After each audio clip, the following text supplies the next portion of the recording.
This episode of the Y-Files is brought to you by Ground News. Hey, thanks for checking out a compilation. And today's is going to be a doozy. I think it's going to run over 5 hours. So either you're welcome or I'm sorry. First, Human, thank Neptune you answered. The lobster flies at midnight. What lobster? And it's 3 p.m. and you're late. Again. That's code, you amateur. It means I need help. My safe house has been compromised by enemy agents. What agents? The mailman. He's been casing my joint for weeks. No one needs that many packages delivered. I think he's building a profile.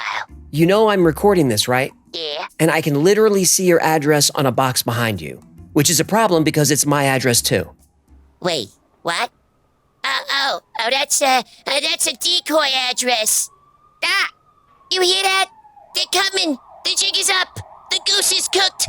The fish is fried. That's just an ambulance. That's what they want you to think.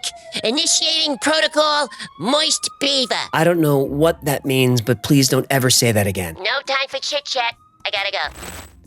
All right, first episode was that bit too long? It felt like it ran kind of long. First episode is Charles Hall and the Tall White Aliens.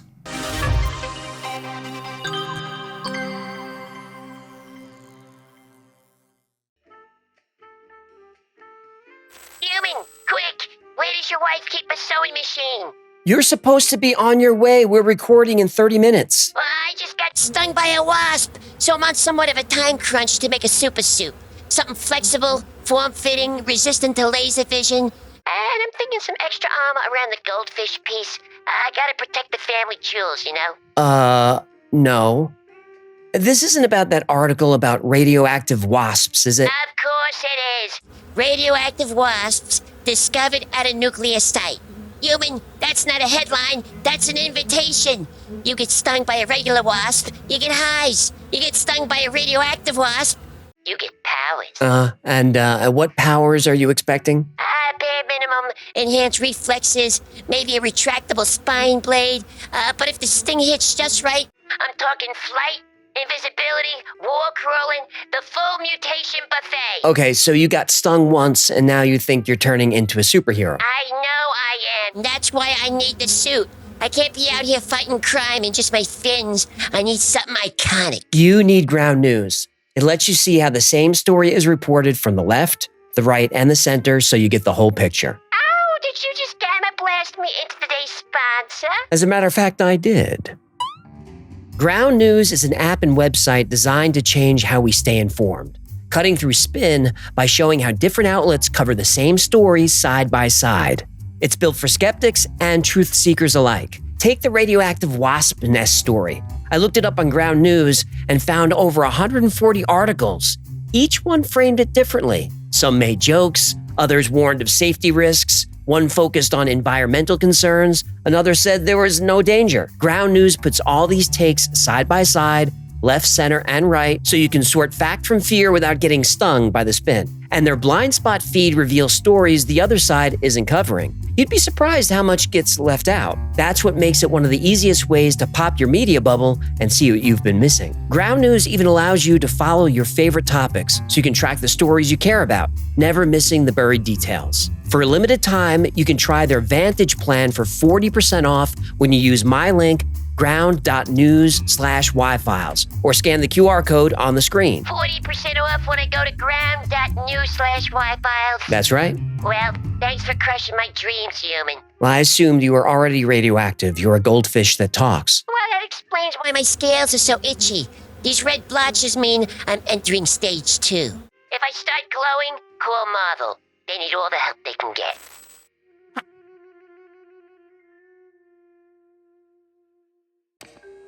The hair on the back of the cook's neck stood up. It felt like he was being watched. He turned around. Nothing. It was Nellis Air Force Base in the middle of the night. The mess hall was empty. All the men were asleep in the barracks. The only people awake were him and a couple of guards at the front gate. The only reason he was up was to grab a little extra chow. One of the perks of being a cook, you get the keys to the kitchen. Then he heard rustling. He turned and something flashed in the corner of his eye. Something small and white, and it moved fast. A door quietly squealed open. Then he heard steps running into the desert. He caught glimpses of something white darting through the brush. He thought it was too big to be a rat, but maybe a coyote? He wasn't sure. Whatever it was, he didn't want it rooting around his kitchen. He picked up a rock and threw it toward the noise. Then he heard a whimper. As he reached his arm back for another throw, he felt a hot pain shoot through his body. He dropped the rock. He was paralyzed by pain and by fear. Then he heard a woman's voice from inside his own mind. She said, "Stop or die." The pain dissipated. As soon as he could move, he bolted back inside the kitchen. He locked the door behind him, terrified. He had no idea where the voice came from, but he knew one thing for sure. It wasn't human.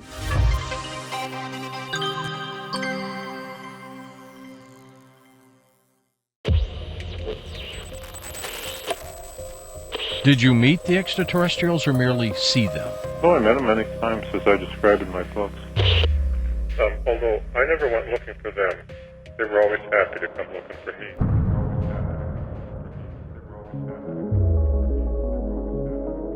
It was March 1965 when Charles Hall arrived at Nellis Air Force Base in the Nevada desert. He was fresh out of basic and excited to see his new post. When the Air Force tested Charles, he showed an aptitude for math and science. After graduating top of his class, he thought he could choose his own post, but he was specifically sent to Nellis. Area 51! Well, Area 51 is officially a detachment of Edwards Air Force Base, but yes, it's in the same area. Charles was trained as a weather observer. His job was to travel around the base taking readings. Most men would be bored to tears with this assignment, but Charles didn't mind. He'd get his own truck, extra pay, no officers breathing down his neck, and he liked the quiet of the desert. If he needed to blow off some steam, Las Vegas was close by. Plus, Charles had a friend on base. His buddy Dwight recommended him for the job. Charles was grateful for the opportunity. That night after he settled in, Charles and Dwight got to talking. They chatted about the base, how bad the food was, which officers were good guys, which ones to avoid, typical soldier talk. Then suddenly, Dwight got very serious. Look, Charlie, summer's coming. You have to keep your eye out for Range 4 Harry. Old Harry likes it hot. He hides in the mountains during the winter. But once it warms up, he comes down to Indian Springs. He likes to run around on the dry lake bed up on Range 4. When you're up there, be careful. Range 4 Harry? Charles had no idea what Dwight was talking about. He asked if this was some hermit who hid in the mountains. Yeah, you would be crazy enough to run around a nuclear bombing range. Well, that's what Charles thought. Dwight frowned and shook his head. Then he told Charlie the story of Range 4 Harry. Back in '54, there was an atomic bomb test over at Frenchman Flats. Harry is a horse who came too close to the blast. Not close enough to be vaporized, but close enough that something happened to him. Now, he gives off a white glow. If you see him, do not approach Range 4 Harry, and don't look at his face. He's not like a normal horse. Officers say he's more human-like, with large blue eyes and a long white tail. Charles stared at Dwight for a long moment, then exploded into laughter. He expected some kind of hazing at his new post, and he figured Range 4 Harry was supposed to spook the new guy, but he wasn't falling for it. I'm serious, Charlie. While you're at Range 4, don't take any risks. The last guy who got too close to Harry was John Zimmerman. I don't want you to end up like him. Charles laughed and promised to be careful. Still, he wasn't buying any of this nonsense. The next day, Charles was in the infirmary's waiting room. He needed a routine physical before going out into the field. The nurse on duty caught him chuckling to himself. She asked what was so funny. Charles recounted Dwayne's Range 4 Harry story and the fate of John Zimmerman. The nurse's face dropped. She said, "I'll be right back." Charles heard her opening and closing a metal cabinet. When she returned, she said, "I'm not supposed to show you this, but since you're going to Range 4, you need to know what's out there." It was Zimmerman's medical folder. Inside were 4 pictures. Each of them showed a man covered in horrible radiation burns. Zimmerman said a white horse came out of the North Range and charged him, but that was all he could remember. He somehow dragged himself back to Indian Springs, where an officer found him barely alive and in absolute agony. Charles's stomach sank. It wasn't a joke. Range 4 Harry was real.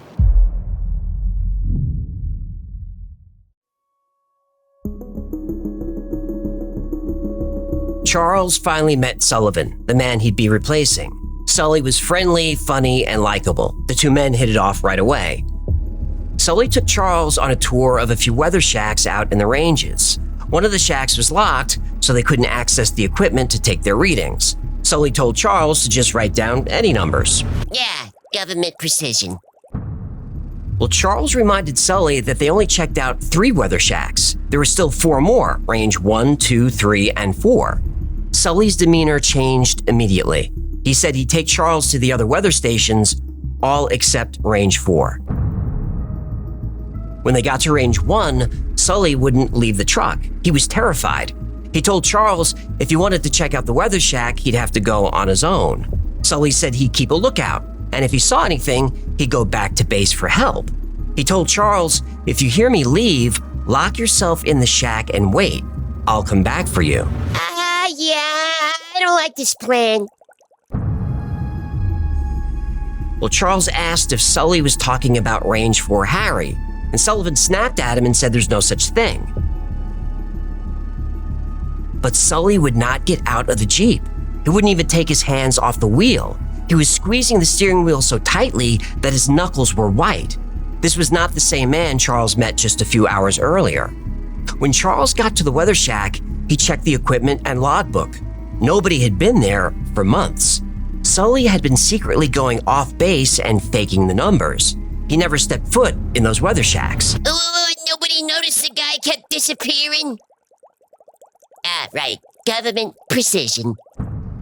When Charles returned to the Jeep, he confirmed that Sully had been lying about the numbers. Sullivan didn't care. He said he'd give Charles a tour and never wanted to go to the ranges again. Pretty soon, Charles would understand why. Over the next few months, Charles spent more time on the ranges at Indian Springs than anyone else.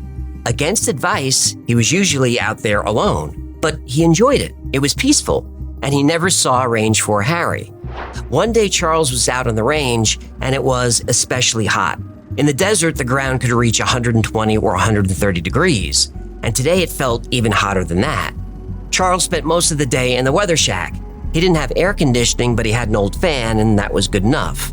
Besides, the sun was setting, and soon it would go from blistering hot to freezing cold. That was life in the desert.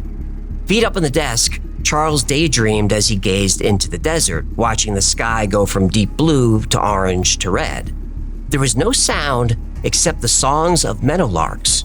Charles wondered to himself if meadowlarks were common in the desert. He didn't think so, but whatever birds they were, he enjoyed the sound. Then he saw something dart between the sagebrush. Charles blinked. There it was again. He assumed it was a large rabbit or a coyote, but it was covered in brilliant white fur. The more he focused, the more he realized it was moving erratically through the maze of sagebrush like it was in distress. Charles jumped out of his chair and threw open the door of the shack. Then he saw it. It wasn't a rabbit or a coyote. It was a child. Describe them. I know we have an animated picture of what they look like on the website. Kind of describe the tall whites for us. Well, the one that Paula has on her website is a very good rendition of a particular tall white lady. Each one of them are individuals, like the people say in New York City, but they were generally, throughout much of their adult life, they were about the same height as me, 5'11", 6 feet. Mm-hmm. They were very thin and frail. They had skin as white as a piece of paper. What I do know about them is that they come from a planet that's somewhat hotter than the Earth and somewhat larger than the Earth, and they naturally live underground.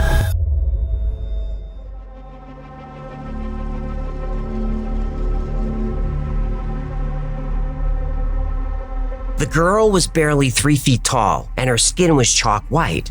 She wore a silver jumpsuit and boots, and her hair was brilliant white blonde.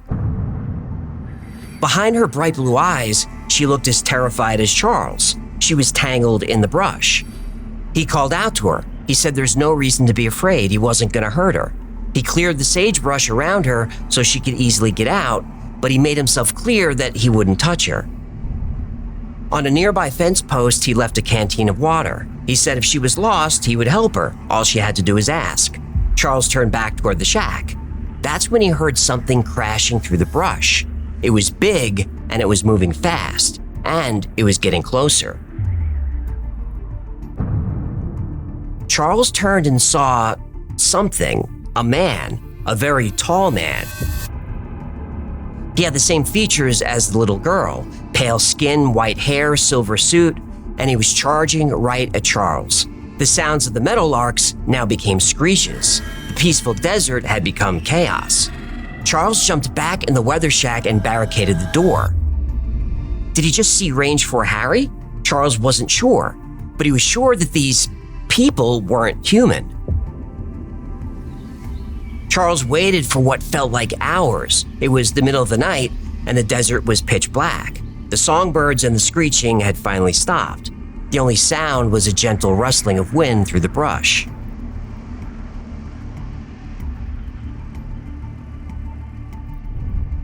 Charles gathered his nerves and left the shack. He checked his canteen. It was half empty. In the sand, he saw 3 sets of footprints, a child and 2 adults. Someone was there. Charles had seen enough. He scrambled to his Jeep, fired up the engine, and tore down the dirt road heading back to base. No more than a few minutes passed when Charles got another shock. Standing in the brush next to the road was an extremely tall woman, well over 6 feet tall. And like the child and the other entity, she had skin as white as chalk. Her hair was shimmering silver. She seemed to glow in the dark. Charles felt panic welling up when a feeling of calm suddenly washed over him. As he passed the tall woman, he could hear her in his mind. Telepathically, she thanked him for helping her daughter. Again, Charles felt his fear rising, but once again, there was calm. The woman, if that's what she was radiating peaceful energy and gratitude. Charles felt like he couldn't be afraid even if he tried. Charles hit the gas but checked his mirrors. After a few minutes, the woman disappeared, and with her went the feeling of peace and calm. Charles stopped his Jeep, stumbled out, and threw up. He was shaking and out of breath. Once he had his wind back, he vomited again. He didn't realize it then, but Charles had won the trust of one of the tall whites. At least that's what the US government called them. The tall whites were not from Earth. The truth was, Charles wasn't sent to the ranges at Indian Springs by his commanding officers, nor was he recommended for the job by his friend Dwight. Charles was specially chosen by a committee of high-ranking generals, members of the government, and leaders of the tall whites. Throughout his time at Nellis, Charles was never told the full truth about his work. He was never given any classified briefings or documentation. He was never read into any black ops or secret government programs. Charles was just a weather observer. But the truth was, he was the one being observed.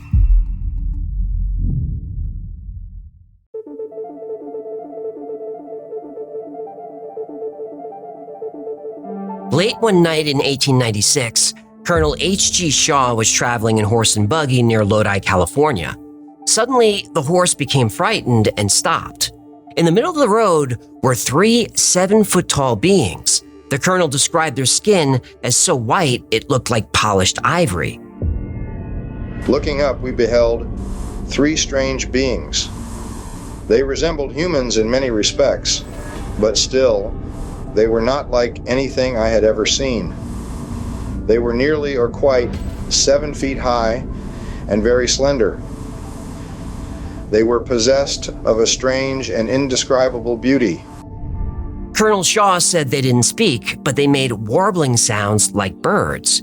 You can actually find this whole story online. It made the front page of the Stockton Evening Mail on November 25th, 1896. This is the first modern report of the tall white aliens, but their story on Earth goes back millennia. Paul Hellyer, the Canadian Defense Minister, was one of the first high-ranking government officials to acknowledge the alien presence. He became interested after a squadron of UFOs was mistaken to be Soviet aircraft. The investigation was launched into this whole subject, and a document was prepared which concluded that at least 4 species had been visiting Earth for thousands of years. You're probably familiar with a few of these species. There are a few variations of the Greys, which are described as being under 4 feet tall with large heads and large black eyes. There's a species called the Nordics, which are very human-like. There are the tall whites and a few others. Other species that I learned about not too long ago was called the tall whites. For years, it was rumored that at least one, or perhaps more than one, race of aliens made a deal with the United States government in early 1954. The defense minister agrees. There are live ETs on Earth at this present time, and at least 2 of them probably working with the United States government. Nobody knows the specifics of the arrangement. Yeah, the shadow government knows. Well, yeah, they do, but the public doesn't. The best guess is that the US would allow the aliens to build facilities on Earth without disruption. The US would also allow aliens to abduct American citizens as long as they provided the government with the list of abductees. In exchange, the United States would have access to alien technology. The US wanted anti-gravity and propulsion technology. The aliens would not give them this. They felt that humans were too violent and dangerous to be let out of our cage, which is this planet. However, the US did receive help with other technology, the first of which was titanium. Now, titanium was discovered in 1791, but it wasn't until the 1950s that titanium began to be used for military aviation, specifically in high-performance jets, starting with the F-100 Super Sabres and Lockheed A-12s. The Super Sabre, by the way, is the first jet to break the sound barrier. If you think this craft looks like a stealth bomber, that's not by accident. The US Air Force used a lot of alien technology to build stealth aircraft. Transistors are said to be alien tech. Transistors allowed the size of electronic devices to be made much smaller and lighter. Laser technology arrived in 1958. That same year, we got fiber optics. And also in 1958, we got the big one, the microchip. The following year, the first integrated circuit was developed. Now, skeptics dismiss these claims as coincidence, and I understand that. But consider this. In 1947, ENIAC was built. This was the first programmable electronic digital computer. It weighed 30 tons. It contained 18,000 vacuum tubes, 70,000 resistors, 10,000 capacitors, and 5 million hand solder joints. It took up an entire room. ENIAC was decommissioned in 1958 because all of that 30 tons of technology could now be placed on a single chip. That's quite a leap in tech in under 10 years. Satellites, wireless tech, unmanned aerial vehicles, even night vision. All this technology has allegedly been gifted to or reverse engineered by the United States military. Well, certain parts of the military. When Charles Hall gained the trust of the Tall Whites, they showed him some of this technology. They even let him see one of their scout ships. Actually, you've seen them too. Did they tell you, Charles, where they were from? What star system they might have come up from? One night I was there with a teacher, and I asked her where she came from, and she smiled and asked me, do I know the names of the stars that the Tall Whites use? And I said, no, I didn't. And she said, so why do you want to know where we come from? However, one night they were standing around me, and I mentioned the star Arcturus, and they all got real nervous. Charles formed a friendship with the tall white woman whose child he helped find. She went by the name The Teacher. Charles later met Range 4 Harry, who is definitely not a radioactive horse. Range 4 Harry is a high-ranking tall white alien. The tall whites travel the stars in large, black, triangular titanium ships. Smaller scout crafts were used to travel within the solar system and around the Earth. These are roughly the size of a bus and can only land on Earth during the full moon. You've seen these scout crafts before, you just know them as the Tic Tac. Charles learned that the scout crafts aren't alien at all. Government contractors like Boeing and Lockheed are the ones building them. Let's look at this. You know what this is?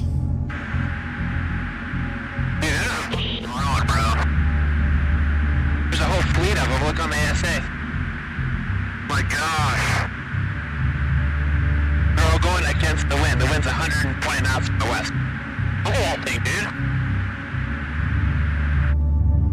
This is an alternative energy and propulsion device. These are things that have existed all the way back to the 60s. But the one that they call the Tic Tac here off the coast of San Diego, the white one, looked very much like this. These have been made by the Lockheed Skunk Works. Skunk Works is Lockheed Martin's advanced development program. It works on highly classified research as well as exotic aircraft platforms. Because of their deal with the US government, most military personnel believe the tall whites use Earth as a truck stop in the middle of the solar system. Earth is rich in raw materials and has these smart little apes who can make somewhat decent vehicles. Through conversations during his 2-year post at Nellis, Charles learned the tall whites oversaw the development of a lot of human tech, but they've never taught us how to reach light speed or how to create the anti-gravity elements of their ships.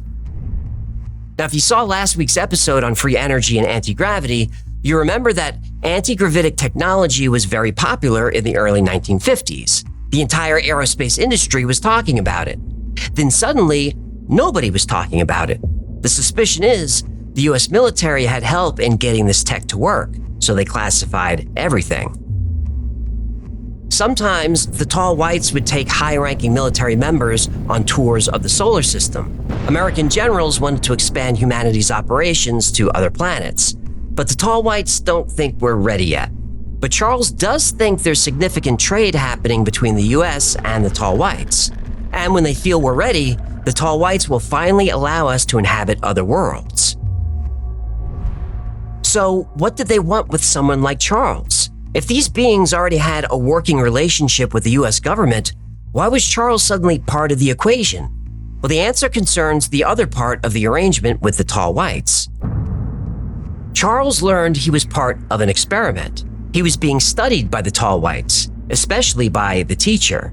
He was fascinating to their species, and the teacher enjoyed spending time with Charles. Yeah, I think of all the education that I missed, but then my homework was never quite like this.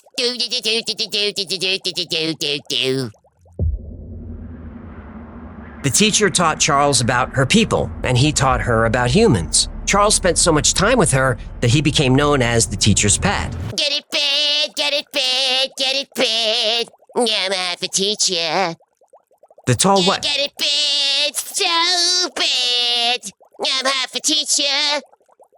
Yeah, I'm just trying to liven things up. Go ahead. The tall whites can speak English, but their natural voices are far higher and lower in range than humans. Their natural speech has been compared to songbirds. While tall whites may appear somewhat human, their abilities are quite different from ours. They possess the power to project powerful emotions into the human consciousness. They can also sense the emotional state of the humans they encounter. Now, even though the tall whites are naturally peaceful, they are always armed. They carry a pen-like object that can stun, damage, or even kill. Ew, it sounds like a sonic screwdriver. Kinda, yeah. But Charles was never in danger. He developed a deeply emotional relationship with the tall whites. Not much is known about tall white biology. We know they age slowly. Their first stage of growth lasts until age 400. At this point, they stand between 6 and 7 feet tall. Then they go through a second growth stage. They can grow up to 8 or 9 feet tall, and their eyes turn from blue to pink. The average lifespan of a tall white is about 800 years. Charles was never told where their home planet was. He felt they intentionally kept this a secret. However, when Charles mentioned the star Arcturus, they became uncomfortable. Arcturus is in the constellation of Boötis. Booties. Boötis. It says booties on the teleprompter. It's pronounced Boötis. Whatever. The Black Knight satellite is supposed to be from booties. Boötis. But you're right, that star system has come up before. Now, despite being a more advanced species, tall whites secretly fear humans' intuitive capabilities and ESP. They believe it's just a matter of time before the human race evolves the ability to tap into these powers. They believe we'll develop abilities like telepathy and telekinesis, which is moving objects with thought. They believe every human has the ability to project their consciousness to any place on Earth or beyond. Remote viewing. Right. Remote viewing researchers have said that every human has this ability, but only a few talented people have been able to tap into it. Ingo Swann, Pat Price, and Joe McMoneagle were talented remote viewers who worked for military intelligence. And Pat Price was killed because of it, don't forget. That's the theory. Remote viewing links below. Yeah, we have a lot of episodes on that subject. Well, in total, Charles's experience with the tall whites lasted just 2 years, from 1965 to 1967. In 67, he was deployed to Vietnam and he never saw the tall whites again. He waited almost 40 years to tell his story, but when he finally did, other witnesses came forward who had seen the tall whites. There was enough first-hand accounts that researchers started looking for evidence. The first step was to try to find the secret facilities built by the United States government. And somebody found them.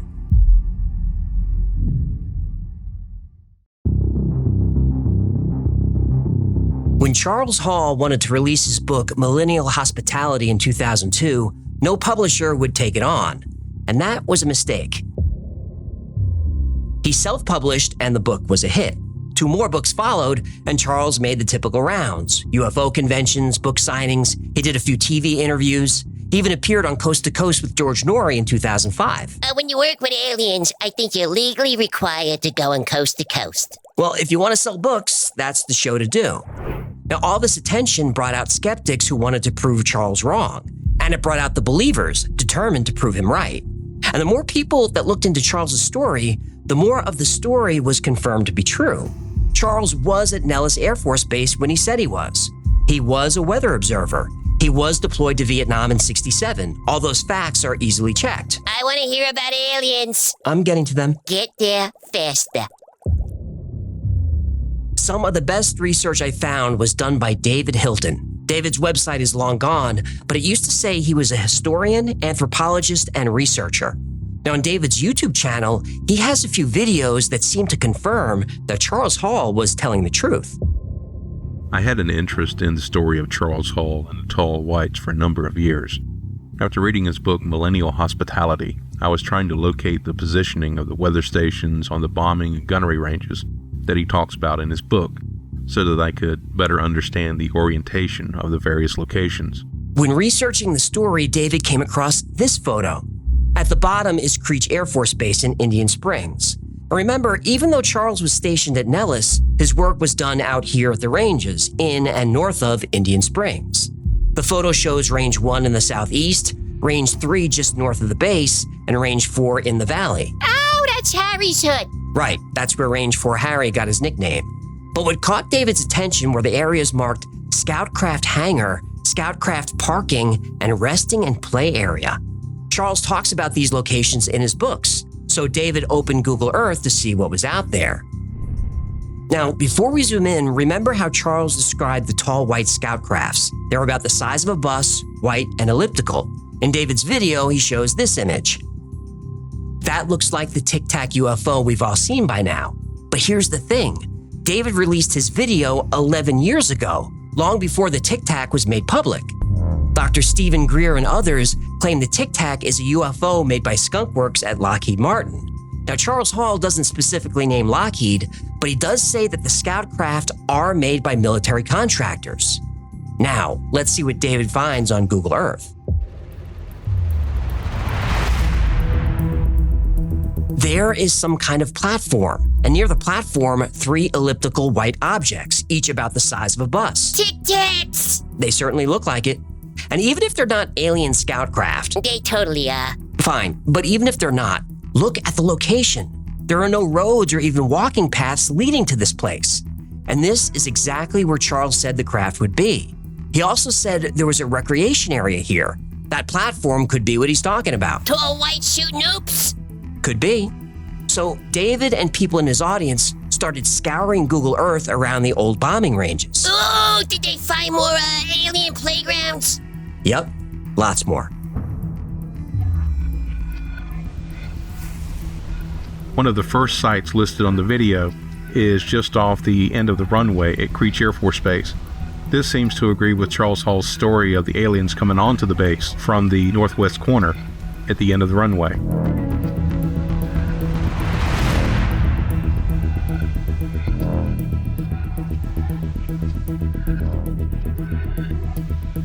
In total, David was able to find 18 separate sites. Other people found a few more.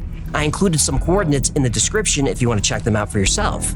Now, some of the locations David shows have been scrubbed by Google Earth. Predictable. But his video is from 2013, so we can see the locations before they were erased. Most of them are man-made structures, but with no apparent access. Yeah, because you access them from underground. That is the theory. But building a tunnel system of this size underneath the bombing range would be an enormous undertaking and extremely expensive. If such a project did indeed occur, you'd expect there to be evidence. There's evidence, isn't there? Yup. Yahtzee! Not only is there evidence of a major construction project, there's evidence of a black budget cover-up. Yahtzee.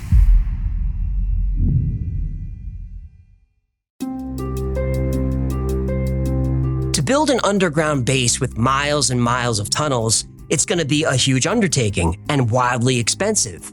But there's evidence that this project did happen. In January 1951, an article was published in the Las Vegas Review-Journal, and the headline is, Indian Springs Project Key to Defense Plans. The project is said to cost $300 million, and that's in 1951. In today's money, that would be $3.6 billion. For comparison, that's about what it cost to build the Freedom Tower in New York. The article said most of the money was to build housing and offices. Look at the base. Do you see billions of dollars worth of construction anywhere? I don't. So where'd the money go? Again, the credit goes to David Hilton for tracking down this information. According to the article, the contract was awarded to the McKee Construction Company in El Paso, Texas. Government contracts are public information. So let's look at the records the McKee Construction Company has for this job. Job number 1267. Description, alternate test site facilities. Location, Las Vegas, Nevada. Contract started on December 23, 1950 and ended May 23, 1951. Total contract cost, $680,000. Math isn't my strong suit, but But about $299 of that $300 million is missing. black budget! It looks that way, but we don't know for sure. Even the article from 1951 says, quote, the actual details of the program are cloaked in a security blackout. When Las Vegas residents learned about the huge construction project, locals contacted the base looking for work. They were told the military would be using no outside labor for this project. But that $300 million went somewhere. If we don't see that money spent above ground, there's only one other place it could be. Underground? Yup. Holy sh...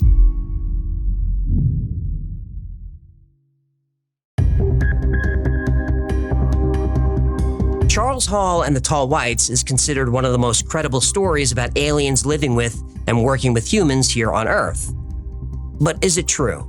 Well, like many of these stories, we have no physical evidence. We only have the word of the author, in this case, Charles. Do you believe him? Well, most of today's story comes from Charles's books and the documentary Walking with the Tall Whites, both linked below. When Charles tells the story, he sounds sincere. But I've heard many stories from people who sound sincere and turned out to be frauds, and I've outed a few of them on this channel. Now, I don't have evidence that Charles Hall is a fraud, but parts of his story do bother me.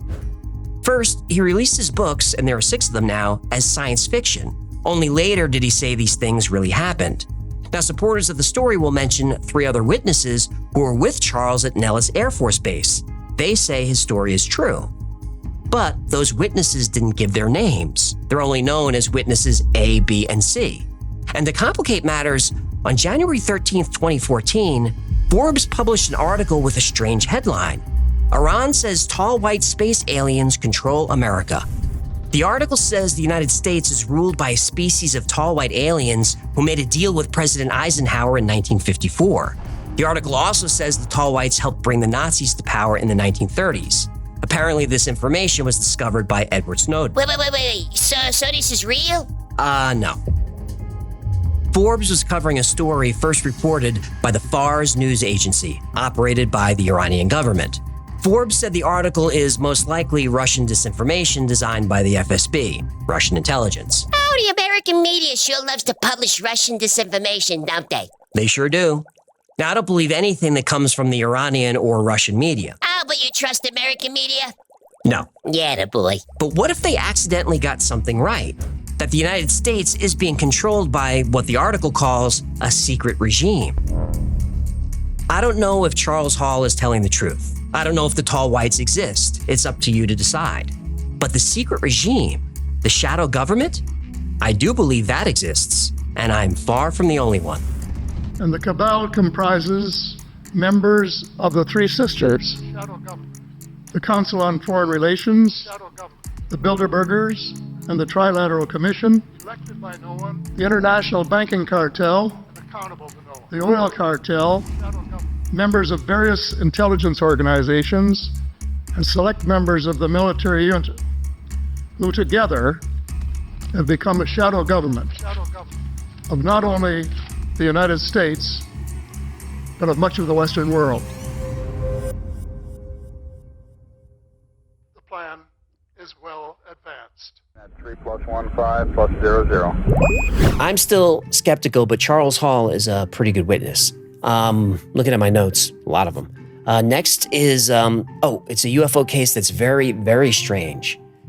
And most of it can't really be debunked. It's episode 186. It's the Penturk UFO incident. And I apologize to anyone who speaks Welsh.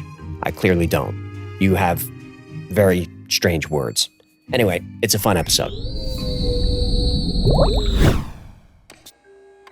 Military surveillance planes circled the Welsh village of Penturk for 3 days straight in February 2016. Never leaving, never landing, just circling.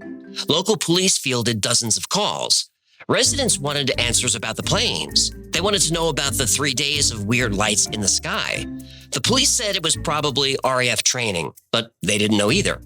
Kaz Clark stood outside with her neighbor Dave on February 26th. They'd been watching the planes for days. Military aircraft don't circle villages without a reason. At 2:30 a.m., they got their answer. A black pyramid appeared in the sky, 30 stories tall. Within seconds, combat aircraft swarmed from every direction. The military wasn't surprised. They'd been waiting for it. The circling planes, the perfect timing, this was not a coincidence. This was an ambush.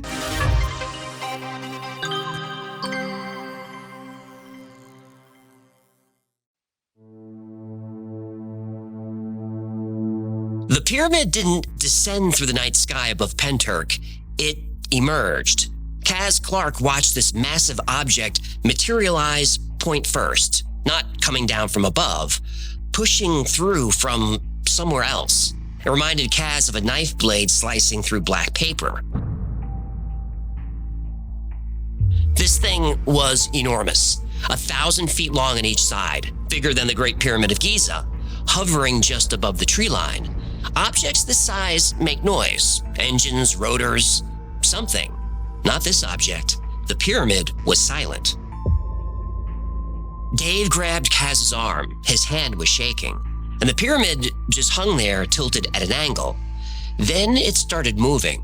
Not flying, swaying. Left, right, left again. Picture a pendulum the size of a skyscraper. Nothing that massive should move like that. Dave started walking toward it. Kaz pulled him back. Whatever this was, they needed to keep their distance. Yo, you get too close, you're gonna get probed. They ran to her back gate for a better view across the fields. The pyramid was maybe 200 feet up by now, and that's when the temperature dropped. Not gradually, instantly. 5 degrees Celsius in 3 seconds. Kaz could see her breath, Dave's too. She asked Dave if he felt it. He said, yeah, it was freezing. Yeah, he's right. They really should warm up the probes before It wasn't a probe. Later, meteorological data would confirm it. The temperature dropped exactly 5 degrees Celsius, exactly when that pyramid appeared. February in Wales is cold, but this was different. Kaz said it felt like the cold wasn't coming from the air. She could feel it inside her body. Yeah, still sounds like a probe. Okay, go easy with the probe, all right? That's what she said. Yeah. The pyramid's underside lit up.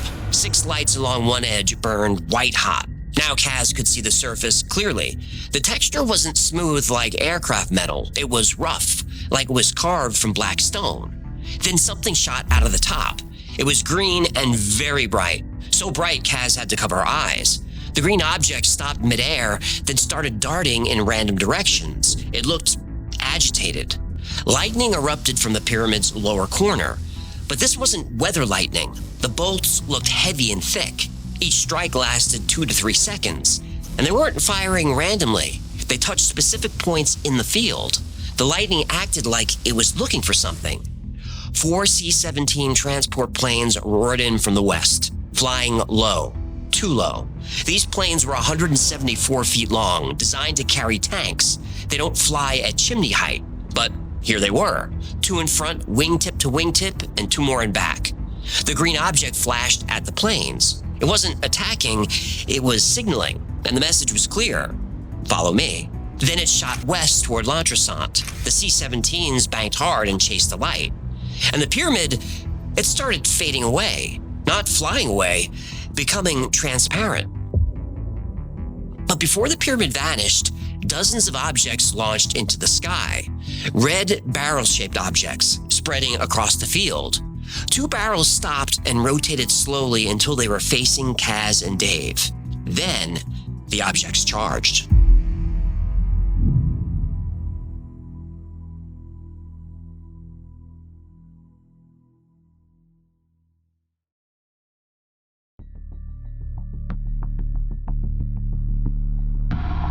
The red barrels stopped 30 feet away from Kaz and Dave, one in front of each of them, just hovering there, watching. And Kaz couldn't move, and she wasn't frozen with fear. She literally couldn't move her legs. Something was holding her in place. Dave stood next to her, also stuck. They could move their eyes, but nothing else. And the paralysis wasn't just physical. When the barrels first approached, Kaz tried to film them, but her phone was dead. Not low battery, completely dead. The barrel on the left drifted closer, 20 feet, then 10. Now Kaz could see through it. The object was made of something translucent, like red glass. And inside, thousands of tiny points of light swirled around like static from an old TV. But the static wasn't random. The specks were mixing and reforming into patterns. The thing looked alive. The barrel on the right just watched. Kaz felt it studying them. She was terrified, but there was nothing she could do. Then the closer barrel changed from red to green, instantly, like someone flipped a switch. Green light washed over them. It felt warm and tingly. The light went through her skin, through muscle, through bone. The sensation lasted maybe 30 seconds, though time felt strange, like everything was in slow motion. When the green light faded, Kaz felt different. Her fear was gone. She felt energized and alert, and she had this overwhelming need to talk about what happened. Then both barrels started to slowly back away. They rose higher and drifted west over the rooftops toward L'Entressant. Kaz flexed her fingers. Dave shook his head like he was clearing water from his ears. They could move again, but the green barrel had left something behind. Years later, Kaz learned her nervous system was generating a constant electric signal, a repeating pattern that shouldn't exist in human biology. The signal would spike and change, like her body was transmitting data. Meanwhile, calls flooded the Cardiff police station. Lights in the sky, military aircraft everywhere. Planes were flying so low, houses were shaking like there was an earthquake. Furniture was knocked over, pictures falling off walls. By 3 a.m., the police were overwhelmed, and they had no answers. But the planes kept coming. And then came the helicopters. Lots of them. Apache gunships roared over Penturk in pyramid formation. Attack helicopters armed with Hellfire missiles. They swept the field, but the objects were gone. Then they turned hard toward L'Entressant, following the same path as the barrels. More combat helicopters arrived. Chinooks from the west, Puma Lynx and Merlins from the north. The sky filled with military aircraft, all heading in the same direction. Dave and Kaz wanted to follow, but the Welsh countryside in winter is pitch black. No streetlights, no moon through the clouds. They couldn't see anything. They'd have to wait for daylight. When Kaz got home, she felt strange, disoriented. She checked the clock, 3:50 a.m. But that couldn't be right. They were outside for no longer than 15 minutes, but somehow an hour and 20 minutes had disappeared. Kaz caught her reflection in the window. Something was different. She leaned closer. A single strand of her hair had turned white.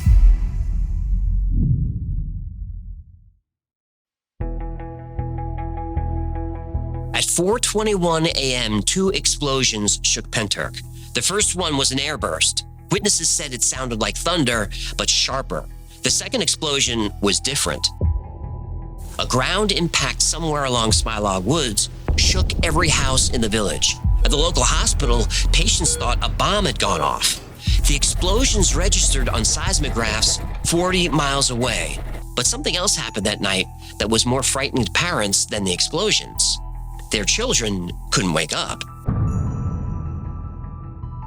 All the kids in the area slept through all this noise. Explosions, planes, helicopters, sirens. One mother told investigators this was the first time in 10 years her kids didn't wake up in the middle of the night. The next morning, Kaz's hair had turned white. Not just that single strand, and not gray, white. Yesterday she had dark hair, now she looked 10 years older. Kaz, Dave, and another neighbor, Steve, went to check the field where the pyramid appeared. They expected to find the ground burned from the lightning strikes. Everything looked wrong.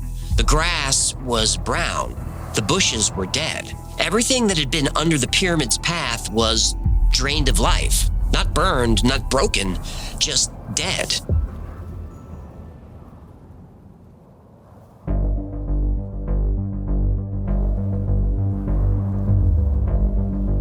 The trees along the edge of the field were dry and lifeless, but only the side that faced the pyramid. The rest of each tree, even branches on the same trunk, were perfectly healthy. But things got stranger. Snow was falling, but only there, only in the dead zone. And this wasn't normal snow. The flakes were tiny, spongy pellets, and they didn't melt when you touched them. They just dissolved into nothing. They hopped in their car and drove west toward L'Entressant Common, following the path of the objects and the aircraft. For years, locals had dumped old appliances in the common. It became like a giant junkyard. Washing machines, bike frames, car parts, they were scattered all over the common. But not today. Now everything was stacked in neat piles along the side of the road. Someone had searched, sorted, and organized all the metal in the area. Yellow crime scene tape hung from the bushes, but there was no pattern to it, no perimeter, just random strips fluttering in the wind. A dog walker told them he'd been out at 4:30 that morning. He saw military helicopters landing. Troops jumped out with metal detectors. They were searching for something that crashed in Smilog Woods. So that's where they headed next. They found the impact site in minutes. 6 trees, each 60 feet tall, snapped in half. Not at the base, 20 feet up where the trunks were 12 inches thick. All 6 breaks formed a perfect line pointing back toward Penturk. Trees don't snap like that. Not from wind, not from aircraft. Whatever hit those trees had been moving fast. Really fast. Faster than anything that exists on Earth.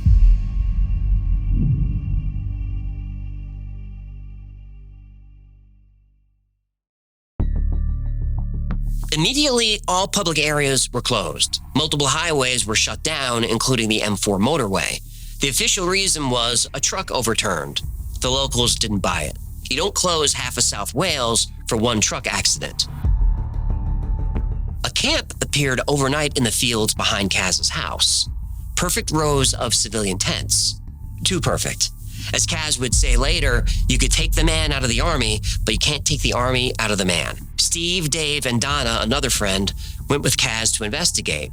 The men at the camp were clearly military. They weren't wearing uniforms, but they were heavily armed. They said they were conducting a fracking survey. That was the wrong cover story. Fracking wasn't allowed in that part of Wales. How dare you! Later, they switched stories. Now they were from Vodafone, a large phone company. They were checking cell tower locations. But why does a phone company have men in white forensic suits crawling on their hands and knees in the woods? And why does a phone company have employees in hazmat gear carrying assault rifles? Have you seen their cancellation fees? The surveyors acted strange. Every time someone walked past, the hazmat workers would stop what they were doing and stand up. They'd just stand there and stare at you until you were out of sight. As Kaz and her friends circled the area, they heard shouting. 3 teams with electronic equipment and laptops were walking through the woods. Someone kept saying, "Find it, find it, find it now." Meanwhile, more witnesses were coming forward. Jacob Coleman had seen the green object near L'Entressant in a standoff with Apache helicopters. He said the green light didn't move like a machine. It moved like it was alive.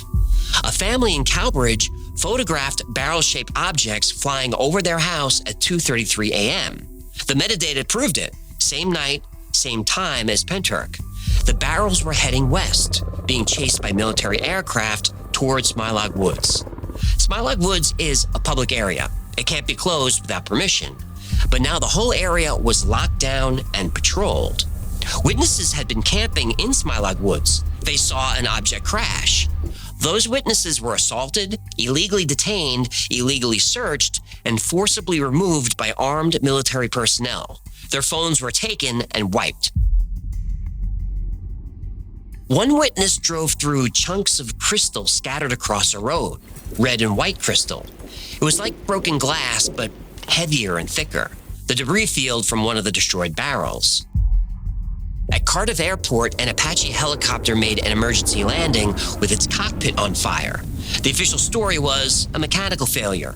It had taken off from St. Athan Air Force Base at 4:24 a.m., just 3 minutes after the explosion. It made multiple trips to the crash site that night, transporting something. And whatever they recovered, someone important wanted to see it. A BAE 146 jet with the call sign Kitty Hawk landed at dawn and left an hour later. This plane only flies VIPs like the Prime Minister and the royal family.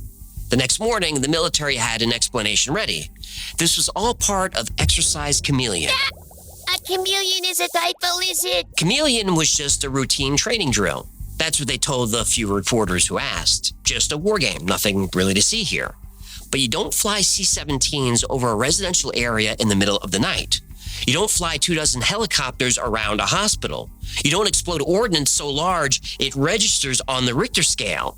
And you don't have Apache helicopters making emergency landings with their cockpits on fire during routine drills.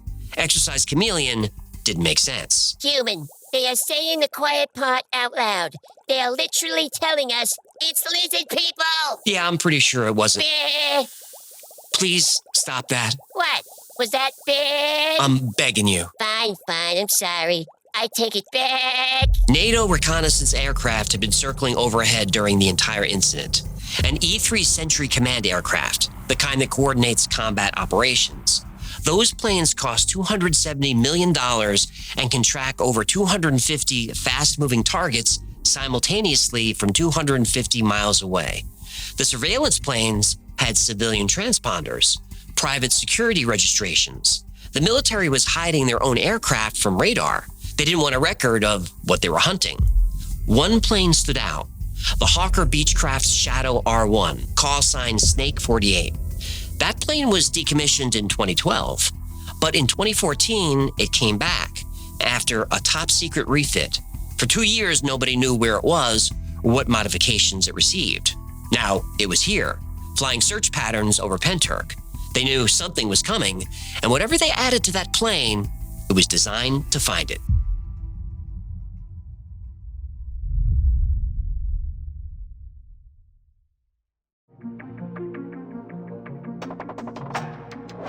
Kaz started documenting everything, taking photos of the camp, recording registration numbers of unmarked vehicles, asking questions. Simple ones at first. What military exercise? Why weren't residents warned? The military of defense had a simple answer. There was no exercise. But that made no sense. Wales Online posted at 3:39 a.m. that night saying they were covering the incident, but no story ever appeared. No press briefing ever happened. The media went silent. Kaz filed Freedom of Information requests, dozens of them. Governments don't like these requests. They delay, they deny, they claim national security. Kaz didn't care. At first, the MOD denied any military presence in Penturk. Then they admitted it but claimed Section 26, national defense. They said they didn't need permission from residents to conduct the exercise. Wrong. The Defense Infrastructure Organization requires written permission for all exercises on private land, 21 days in advance from every landowner, but nobody was informed or consented. Natural Resources Wales owns Smilog Woods, the location of the crash site. They gave no permission for military activity, no permission to close public paths, and definitely no permission to set off explosives. They wrote, this type of activity would have required permission. If it had occurred, we'd have a record. The hospital changed their story 3 times. First, they said no one warned them about the military exercise. Explosions shook patients awake in their beds, but they received no advance notice. Then they said the South Wales police warned them about a counterterrorism exercise. The hospital apologized for their previous response, stating that new information had come to light. Yeah, certain things have come to light, and, has it ever occurred to you that, instead of, running around blaming me, given the nature of all this new stuff, this could be a lot more complex. I mean, it might not be just a simple, The hospital even provided an excerpt from an email about exercises running from 11 p.m. to 3 a.m. on February 25th and 26th. When investigator Gary Jones asked for proof, the hospital said they didn't have the email. So how do you quote from an email that you don't have? Oh, maybe the email was on Hillary's server. Wait, what's our rule? We don't joke about the Clintons. You're right. Go ahead. So, Kaz contacted the South Wales police 11 times. Kaz asked if they conducted counterterrorism exercises that night. Their response was always, we can neither confirm nor deny. That's not a legal answer under Freedom of Information rules. You either have information or you don't. It turned out that the South Wales police never conducted counterterrorism exercises those nights. The chief of police said so. They did have counterterrorism training that past June, but not on February 25th or 26th. Regardless, the public is always informed about these types of operations, but not this time. The hospital lied, then lied about lying. The police lied, then lied about lying. Oh, the journalist who wrote those first cover stories for Wales Online? After 15 years, she quit. Her new job? Communications officer for the Royal Glamorgan Hospital, the same hospital that couldn't keep its story straight. Investigators believed someone was trying to tie up loose ends. The excuses kept coming. When asked why troops collected scrap metal at 4:30 a.m., the MOD claimed national security. Old washing machines and broken bicycles were suddenly classified. Kaz searched the official MOD website for any record of Exercise Chameleon. Buried in the site, she found a NOTAM. A NOTAM is a notice to airmen that warns commercial and civilian pilots not to enter certain airspace. These notices are required before any exercise involving aircraft to prevent collisions. They have to be filed at least 5 days before the exercise. This NOTAM was filed at 9 p.m. on February 25th, 9 hours before the pyramid appeared. Worse, military aircraft flew 50 miles outside the NOTAM boundary. You never leave your airspace during exercises. That's how mid-air collisions happen, unless you're chasing something that isn't following your flight plan. The smoking gun came from the Air Commission Secretariat, the MOD's highest authority. He wrote, I can confirm that no information in the scope of your request is held. There were no programmed air defense exercises in South Wales in February 2016. No exercise, no permission, no warning. Everything that happened that night was illegal. Kaz Clark had just declared war on the Ministry of Defense, and the MOD would fight back.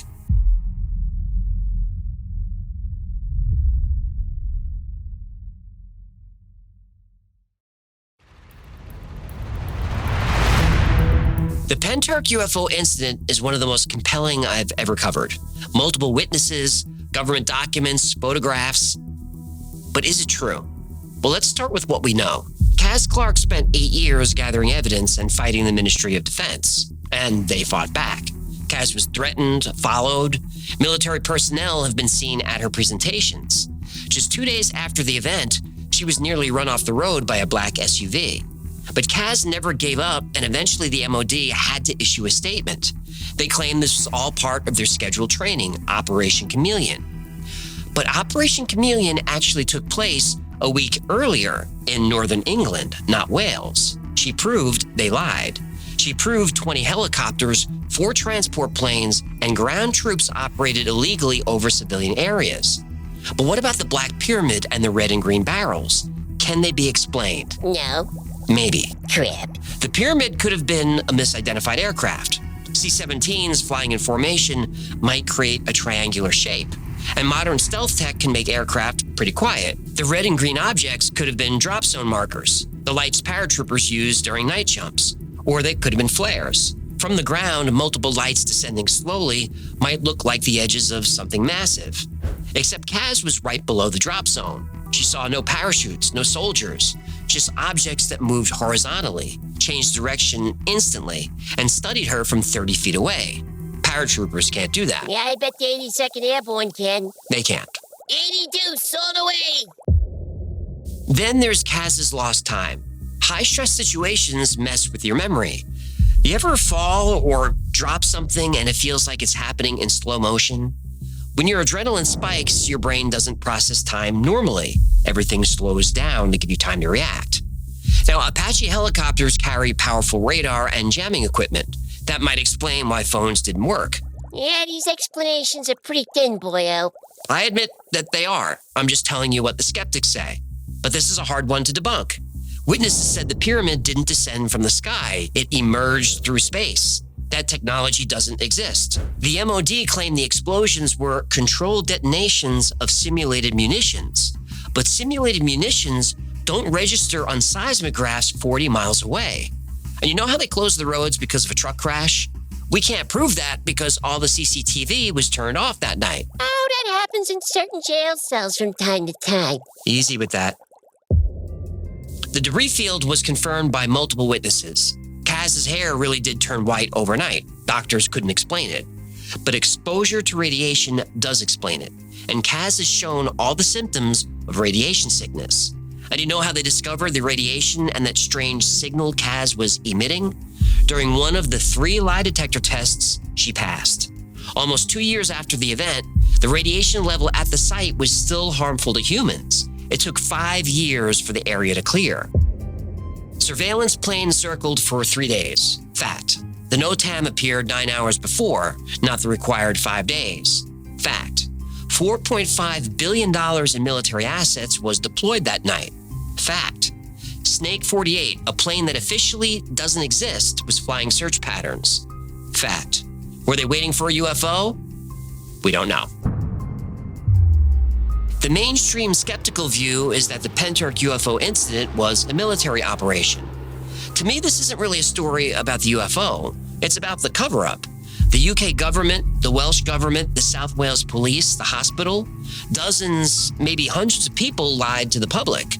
If there was a UFO encounter, I think the people of Pentark deserve to know.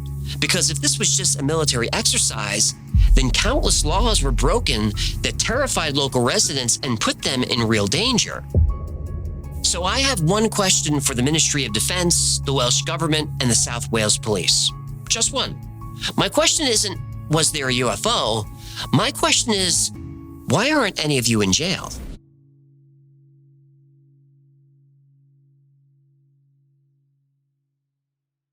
At 3+1 5+00. Now, I don't know if there were aliens in that story, but all that military activity, all those cover-ups, the road being blocked, all the lies, that was all true. Ahoy! Ahoy, human! I've commandeered a United States Navy stealth vessel.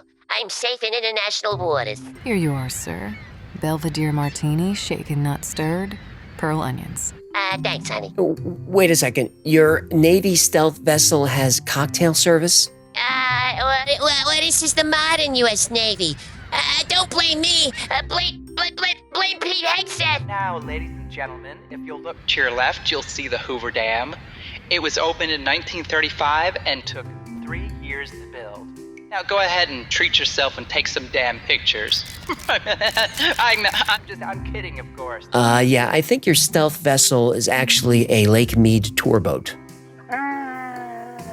No. I think Gertie's having trouble with his sea legs. Or sea humps. Whatever camels have. You brought Gertie? She's my emotional support ungulate. Now, ladies and gentlemen, if you look to your right, you'll see a... Hey, wait a minute. Is that a talking goldfish? My cover's blown. Morgan, countermeasures. Which button is countermeasures again, boss? Oh, for crying out loud, the green button. No! What is going on? We just deployed decoy flares. Morgan hit the red button. In all fairness, he's colorblind, so this one's on me. Is that the fire alarm? Shouldn't you get on a lifeboat or something? Yeah, I'm a freshwater fish with 3 beavers and 1 very buoyant camel. We're gonna be just fine. Yeah, this sounds like a human problem to me. Peace out. I'm sure he won't be back for a while. Next up is an episode that made me a believer. Crop circles. So when I started writing the episode, I was totally convinced that crop circles were just all fake guys with ropes and boards.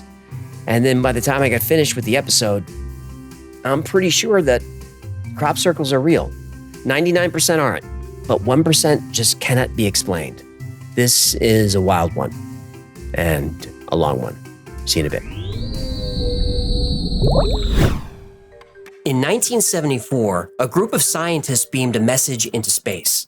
The message, meant to be received by an intelligent alien species, described life on Earth. Written in simple binary code and using the most powerful radio telescope on the planet, the message was broadcast to a dense cluster of stars in the constellation of Hercules. This exercise was just ceremonial, a way to demonstrate new technology in radio astronomy. Nobody was really expected to receive it, and even if they did, it wouldn't be anytime soon. The nearest star in the direction of the broadcast is 25,000 light years away. So the telescope was tuned to 2380 megahertz, aimed at Hercules, and fired up. The scientists congratulated each other, shook hands, and went on with their lives. But 27 years later, something very unexpected happened with that message beamed into deep space. Someone wrote back.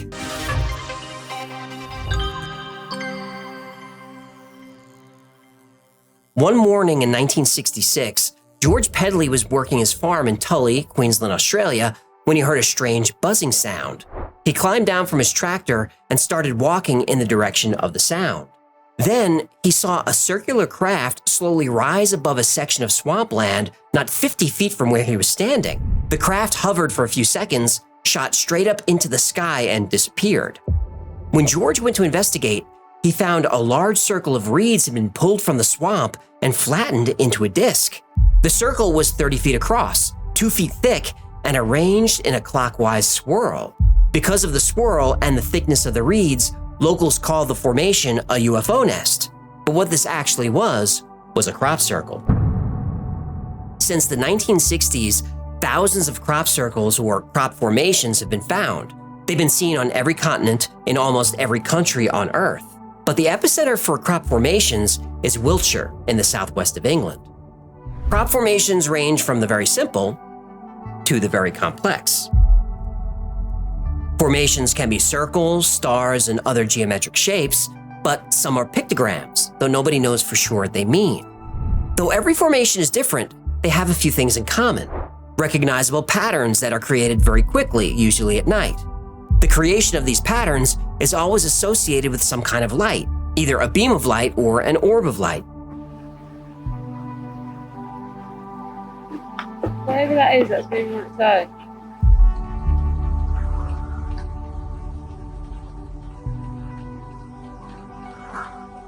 Oh my God.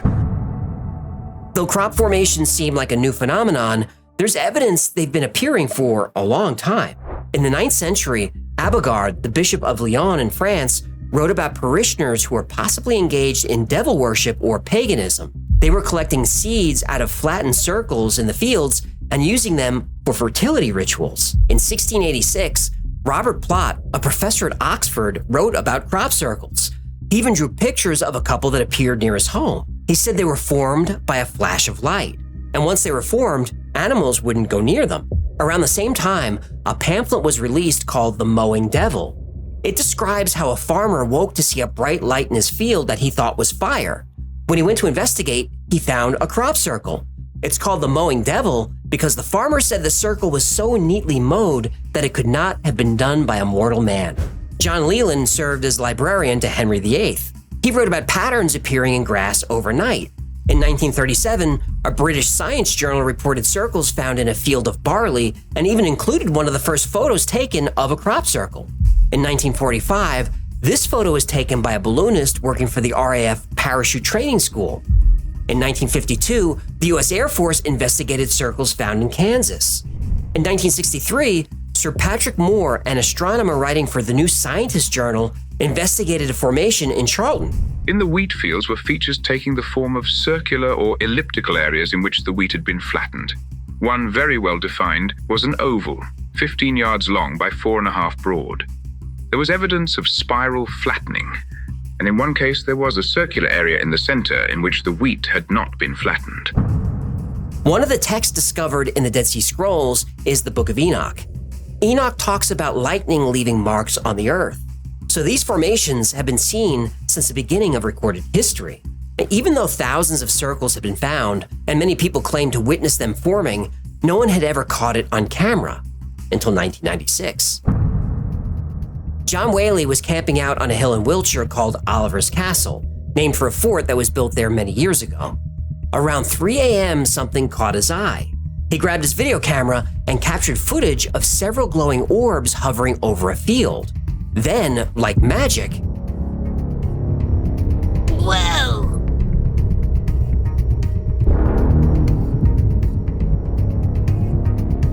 here's the formation from the air. Nobody can agree on what crop circles mean, though most people believe they're messages. Now, this is frustrating to many researchers. They say, whoever's making these, why don't they just speak English? Well, in 2001, they did. Intelligently controlled.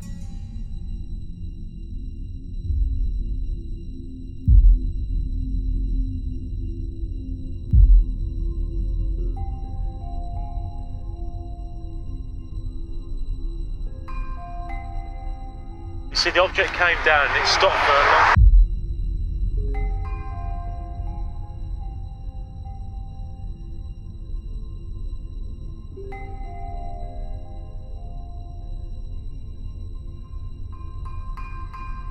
Nothing random about it. There's no movement in the prevailing wind.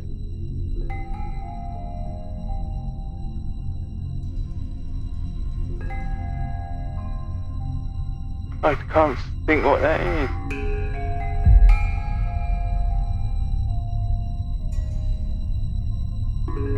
The definitive piece of evidence.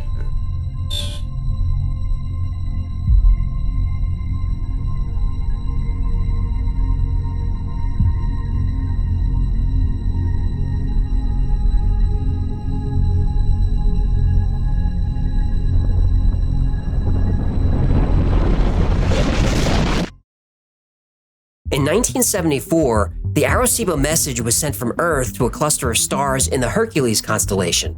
It's called the Arecibo message because that was the name of the giant radio telescope used to transmit it. The team that created the message was led by Dr. Frank Drake, with assistance from Carl Sagan. The message was 1,679 binary digits that could be converted to an image, designed to convey information about civilization on Earth. It starts with a representation of the numbers 1 through 10. This provides a key to the rest of the message. Next, atomic numbers of hydrogen, carbon, nitrogen, oxygen, and phosphorus, which are used to make up DNA. Carbon is at the top, because it's the most dominant in forms of life. The message shows more information about DNA, including the double helix structure. Toward the bottom, a figure of a human, its average height, and the population of the Earth, which was a little over 4 billion at the time. Next, our solar system, starting with the Sun and moving out to Pluto. The Earth is shifted up to identify the planet sending the signal. At the bottom, a graphic representing the Arecibo radio telescope. Now, the nearest star that could possibly receive the message is 25,000 light years away, so we couldn't really expect a reply for another 50,000 years. But on the morning of August 14th, 2001, a formation was discovered right next to the Chilbolton radio telescope. Now, even if you don't know the full design, when you're on the ground, you can tell you're in a crop circle. There's structure and uniformity to it. But this new formation was different. It was a mess. It wasn't symmetrical. Nobody could make sense of it until it was viewed from the air. Holy A face. And 3 days later, this appeared. This became known as the Arecibo Answer. Ay, Chihuahua! The formation uses the same 23 by 73 grid. The top line shows the numbers 1 through 10, just like the original, but the reply shows silicon as the main element for life, not carbon. Their DNA is shown as having a third string. In the center is a humanoid figure about 4 feet tall with a large head, and their population is about 21 billion. Below the figure is their solar system. They appear to occupy 3 objects in the system, the third and fourth planets, and then there's another shape that could mean a planet or some other object or structure. On the human Arecibo message is a picture of the radio telescope, which was used to send the message. Whoever sent the reply seems to understand this. So what is this design meant to represent?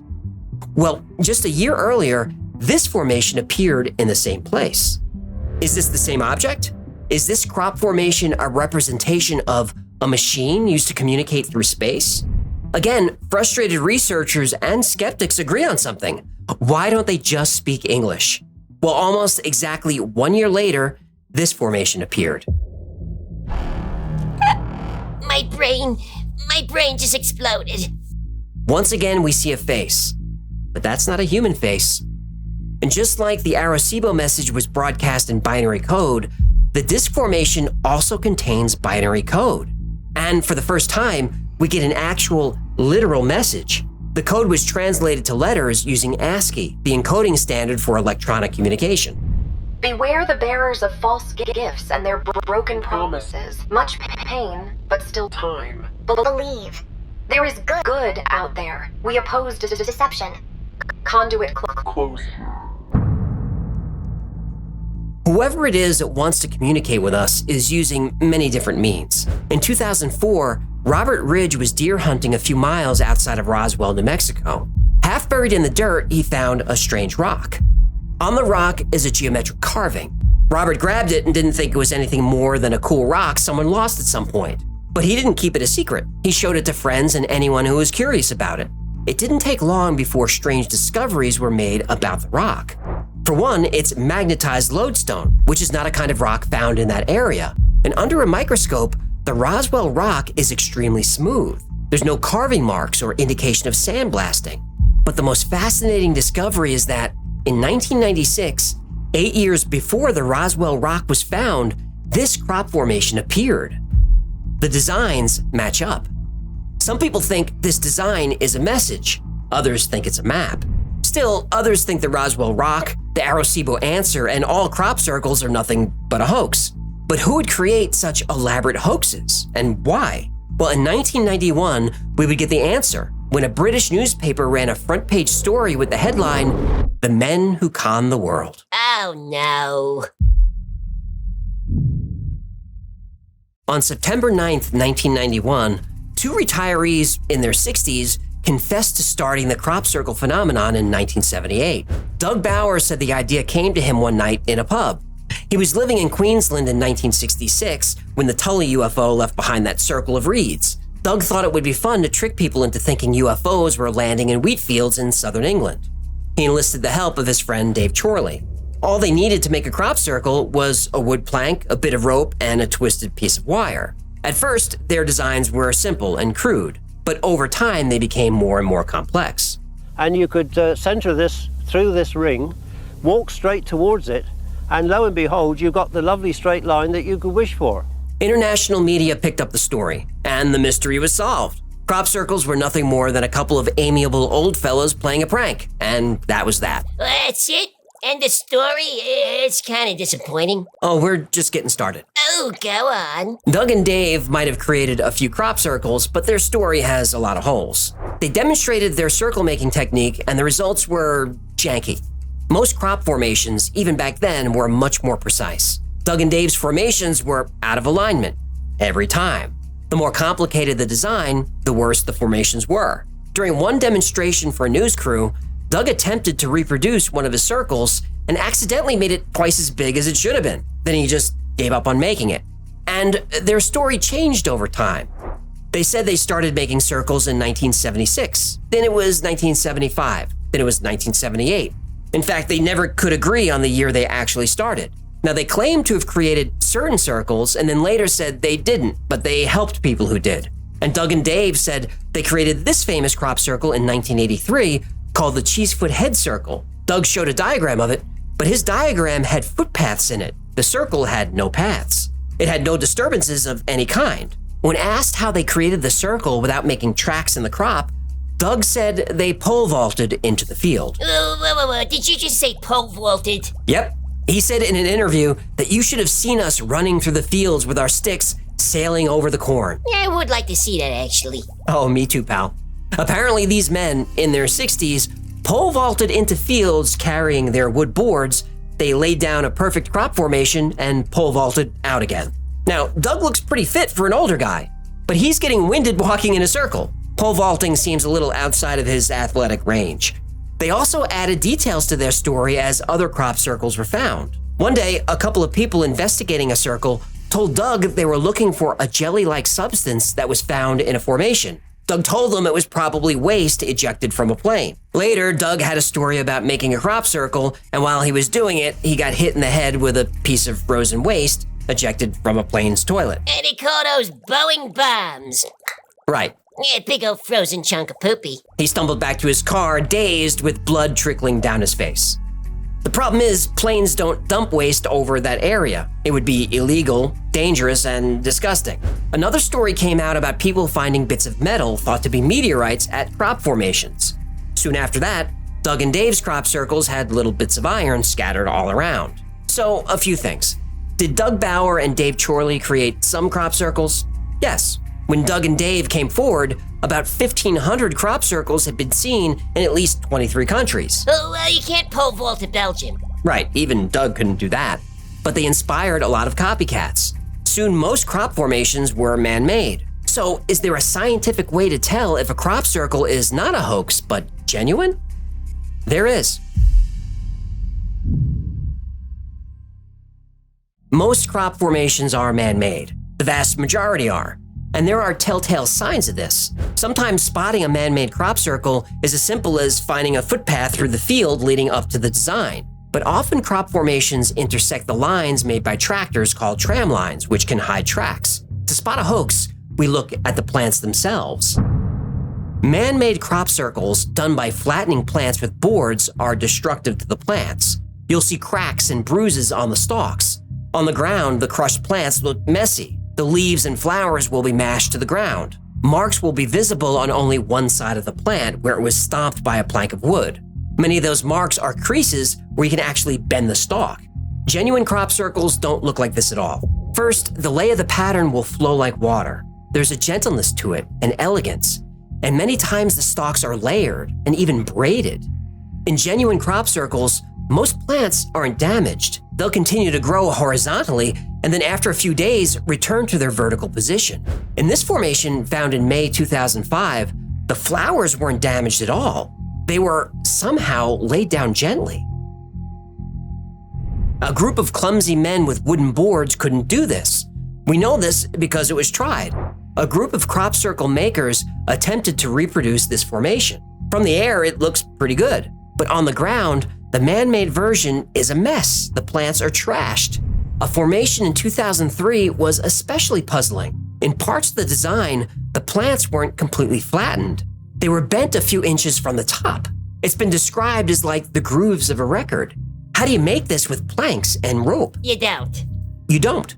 Another sign of a genuine circle can be seen, especially in wheat. In late summer, when wheat turns gold, the kernels become heavy and bend over from the weight. They also become stiff and are impossible to straighten. But the wheat within a crop circle, the kernels have straightened out and can't be bent. So what would do this? Radiation. Wheat stalks are separated by structures called apical nodes. These are like the knuckles on your fingers. In the 1990s, biophysicist William Levengood started analyzing plants taken from crop circles. His team found the nodes in crop circle wheat were elongated, and in many cases they were ruptured. Oh, a rupture on an elongated node? I think they make a cream for that.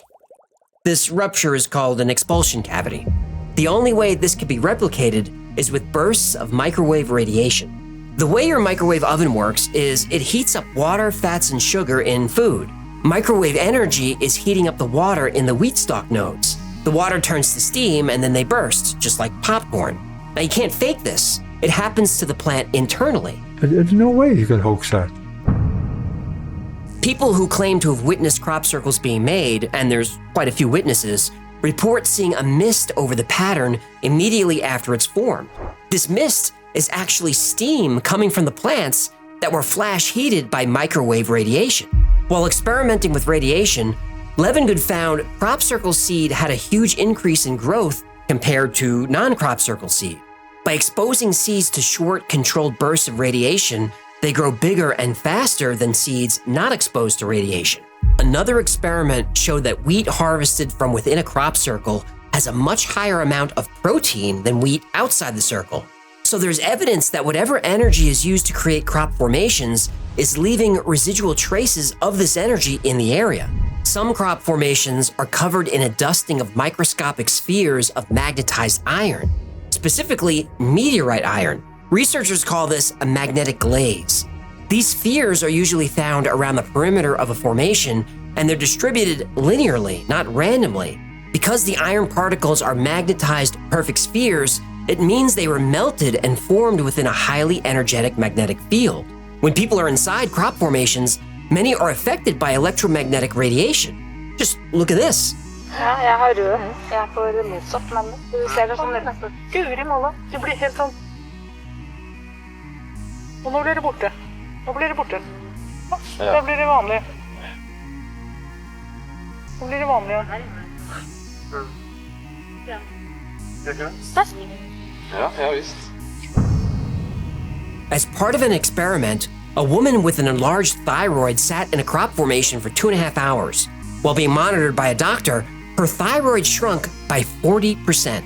Often cameras, watches, and other electronic devices stop working inside a crop circle. In fact, pregnant women and people with pacemakers are discouraged from going near one. Now, to skeptics, all this talk about energy sounds woo-woo, but I just showed you the real effects on plants and people. Now, it's fair to say that the elongated nodes and growth rates of wheat could be a coincidence. It's also fair to say that the physical reactions experienced by people could be psychosomatic, all in their minds. But skeptics, how do you explain this? These are called ghost formations, or ghost circles. This is when the design of a crop formation is still visible after the field has been plowed. Sometimes a ghost formation remains through the following season. Sometimes it remains for 2 years before finally fading. But this doesn't happen with all crop formations. Nobody knows why, but it could have something to do with where the patterns are found.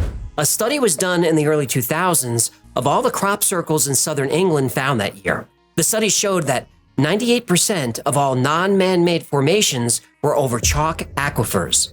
And by the way, chalk aquifers can be used for generating electricity. Everything keeps pointing back to electromagnetism. If there's an epicenter for crop formations in southern England, it's Silbury Hill. Silbury Hill was built thousands of years ago. It's 129 feet tall and covers an area of about 5 acres. Nobody agrees on what it was originally used for, but every year crop formations appear near it, sometimes right next to it. And by the way, the whole thing is one giant pile of chalk. Not far from Silbury Hill is Stonehenge. Crop circles appear there too. One of the most famous of these is called the Stonehenge Surprise. On Sunday, July 7th, 1996, this formation appeared mere feet from Stonehenge. It's been called one of the most complex and spectacular crop circle designs ever seen. The design is a Julius set, a type of fractal. Fractals are visual representations of mathematic formulas that repeat themselves at different scales. Zoom way in or way out, the pattern is the same. Look at how close Stonehenge is to the formation. Look at the visibility. Stonehenge has 24-hour security. The guards saw nothing unusual the night before. Crop formations also appear near Avebury, which is in the same area. The Avebury Henge is massive, twice the size of Stonehenge. Now, a ley line is believed to be an invisible path or energy line that connects sacred sites. Ley lines are thought to create a network of energy across the Earth, influencing the flow of energy and aligning with cosmic forces. The area around Stonehenge is on one of those ley lines. If crop formations are an attempt at communication, they're clearly using mathematic concepts, and this would make sense. Math is a universal language. But what do the messages mean? What story do they tell? Are crop formations proof of space travel? Do they offer an explanation for space travel? Are crop formations a map? Are they blueprints for a machine? Well, the answer to all those questions is yes. Over the years, crop formations got more and more complex. What started out as simple circles became patterns like this. This is the famous Milk Hill Galaxy Spiral found in 2001. The spiral consists of 409 perfect circles, 1,000 feet across, spread over 700,000 square feet. And look at how clean the design is. That's not even flat ground. This formation is a hard one for skeptics to deal with. Remember, England is pretty far north. In the summer, the days are very, very long. The night the spiral was made, there was only about 4 hours of darkness. It would take a huge crew of people to lay down this pattern in 4 hours. And by the way, it was raining the night it appeared. You'd think the field would be full of muddy footprints by the army of hoaxers it would take to make this. But nope, the Milk Hill Spiral is pristine. Fractals are a common theme with crop formations. Geometric shapes and other expressions of mathematic functions are also quite common. Even complex math problems are expressed. Squaring the circle is a problem in geometry first proposed in Greek mathematics. Squaring the circle involves using a compass and a ruler to create a square and circle with the same area. Now, this has been proven impossible, since calculating the area of a circle requires using pi. And if you remember your math lessons, pi is an irrational number, meaning it can never be exact. So you can never get the area of a circle to equal the area of a square. But there are methods that allow you to get close. And these methods have been seen in crop formations for years. Crop formations often use other mathematic concepts, like the golden ratio and Fibonacci numbers. Here's a formation that, when it appeared, people found very confusing. Then a mathematician solved it. It's a representation of pi out to 10 decimal places. The lengths of the arcs represent each digit. There's even a decimal point and an indication that the number continues forever. But there are also designs that, at first glance, look like geometry, but not exactly right. That's when some researchers had the idea to stop looking and start listening. This particular circle resembles what's called a cymatic pattern. A cymatic pattern is a shape that forms when sound waves vibrate a material like water or sand. Ernst Chladni was a German physicist and musician who documented cymatic patterns. He proved that different sound frequencies create different patterns, and these patterns could be predicted and repeated. Could the builder of this crop circle be telling us that this sound frequency has special meaning? If it does, how do we apply it? Well, let's look for more clues. In 2011, this double spiral formation appeared on Windmill Hill, the location of another ancient site. The same day, another double spiral appeared near Stonehenge, just a few miles away. Dr. Jerry Croth thought these formations could represent neutron stars. And although it's very rare, sometimes neutron stars collide and form a magnetar. What makes magnetars unique is their incredibly strong magnetic fields, which are among the strongest known in the universe. These magnetic fields are thousands to billions of times stronger than those of neutron stars. A magnetar's gravity is so strong that it dramatically warps space-time around it. In theory, this warping of space-time could lead to an Einstein-Rosen bridge, better known as a wormhole. A wormhole, again in theory, can connect two very distant points in space, essentially creating a shortcut that allows you to travel to a location faster than light could get there in a straight line. Now, I'm aware this is a lot of in theory and possibly and maybe regarding these crop formations. After all, magnetars are so rare that in the entire galaxy, only 10 have ever been found. Well, 11. Because the following day, literally the day after these crop formations appeared, a new magnetar appeared. I don't mean it was always there and was just discovered. I mean it wasn't there yesterday and it's there today. Then in 2022, this crop formation appears. 2 sections of concentric rings connected by a line. It's been theorized that this represents a wormhole. It shows 2 points in space surrounded by warped space-time and then a portal between. The outer ring represents the bending of space-time. Now maybe this crop formation is just a design with no special meaning, but that would be rare. Almost all crop formations have a message or purpose. So let's assume, for fun, that all these messages are puzzle pieces, that when the pieces are fit together, they show proof of a wormhole and a map of how to get to it. But how? How do we do that? Well, that's the question that electrical engineer Nikola Romansky asked. Nikola saw this image of a crop circle that seemed to be meaningless. It didn't have a recognizable geometry, it wasn't symmetrical. But Nikola had an idea. He brought the shape into his 3D software and extruded it around the center axis, meaning he spun it around to make a shape. So Nikola found more crop formations and did the same thing. He rotated the designs around a central axis to create their shapes in 3D. And after a while, he had a collection of what appeared to be blueprints, instructions on how to create some kind of machine. So what did he do? Well, what do you think he did? He built it. Nikola Romansky reached out to filmmaker Charles Maxwell and asked for help.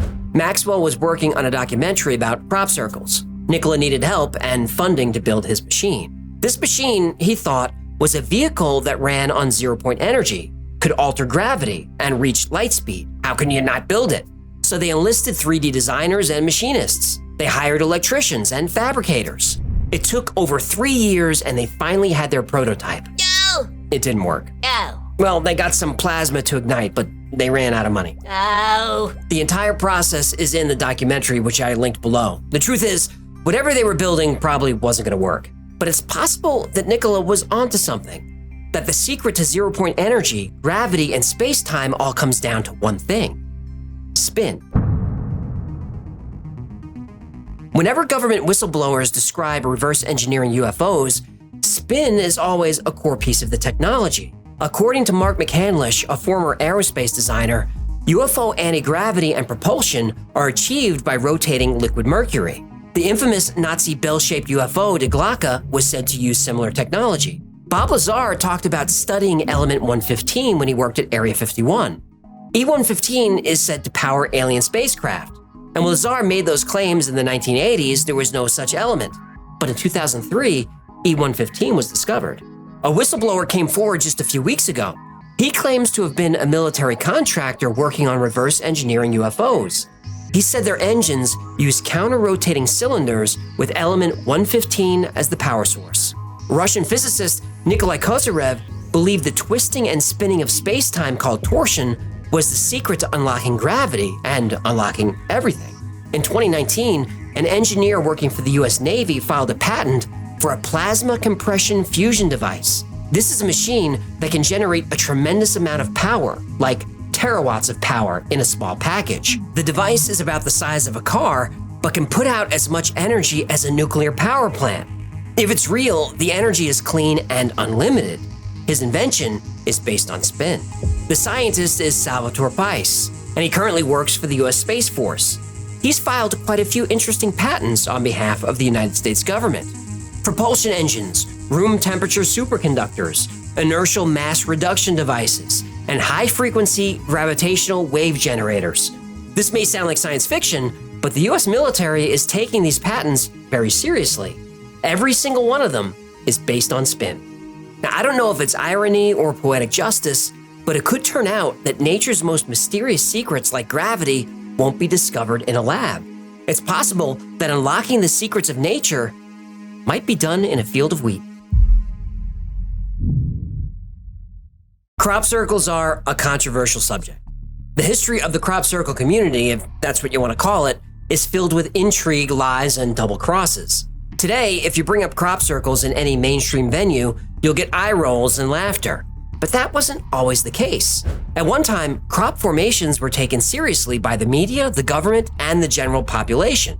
A new type of science emerged called cerealogy, named for Ceres, the goddess of agriculture and grain crops. Journals were created. Articles about crop formations were mainstream. Nick Pope spent over 20 years investigating UFOs for the British Ministry of Defense. He said the Army started investigating crop circles in 1985. Then glyphs started to appear in southern England in 1989, and crop formations were becoming complex. There seemed to be an intelligence at work. Prime Minister Margaret Thatcher asked her cabinet to find out what the hell was going on. The following summer, Operation Blackbird was launched. Blackbird was a 3-week surveillance operation with the goal of filming a crop circle forming in real time. The project was planned by prominent crop circle researchers Colin Andrews and Pat Delgado. It was sponsored by the BBC and Japanese national television. Not only did the project have the blessing of the British government, but the crops to be filmed were on land owned by the Ministry of Defense. By working with the MOD, acres of farmland could be cordoned off to keep out hoaxers and prevent any genuine crop circles from being trampled by a curious and excited public. The military had every inch of the field covered with cameras. They had night vision and even infrared cameras to detect body heat. If a circle was going to form, it would definitely be seen. This was a huge event. Millions of people around the world watched, and every day Colin Andrews would appear on TV and describe the day's events. On day 2, a crop circle appeared, and Colin Andrews went on television and spoke very enthusiastically about the discovery. And then everything came crashing down. The formation was a hoax. Not just a hoax, but an embarrassing one. The design was crude, and placed in the center of the circle was an astrology board game. Colin Andrews, a serious investigator and the face of the crop circle phenomenon, was humiliated. Somebody's had a laugh, they've had a joke, they've actually done none of us any good, that sets these sort of things, only set the research back. In the span of an afternoon, the field of crop circle research went from mainstream science to fringe theory, and it's been there ever since. Hang on. What? If the Army had the whole thing blocked off and covered with cameras, how come they didn't see nothing? It was a setup. It was a setup. Well, allegedly. Totally a setup. Colin Andrews believes, and I think there's plenty of evidence to support his theory, that the Army intentionally wanted to discredit him and the entire crop circle phenomenon. That doesn't mean the military didn't believe in crop formations. Quite the opposite. At the same exact time the highly public Operation Blackbird was going on, the Army was running a secret surveillance operation a few miles away on Silbury Hill. In fact, they allegedly had film of bright orbs flying over the fields just to the south of the hill. But this operation only became known later. It appears that Blackbird was sleight of hand. Get the public focused on Blackbird, while the real operation took place a few miles away. Even now, when crop circles or glowing orbs appear, it's not uncommon for military helicopters to show up. Not only do the helicopters patrol the area, but they'll also chase the orbs around the countryside. Clearly, the military believes that crop formations are something more than simple hoaxes. But after the Blackbird fiasco, none of this mattered. Crop circles were debunked, and Colin Andrews became a fringe character. Colin's partner, Pat Delgado, was so disheartened by the Blackbird hoax that he retired and gave up his research. Sounds like Deep State wins again, eh? But that's not the end of the story. Go on. Colin Andrews may have become fringe in the public's eye, but he was a serious investigator, and crop circles were a real phenomenon. Even without mainstream support, he continued his work, and plenty of people supported him. Believers in crop circles were now fringe believers, but they still believed. This could be a problem for the government. They couldn't allow crop circles back into the mainstream, so British intelligence began a disinformation campaign. And to help them spread disinformation, they brought in the best. CIA. In his 1999 book, Cosmic Top Secret, The Unseen Agenda, author John King got Colin Andrews to sit for an interview. Colin knew that the only way hoaxers could get onto that field during Blackbird was if it was an inside job. When Colin made the announcement that a crop circle appeared, he hadn't even seen it yet. It was pitch black. He was pressured to make the announcement, so he did. He didn't report what he had seen with his own eyes. He reported what was described to him by the Army. As soon as the sun came up, he knew it was a hoax, but there was nothing he could do. He had a deal with the military that they would provide people, equipment, and land, but he had to cooperate with them. A big mistake. You shake hands with the military-industrial complex, you're making a deal with the devil. Yep. According to Colin, phase 1 of the disinformation campaign was to debunk crop circles with Operation Blackbird. Phase 2 was Doug and Dave, who showed up a year later. Doug Bauer and Dave Chorley admitted to being the makers of crop circles, and to this day, that's the official explanation. Colin doesn't think they're part of the intelligence community, but he believes they were used by and compensated by people in the IC. They were paid? Oh yeah, they were paid thousands of dollars for their story.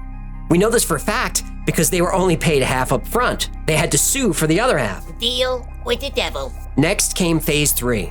A freelance journalist named Jim Schnabel arrived on the scene. According to Colin Andrews, Schnabel was CIA. Now, James Schnabel was not an official CIA officer, but he certainly could have been an agent. If you search his name in the CIA database, you'll get plenty of hits. And Schnabel's name is always connected to paranormal cases like crop circles and remote viewing. Anyway, Schnabel was conducting private interviews with everyone involved with Blackbird and with other crop circle researchers.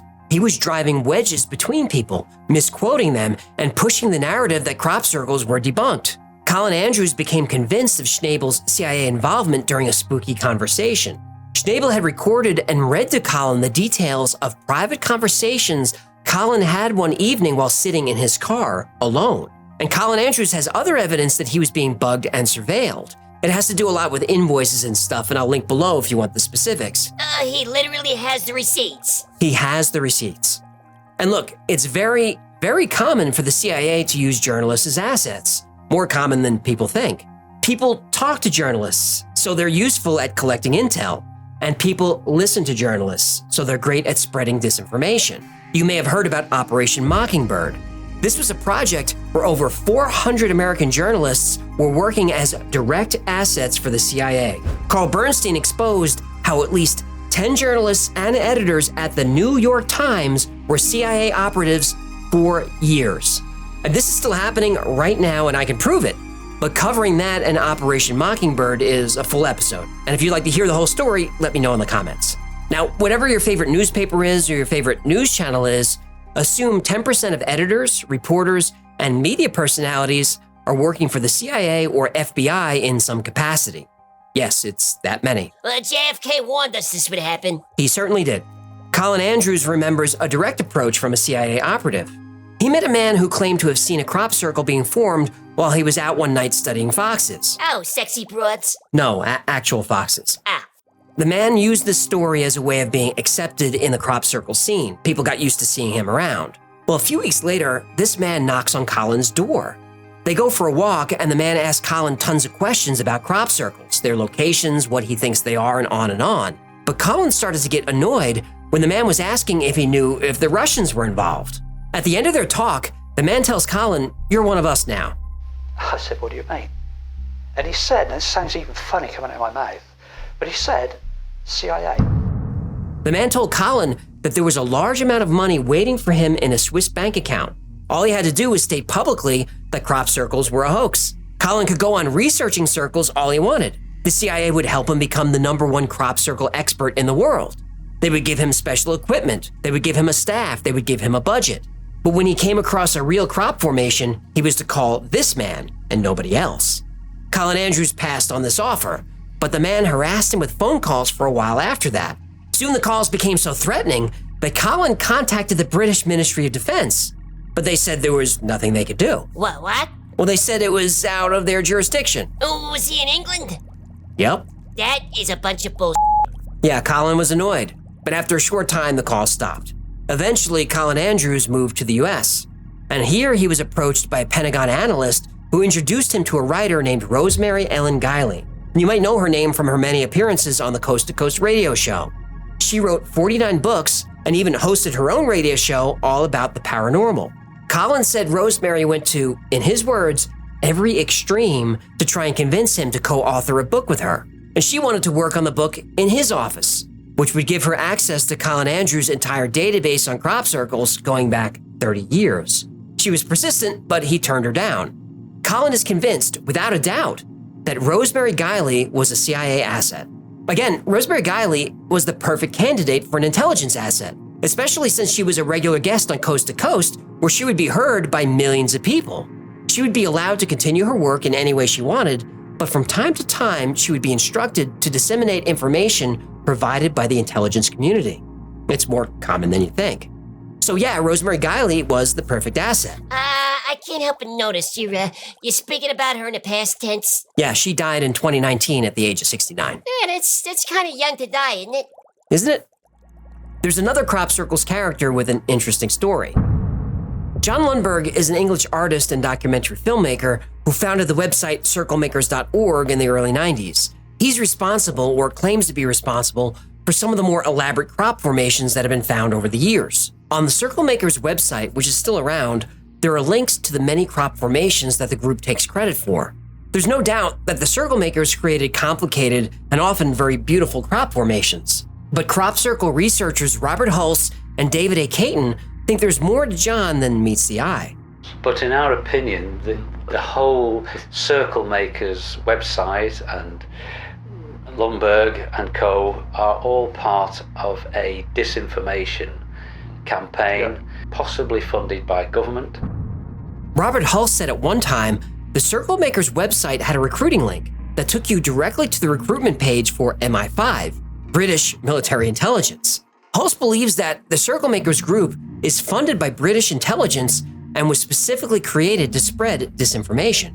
Hulse believes the Circle Makers' goal is to muddy the waters and confuse serious crop circle researchers, to make it as difficult as possible to determine what was and wasn't a genuine crop formation. Now, there's no hard evidence that the Circle Makers or its founder are connected to military intelligence. But in 2009, researcher Richard D. Hall dug into Lundberg's background and found a lot of interesting information. Lundberg got his master's from the Slade School of Fine Art in London in 1992. At this time, Slade was next door to the then secret headquarters of MI5 at 140 Gower Street. It was literally next door. The two buildings shared a courtyard. Hall makes the point that intelligence agencies often recruit final year college students. That's always been true and is still true today. Lundberg started making crop circles immediately after graduating. Hall notes that if you view the HTML source of circlemakers.org, the second keyword is MI5. Now that was in 2009, but even today, the site's keywords contain entries like MI5 and CIA. And something I just noticed while researching this episode, why is alleged CIA asset Jim Schnabel a keyword on this site? In 2004, the Circle Makers website teased Colin Andrews, who at the time was raising money for his research. Circle Makers said that if the fundraising fails, Colin could just join MI5 PSYOPs and retrain to be a crop circles maker. Now, PSYOPs is short for psychological operations, which is the use of psychological techniques and tactics to influence the perceptions, attitudes, and behaviors of a group of people. And this is a type of strategic communication used by military intelligence and government organizations all the time. It sure is. Just turn on the news. Well, that's true. If you spent an hour reading the news today, you consumed government intel. Believe me. Now, Hall acknowledges that these references to MI5 seem just too blatant, but he believes they're a double bluff. Meaning, if we sarcastically connect ourselves to the intelligence community, people will think we're joking. Nobody would be so obvious. But this is absolutely a real and effective PSYOPs technique. Hall found that the website was hosted in Pittsburgh. Now, at the time, and even today, to some degree, it's uncommon for British organizations to host their sites in the US. And Hall found that the administrative contact for the domain belongs to a colonel in the US Air Force. Now, it could be a coincidence, but the man has an unusual name. Now, I'm not going to name him here, but I'll link to Hall's research down below. Richard Hall looked into Circle Makers' finances, trying to figure out how they pay their bills. Lundberg had registered a couple of companies, but they were inactive. But there was an interesting quote on the Circle Makers website. You'd be surprised how expensive running a successful website can be. Don't panic. We're not going to ask you for money. Our retainer, from sources we'd rather not disclose, has kept our virtual head above water. What does that mean? A retainer? From who? Who's financing them? Making crop formations is technically a crime. It's trespassing, vandalism, destruction of private property. What investor would fund that and become complicit in those crimes? Plus, there could be civil liability. If you create a crop circle and a bunch of strangers show up and tear up my field, I could sue you for that. Even if they're minor crimes and rarely prosecuted, it doesn't sound like a good investment.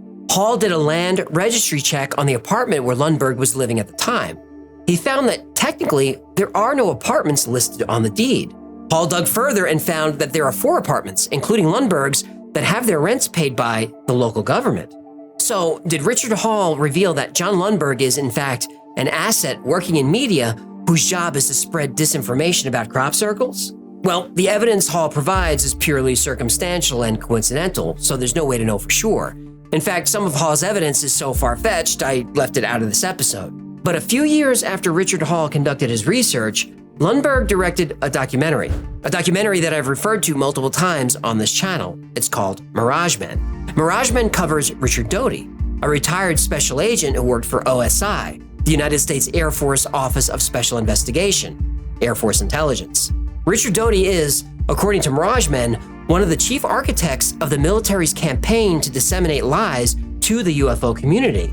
In other words, to spread disinformation. Doty's job was to muddy the waters, so UFO researchers wouldn't know what sightings were real and what were hoaxes. Now this is, according to Hall, Hulse, Caton, and many others, exactly what the circle makers have done and have been doing to the crop circles community for years. There's a reason why John Lundberg would make a great intelligence asset, and Rosemary Guiley, and James Schnabel, and countless other writers, journalists, and media figures. They already work in the paranormal community. They're trusted by that community. They continue to do their work, but every so often they spread a little bit of disinformation to that community, a little nugget to steer people away from the truth. This is why you shouldn't trust anyone in the media. Whether it's your favorite news anchor, TV show host, podcaster, blogger, or writer, be wary of anyone with influence. These media personalities may seem trustworthy. They may seem like they have your best interests in mind, but some of that is just a performance. Not all of it, but some of it is a performance designed to sway your opinion or even alter your entire belief system. The intelligence community does not want you to know the truth about crop circles, UFOs, secret space programs, or alien technology. That's a fact. Millions, perhaps billions of dollars are put into black budget programs designed to distract and confuse you from the truth. When CIA needs to spread disinformation, they look for trustworthy people with large audiences to deliver their message. So keep your eye out for clues. An intelligence operative, an agent, an asset could be anyone. 3 + 1 5 + 0 0. With crop circles, the weird twist for me was the military involvement. I never heard of any of that. And then the strange guy following Colin Andrews around. That was kind of weird. What do we have next? Episode 121. This is the UFO sighting at the aerial school in Zimbabwe. See you in a minute. September 14th, 1994 was a quiet night in Zimbabwe. Then suddenly, what sounded like an explosion startled people all over the country. Windows rattled and doors shook. Shocked and confused, people nervously stepped out of their homes to see what happened, but everything looked fine. They went back inside to bed. But one woman wasn't satisfied. Cynthia Hind drove around the capital city of Harare looking for the source of the sound, but nothing seemed unusual. But back at home, Cynthia's phone rang relentlessly. She was a UFO investigator, and witness reports were coming in one after the other. The news claimed that the sound was a sonic boom caused by a meteor shower, but Cynthia wasn't so sure. Eyewitnesses near Lake Kariba described bizarre lights in the sky earlier that week. Lights in a row that moved erratically. Fast, then slow, first north to south, then east to southwest. Meteors don't do that. Cynthia suspected there was much more to the story, and 2 days later she'd find out she was right.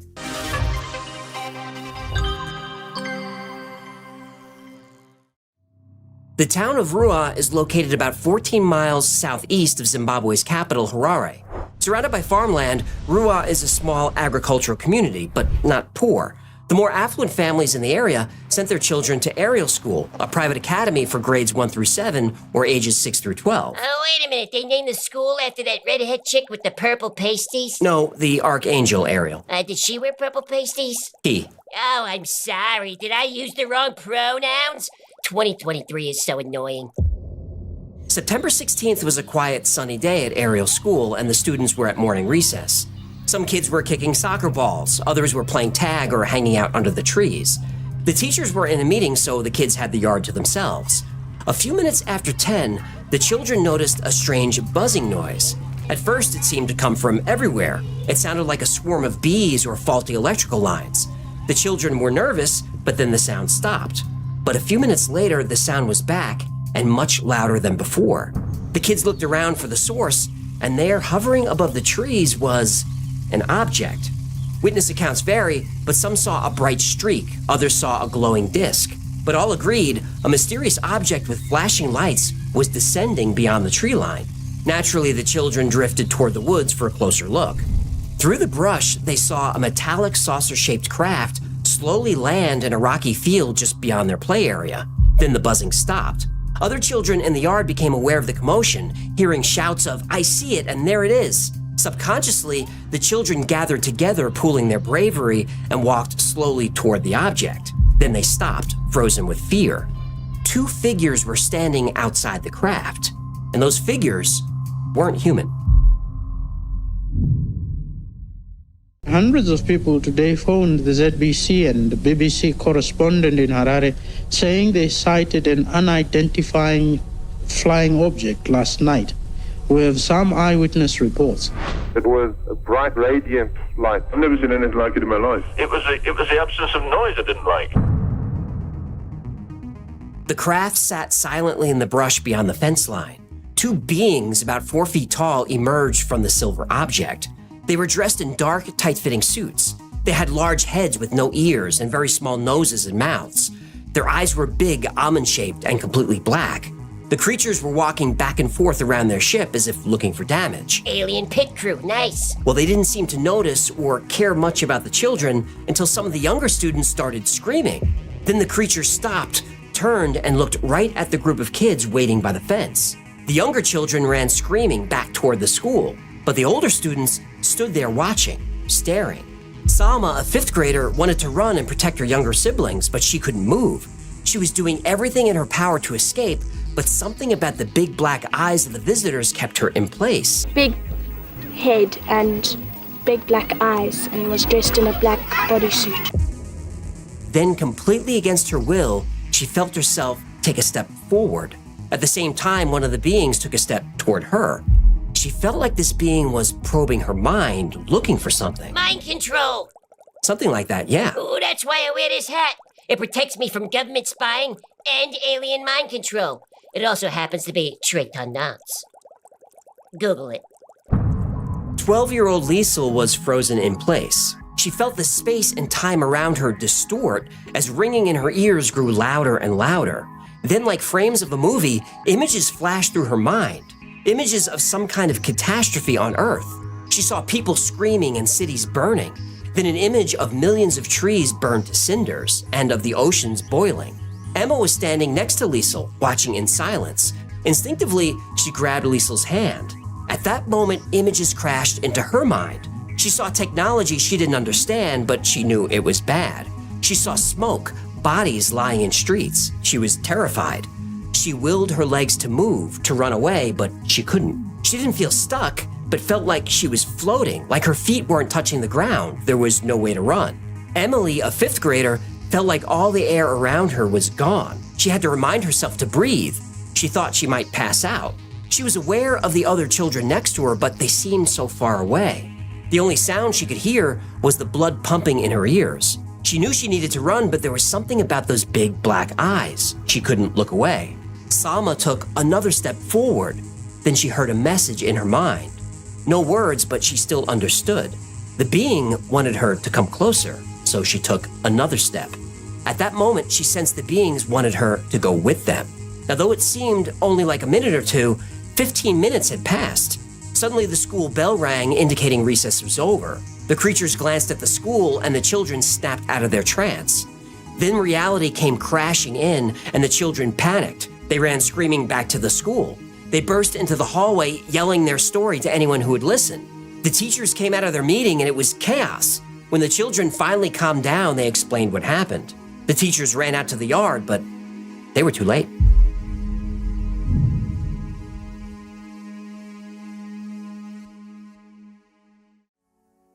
Around 10 a.m. on September 16th during recess, 62 students from Ariel School saw one or more shiny silver craft descend into a brushy field near the playground. Sitting on the spaceship. How do you know it was a spaceship? Wasn't it a helicopter or something like that? Well, it looked like it was like a disc, like a round. And whereabouts was it? Over in the trees over there, between the third pole. And did you girls see that as well? Several students said the craft was surrounded by smaller objects zipping around the sky. These objects had flashing colored lights. They were moving slowly and would disappear, then reappear somewhere else. It seemed like the objects and the beings were guarding the saucer or maybe trying to fix some kind of malfunction. Immediately after the incident, the headmaster of the school, Colin Mackey, told the children to draw what they saw and write down everything they could about what happened. This would prove very helpful in future investigations. Reports varied, but all shared core similarities. A number of beings emerged from the craft. The beings were humanoid with large heads, small mouths, and large, dark, oval eyes wearing tight black suits. Some of the children said there was a being walking or running around the top of the craft. Others said it was moving around on the ground. But the way the beings moved was strange. We saw this black figure running in a slow motion. The strange thing was it seemed to be in very slow motion. The way the beings moved spooked some of the younger children and they began to cry and scream. This drew even more attention from the other students nearby. It also drew the attention of the beings. Then the children noticed the being in front of the craft was looking back. And even though its mouth didn't move, the children heard it in their minds. The adults at Ariel School didn't know if the children had seen a UFO and aliens, but they believed they saw something. I agree that it could be something that we are not common with. The event happened on a Friday, and over the weekend, some parents were searching the field behind the school looking for physical evidence. They did find some flattened brush, but that could have been caused by anything. When Colin Mackey got to work on Monday morning, his desk was covered with letters and messages from parents, demanding to know what terrified their children. Some students were so traumatized, they wouldn't return to school for a few days. A couple of students wouldn't return at all. Colin Mackey knew that he had to get to the bottom of whatever this was. He had to make sense of it to solve it. But to do that, he would need help. There were roughly 100 kids in the playground, broad daylight, Ariel School, Rua, Zimbabwe, 1994, and they got within some of them within arm's length of these beings. But those kids, the way they were talking about it and the way they were drawing it, you're like, wow, it really does seem like something happened to them. I get goosebumps still to this day after spending over 6 years investigating this case. It just gives me the goosebumps when I see that because you know those kids aren't lying. In the few days after the loud sound was heard all over Zimbabwe, Cynthia Hind would continue to study witness reports of the supposed meteor shower. Professor Ewan Nesbitt, who worked at the Greenwich Observatory in London, told her that a Russian satellite had entered Earth's atmosphere. As the satellite burned up, it caused strange lights in the sky and what sounded like an explosion. Some pieces of the satellite were actually recovered in the city of Karoi outside of Harare. But a disintegrating satellite didn't match the descriptions given by the witnesses. We saw this like a silver thing down there. It was a silver oval thing that flew past really slowly. I saw the bigger one and the spaceship, like 4 or 5 of them. It was red, green, and yellow. There was this big ship. It had these lights, these patterns, and it flew. The news outlets had encouraged witnesses to call with any information they had about the mysterious object. Hundreds of people called the local television station and the BBC station in Harare. What they reported did not resemble a meteor shower. These things were flying in a pattern, and there was no sound. No wings, no nothing. Shiny oval thing. As the continental coordinator for MUFON, the Mutual UFO Network, Cynthia had her own theories about what might have been seen in the sky that night, but she needed more evidence. 2 days later came an electrifying call from Tim Leach, the BBC bureau chief for Zimbabwe.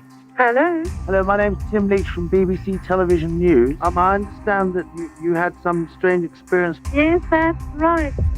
He was a respected journalist, a seasoned reporter who covered war zones. Yet on this call, he sounded rattled. Tim told Cynthia that 62 students at the aerial school in Rua had seen a UFO. He invited her to join him at the school to talk to the children. Of course, she agreed, but even after 20 years as a UFO investigator, she'd never seen anything like this. Tim Leach was a cameraman and producer who had covered war-torn parts of Africa like Angola, Rwanda, and Nigeria for the BBC. He was familiar with gunfire and tense situations. He even witnessed the deaths of several colleagues. Despite his experience, Tim was unsure about how to proceed. The BBC is known for fact-based reporting. If you think the media is reporting facts, I have an NFT to sell you. Well, they require multiple sources to run a story. If you count anonymous sources. Tim had over 60 sources, actual sources, yet the story still wasn't considered credible. Local reporters weren't taking it seriously. Well, unless it's a story about cow farts and global warming. They take that very seriously. Yeah, I don't want to have this conversation now.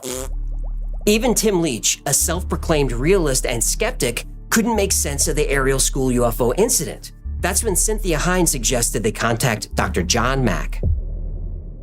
Tim Leach from BBC Television News in Harare, Zimbabwe. Message for Dr. John Mack. This concerns a UFO sighting over a school where it hovered, landed, a black man got out, but of course we're having difficulty being taken seriously in spite of being the BBC. Please call me as soon as you can. Thank you. Dr. Mack was a psychiatrist who specialized in child psychology. In the early 90s, he conducted a 10-year psychological study on individuals who claimed to have experienced encounters with aliens. These encounters often recurred and even involved abductions. Dr. Mack believed that society, especially academics, shouldn't dismiss these reports as mere mental or cognitive issues.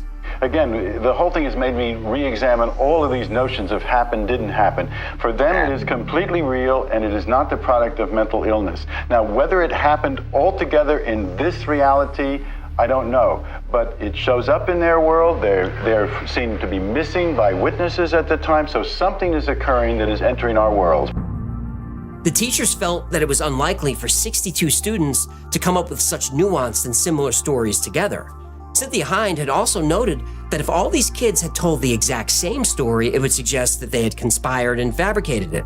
While she acknowledges that some students may have added or embellished details, she believed that the core of what each child claimed to have seen remained the same, and that what they saw was very creepy.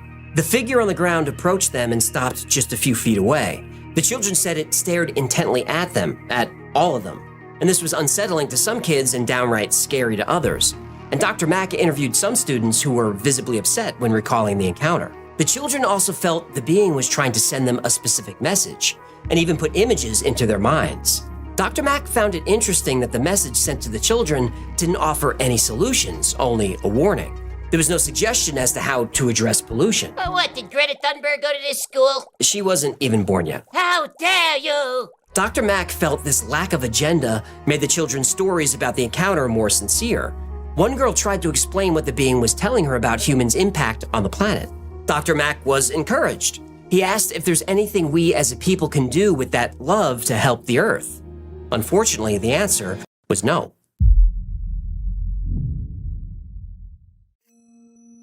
In the days and weeks following the encounter, Ariel School became inundated with UFO fever.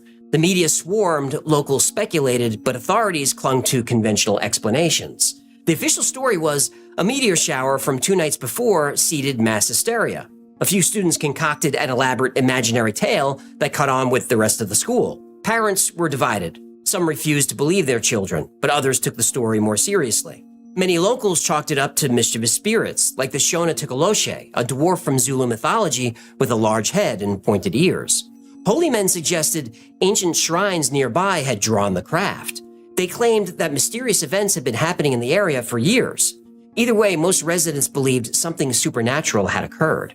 Whether it was aliens or not, the teachers and investigators believed the children had some kind of experience. And similar reports were made before and after the school sighting.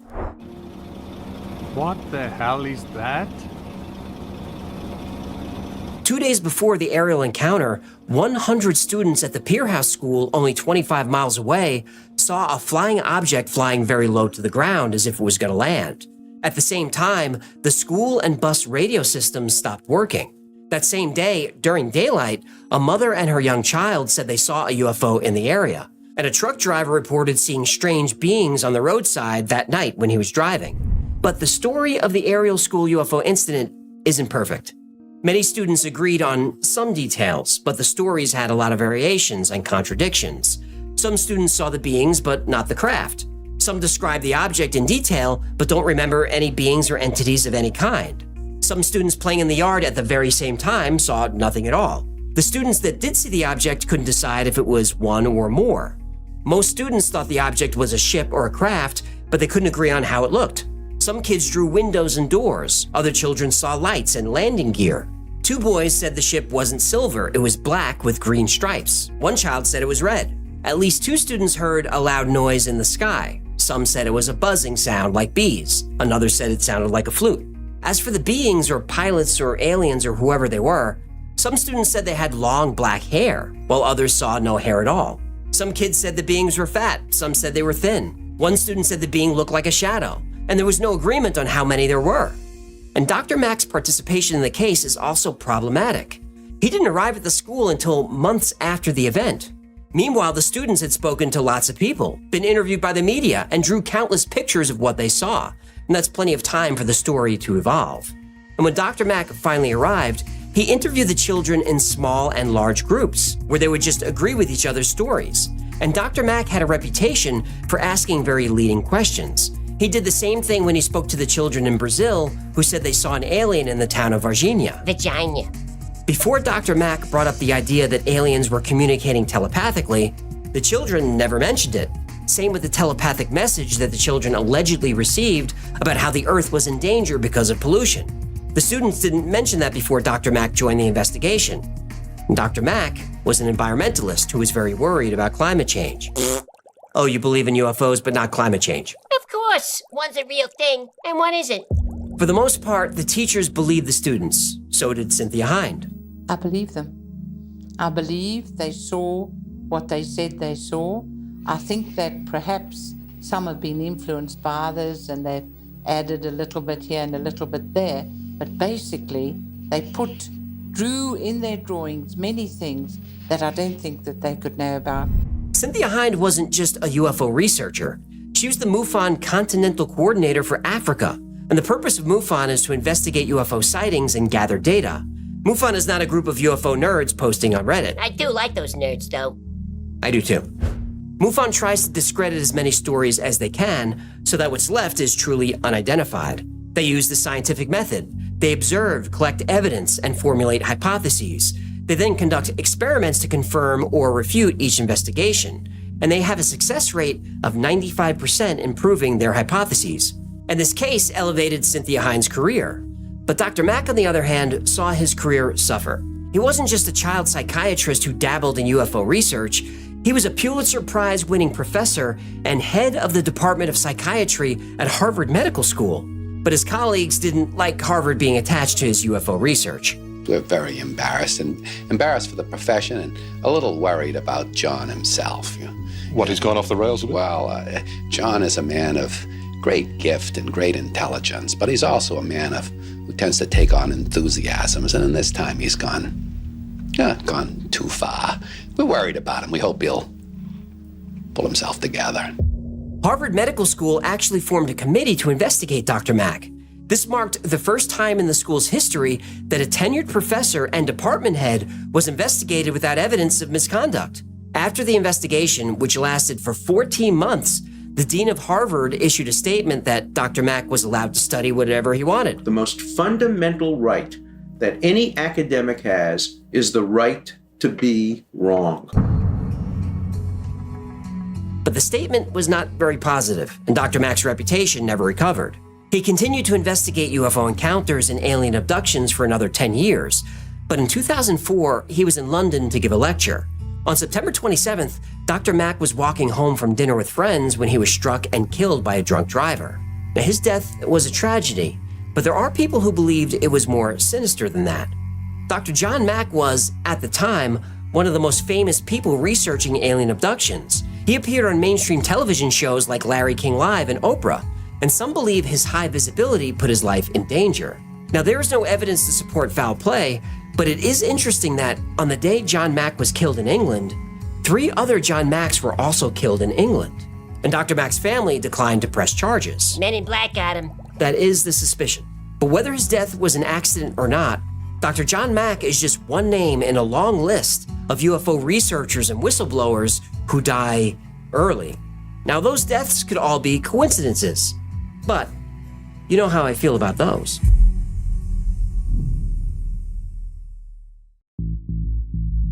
The aerial school encounter wasn't the first time a UFO landed near a school, which was seen by multiple people. On April 6, 1966, in Melbourne, Australia, students from Westall High School and some local residents witnessed a UFO land in an open field. People described the object as silver and saucer-shaped and about twice the size of a car. After about 20 minutes, 5 aircraft, probably military, flew over the area. The object then lifted off and disappeared. Authorities tried to cover it up, but the craft was seen by over 200 people who all told very consistent stories. A teacher who claimed to see UFOs hovering over a Melbourne school says military officials threatened to have him fired if he ever spoke about the incident. They were threatening him? Oh, absolutely. I was threatened. And if he spoke up? Clearly you were drunk on duty, and that will have to be reported to the education department, and of course you'll lose your job. The government had said it was just a weather balloon. Where have I heard this one before? But representatives from the military and government interrogated witnesses, and took soil samples from where the object landed. That doesn't sound like something you do when a weather balloon crashes. The following year at Crestview Elementary School in Miami, students and teachers heard a strange whistling sound overhead. Looking up, they saw 4 saucer-shaped objects gliding in diamond formation. The craft disappeared for 20 minutes, then returned, changing their direction. The sound they made was so loud, it drowned out the shouts of the teachers. Students ran back inside, terrified. Briefly vanishing again, the UFOs rematerialized for another flyby. Then, in perfect unison, they flipped onto their sides and flew away at an unbelievable speed. This event was witnessed by 150 people. 9 years later, in Wales, over a dozen students and staff at Broadhaven Primary School reported a silver disc hovering over the school. They watched the object for a few minutes until it darted away. But later that afternoon, it returned, this time witnessed by even more people. Once again, it hovered for a few minutes before vanishing again. The British government said the UFO was actually a meteorological anomaly, a weird weather event. But in 2017, documents were found that proved not only was the government taking the sighting seriously, the UFO was seen by military personnel and pilots and air traffic controllers. Well, how long are these governments gonna keep lying to their citizens, huh? I don't know, I guess until the citizens get sick of it and do something about it. You sick of it yet? 3 + 1 5 + 0 0. I know a lot of people believe that story, but as far as UFO stories go, it's not one of the stronger ones. The next one is a strong one. This one is... Human! I've achieved air supremacy. Is that a weather balloon? Hello, it's a tactical air-powered levitation device. I'm untraceable. Was that an F-16? You better be careful, they'll shoot you down. Relax. I put a Chinese spy camera on the basket. They let those things fly forever. Balloon aircraft over Groom Lake. This is Viper 2-1, United States Air Force. You are in restricted airspace. Turn to heading 180 and descend immediately. Acknowledge.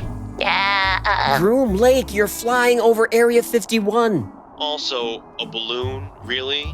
Do you know how ridiculous you look on radar? You know there are easier ways to get arrested, right? Okay, take it easy with the jokes, Viper 2-1. Sheesh, everybody thinks they can do comedy. I'm still waiting for something. All right, let me go before Captain Comedy over there starts doing his tight 5. You know this is an open channel, right, Balloon Boy? Yeah, gotta go. Next episode can't be debunked. It's one of the scariest UFO stories I ever covered, and it's from Brazil. The UFO stories in other countries, I don't think get enough coverage here because we're Americans and we tend to be focused on ourselves. That's only natural. But Brazil has some of the best UFO stories around, and this one coming up is one of the better ones, maybe the best one, because it happened, for sure. This is Operation Prado. In the late 1970s, all across South America, farmers were finding their animals mutilated. The wounds were precise: surgical cuts, puncture holes, and burns. Major organs were missing. The bodies were drained of blood. Something was terrorizing the continent. But on a remote Brazilian island called Colares, the pattern changed. 3 things made the Colares animal attacks unique. 1, there were witnesses. 2, there were pictures. And 3, the animals were people.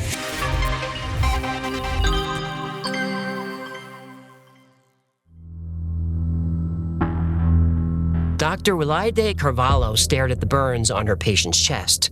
Perfect circles, burned tissue. Inside each circle, puncture marks grouped together like needle holes. After 6 months as Colares' only doctor, Carvalho knew what to expect on an island of 2,000 people. Farming accidents, fishing injuries, colds. Animal bites were the most exotic cases she treated. She wasn't prepared for any of this. More UFOs in Brazil? Oh yeah, Brazil has a lot of UFO activity, maybe even more than the US. Nah, I guess there's more to Brazil than just barbecue and bikini waxes. There is. And booties. Okay. The fishermen saw them first, bright objects shooting in and out of Marajo Bay without disturbing the water. They raced across the sky and disappeared into the jungle. Local pilots saw them too. Their instruments failed whenever the objects appeared. Some described cylinders, others saw cones or discs. All were bright. Within weeks, more UFOs appeared. At first, just sightings. Then the phenomenon became more interactive. The UFOs waged an all-out assault on the island. Dr. Carvalho's 40th patient lay before her. All victims had similar injuries: burns, incisions, punctures. Most were women. Most attacks happened at night. Their stories sounded crazy, but were identical. It always started with the ceiling glowing orange. One victim described it like a cigar held to paper. The light intensified. Then a hole opened in the ceiling. Victims could see stars through it. The alien ray guns burned through the roof? No, people said the ceiling started to shimmer, and then they could see through the opening, but it was wavy, like looking through water. Ah, phase-shifting technology. Probably. Next, colored lights would hit parts of their body, usually the left side of their chest. Then, paralysis. Complete immobility. They couldn't even scream. They felt blood being drained from their bodies. They gave the lights a name: Chupa Chupa, bloodsuckers.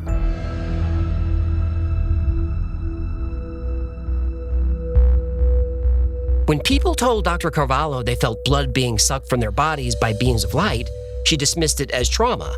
But blood tests confirmed it. Every victim had low blood counts, even without traces of bleeding. Whatever was doing this wasn't using any medical tool Dr. Carvalho recognized. She took patients to Belém, a city 2 hours away.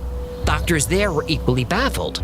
The burns appeared in seconds, but took weeks to heal. Brain scans showed unusual activity patterns no one could explain. Half the residents fled the island. Those who stayed lit bonfires. They set off fireworks. Bonfires and fireworks? Oh, they were celebrating the arrival of the new alien overlords. No, they were trying to scare them off. If you can shoot laser beams through invisible roof holes, you're probably not going to flinch at a few bottle rockets or Roman candles. The lights weren't afraid. They even shot at them with hunting rifles. Nothing worked. After treating strange injuries all night, Dr. Carvalho got a call from Belém. 2 of her patients had died. Official cause? Unknown. She begged local authorities for help, but they were overwhelmed. Police increased patrols. The lights kept coming. The island transformed into a prison of fear. Fishermen refused to go out. Farmers abandoned their fields. The economy collapsed. Yeah, you know, it is hard in the economy when people can't go to work. It is. But at least on this island, they chose to stay home.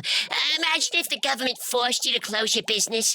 Devastating. Okay, I see what Imagine what would happen to the economy if you shut it down for 2 years. Ooh, Mama, that would be devastating and unconstitutional. Now is not the 2 time. weeks to flatten the curve of my dorsal fin. You got that out of your system? Sorry. I got triggered. Go ahead. What happened next? The mayor finally called the Air Force. His island was under attack. People were hurt. 2 were dead. He was put on hold. and a different voice picked up. He asked if victims had experienced blood loss or tissue damage like burns or punctures. When the mayor confirmed, they promised to send investigators. The mayor exploded. He didn't want investigators. He wanted fighter jets, missiles. He wanted these things destroyed. The Air Force officer was not surprised at the mayor's description. He had heard it all before. A special unit arrived the next day, except they didn't bring weapons. They brought cameras.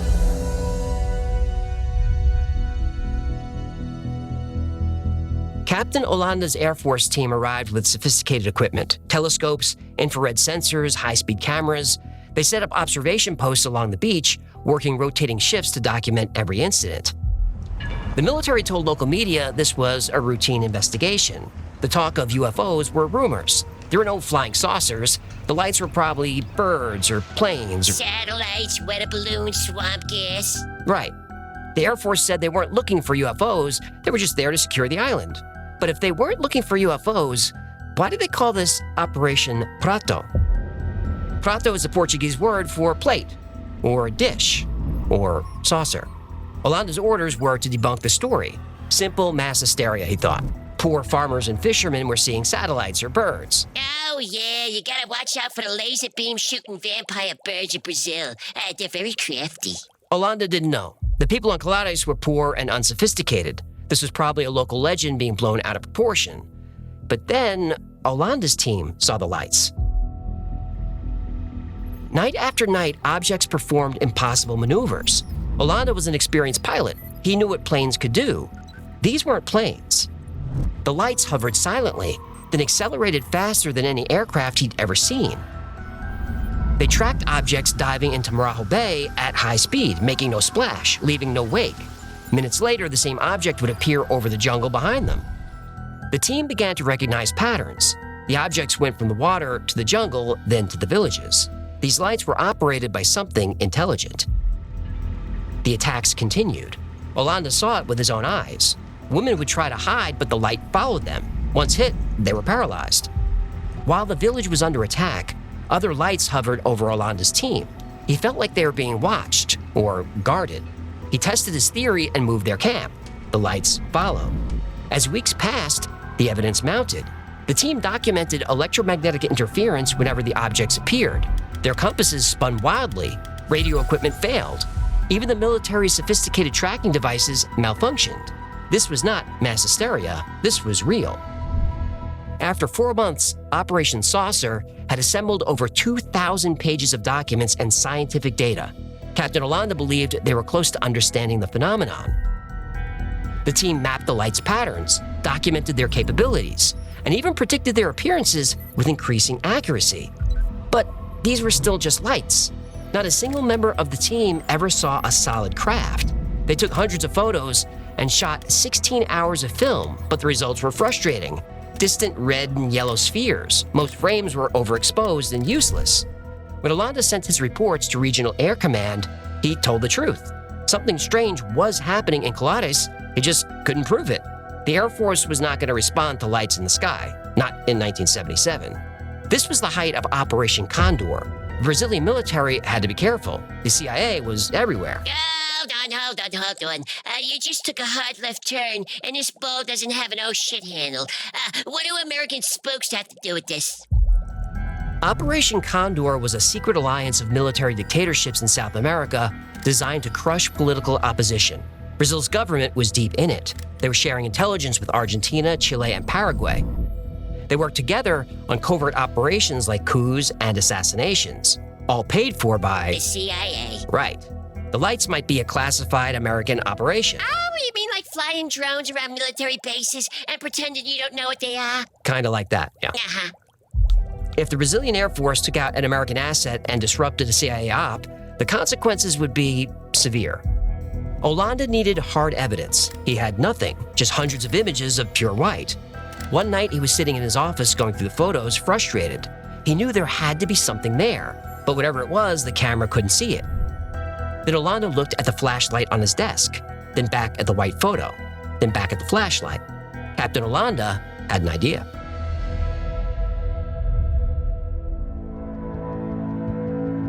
Captain Olanda's team had sophisticated cameras, night vision devices, and state-of-the-art telescopes. Over 4 months, they documented every strange light and unexplained object. But capturing proof was harder than they expected. The team shot over 500 photographs and 16 hours of film. Some showed only lights, distant, blurry spheres of red and yellow. Most frames were completely blown out, pure white. As Captain Olanda examined one of these pictures, he saw the flashlight on his desk and had an idea. What if instead of examining the finished photograph, he examined the negative? He thought about how doctors hold x-rays up to a lighted board. He tried the same technique. He enlarged the negatives, which looked pure black, but they weren't. When Olanda held them up to a light, he saw the faint outline of an object. Captain Olanda asked Milton Mendonça to join the team. Mendonça was a filmmaker and photographer, but he was also a sergeant and a trusted friend. Mendonça brought special ultraviolet film and showed the team a new technique. Instead of trying to photograph the lights directly, they focused on capturing the solid shapes hidden within them. It worked. The new photos revealed cylindrical objects with black bands along their hulls. Some were over 300 feet long, bigger than a 747. The objects moved in formation, even when diving into Marajo Bay, always without making a sound. The cameras also caught smaller probes being released from what the team called motherships. These probes would return to the larger craft after conducting what seemed to be surveillance missions. By December 1977, the team had documented enough evidence to prove these objects were real. Captain Olanda sent the evidence to Regional Air Command. He immediately received a call from a brigadier general with new orders. Surrender all photos, footage, and documents. All findings and reports were to be classified. Shut everything down. The team was surprised. They were finally making progress, but Captain Olanda followed orders. They packed up camp and returned to base. Operation Saucer was over. Olanda believed the Brazilian government shut them down because they didn't want them to find out who or what was controlling the UFOs. But it was too late. Captain Olanda already knew.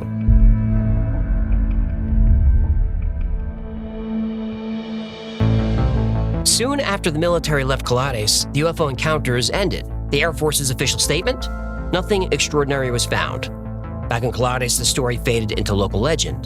But in 1996, Brazil made headlines with another UFO incident in Virginia. Vagina episode down in your probe canal. Virginia. What'd I say?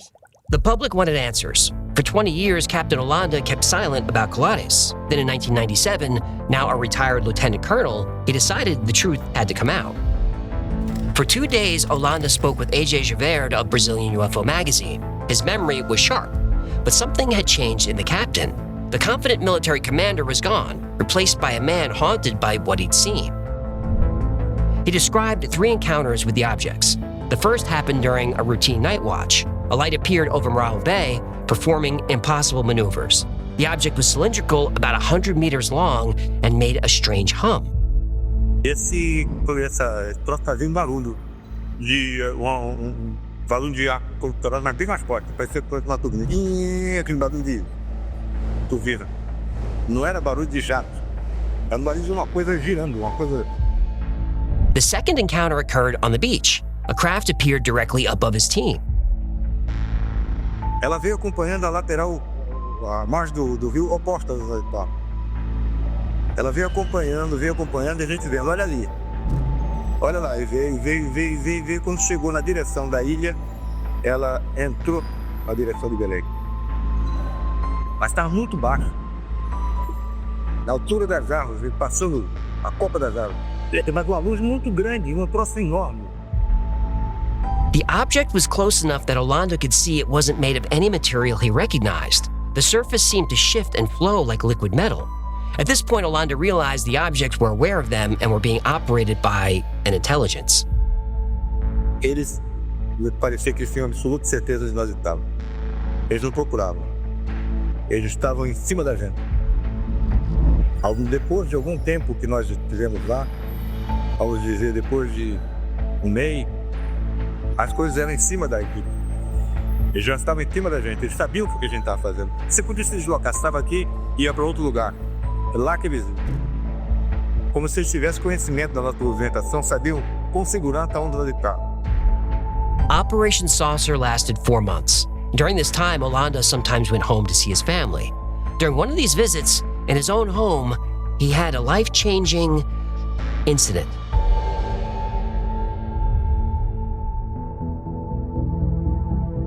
Late one night, he was in bed when he heard a crack, like an electrical power surge. Teve algum problema ali, aquele talido muito grande, muito forte. E ao mesmo momento em que iluminou o quarto. After the flash of light, Orlando found himself standing up, paralyzed with fear. He felt a presence behind him.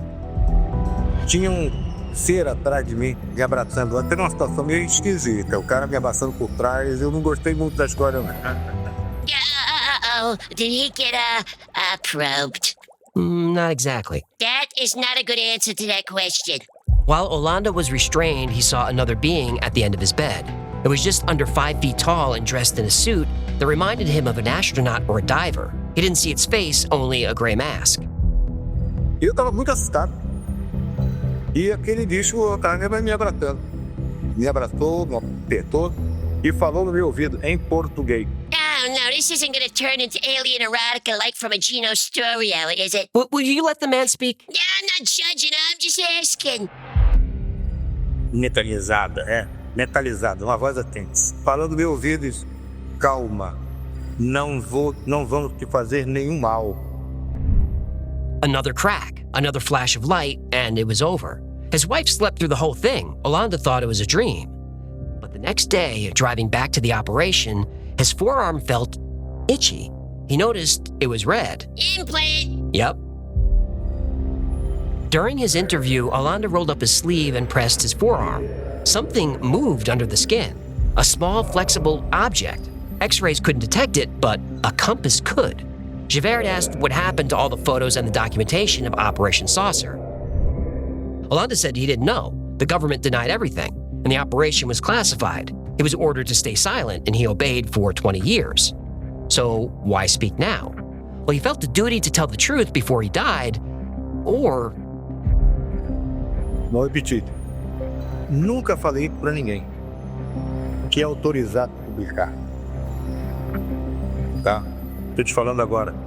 Já tô com 70, daqui a pouco tô com 70, se chegar lá, me desaparecer antes. Orlando's concern about disappearing seemed strange. But just weeks after giving this interview, Oh, no. before the article was even published, Oh, no. he was found dead in his apartment. He apparently hung himself using the belt of his bathroom. Yeah.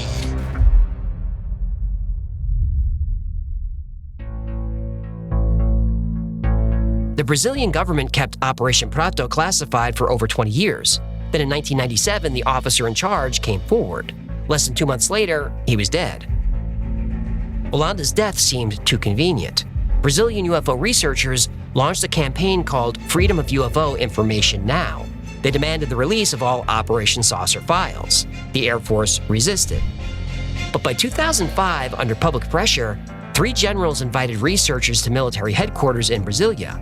For the first time, civilian UFO investigators examined Operation Prato's classified files. They accessed 110 photographs and 160 documents, a fraction of the total archive, but enough to confirm the extraordinary nature of the investigation. The Brazilian Air Force went further in 2010. They passed Resolution 551 GC3, a law requiring all UFO reports to be sent directly to the National Archives. Any Brazilian citizen could now access decades of military UFO investigations. Finally, a government was actively preserving its UFO records instead of destroying or classifying them. Mostly. Resolution 551 GC3 has a carve-out.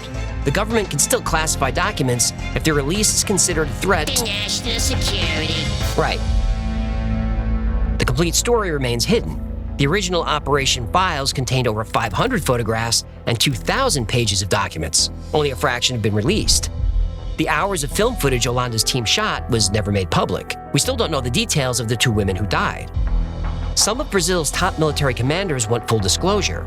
Brigadier General José Carlos Pereira, head of Brazilian Aerospace Defense Command for over 10 years, publicly stated that UFOs were solid objects under intelligent control. But factions within the military were fighting to keep specific files classified. There may be valid reasons governments don't fully disclose contact with extraterrestrials. Acknowledgement is announcement. It broadcasts to whoever's out there that we understand we're not alone in the universe. Some prominent scientists think revealing ourselves is a very, very bad idea.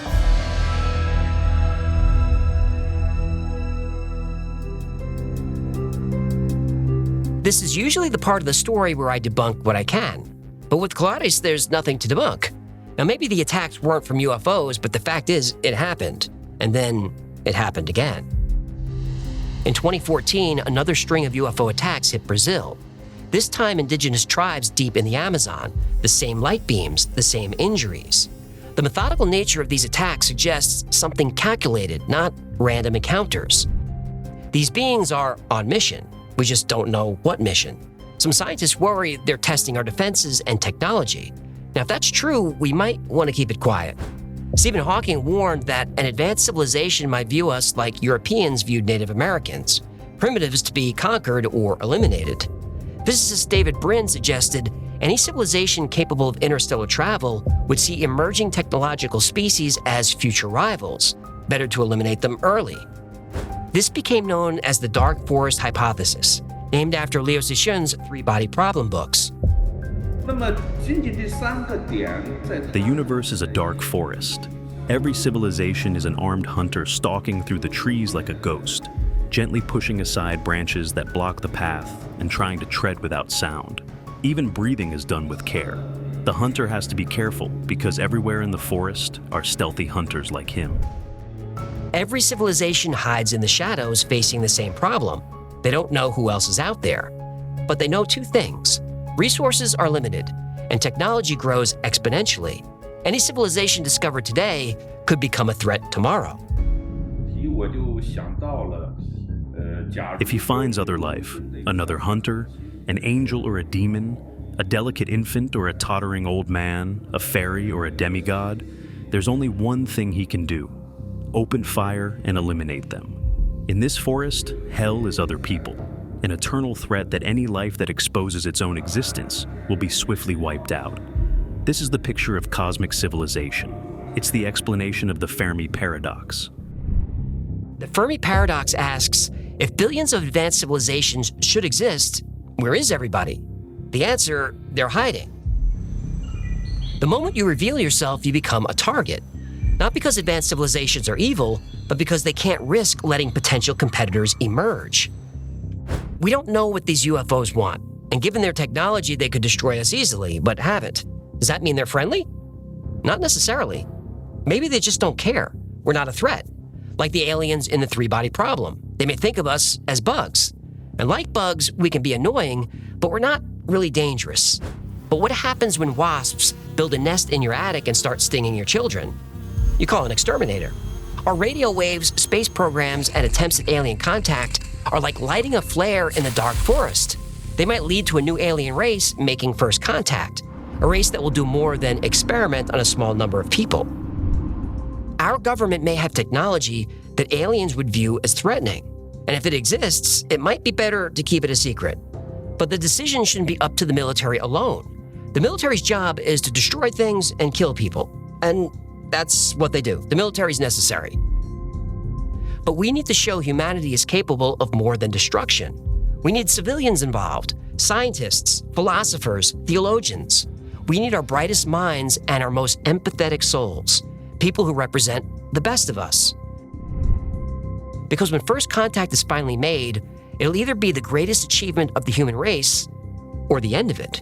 We need to make this decision now, and let's not get it wrong.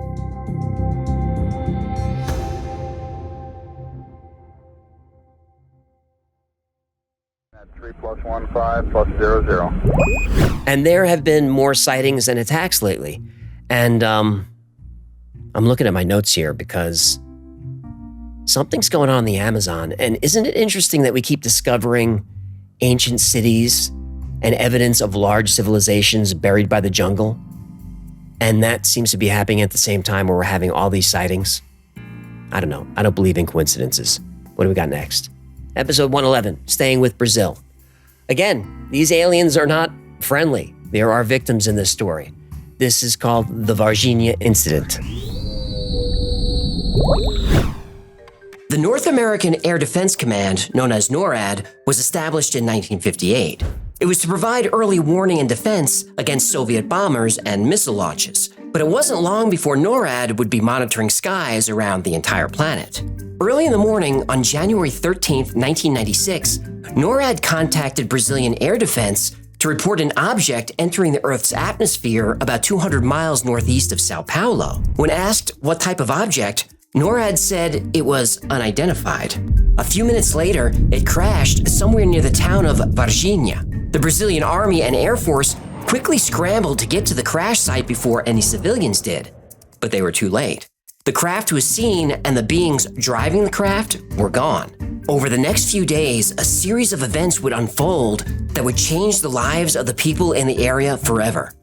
Well, at least the lives of the people who survived.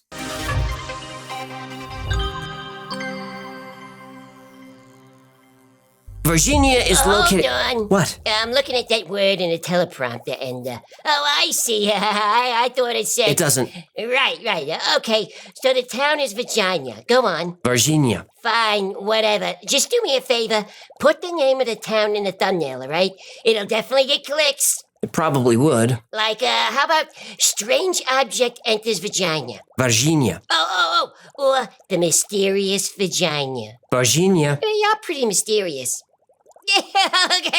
Okay. Go ahead. I'll behave. Virginia is in the southern region of the Brazilian state of Minas Gerais. Its population of about 135,000 makes it one of the largest cities in the region. Its economy is mostly based on agriculture. Coffee, corn, and soybeans are the main crops grown on the many farms that surround the city. One of those farms is owned by Eurico and Aurelina de Freitas.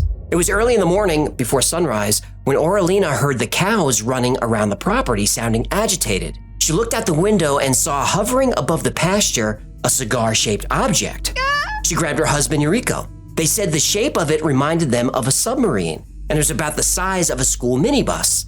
The object was billowing white smoke and seemed to have trouble maneuvering. The two watched the craft for an hour before it disappeared over a ridge not far from the farm. On the other side of that ridge, Carlos de Souza was driving to the airport when he heard a strange, muffled rumbling. He thought something was wrong with his truck, so he stopped. Then he realized the sound was coming from a cigar-shaped craft about 300 feet in the air, and it was losing altitude. The object had windows along the side and what appeared to be a long crack running through the middle of it. Out of the crack, white smoke was pouring out. Carlos thought this was strange because the smoke from a fire or an engine failure would be black. The rumbling sound made by the craft occasionally sputtered. It was clearly struggling to stay in the air. Carlos jumped back in his truck and followed it. It eventually passed over some small mountains, went into a steep dive, and disappeared. After a few minutes, Carlos found a dirt road that led to the area where it went down. He came over the crest of a hill and saw wreckage spread out over a wide area. Carlos began running to the crash site, which was a few hundred feet from the road. At first, he thought it was a small plane. He was a pilot himself, so if there was a crash, he wanted to help. But it only took him a few steps to realize this was no plane. In the air was a heavy stench of ammonia and sulfur, like sour, rotten eggs. The odor was so strong that he had to wrap his shirt around his mouth to breathe. And even then, the smell stung his eyes and made them water. Debris was everywhere. Pieces of metal that looked like aluminum, but even lighter. Carlos grabbed a large sheet that had almost no weight to it. It looked like aluminum foil. He crumpled the sheet and dropped it. As soon as he released it, the metal unfolded and went back into its original shape, and then floated to the ground like a feather. Carlos started making his way toward the larger pieces of debris to search for survivors. But before he could take more than a few steps, the rumbling of trucks caught his attention. A convoy of military vehicles tore across the field and began establishing a perimeter. Soldiers with guns raised shouted for Carlos to get away. Carlos briefly protested, but only briefly. He was staring down the barrel of a rifle not 6 inches from his face when he raised his hands and slowly backed away. Shaken, Carlos left the scene and stopped to grab a cup of coffee to try and collect himself. After a few minutes, 2 men approached. Carlos described them as tall and neatly dressed in dark suits. Men in black. Yep. The men told Carlos that they know who he is and where he lives. They know his wife, his daughter. They told him that he's to forget everything that he saw and never speak of it. Carlos was terrified. He nodded that he understood.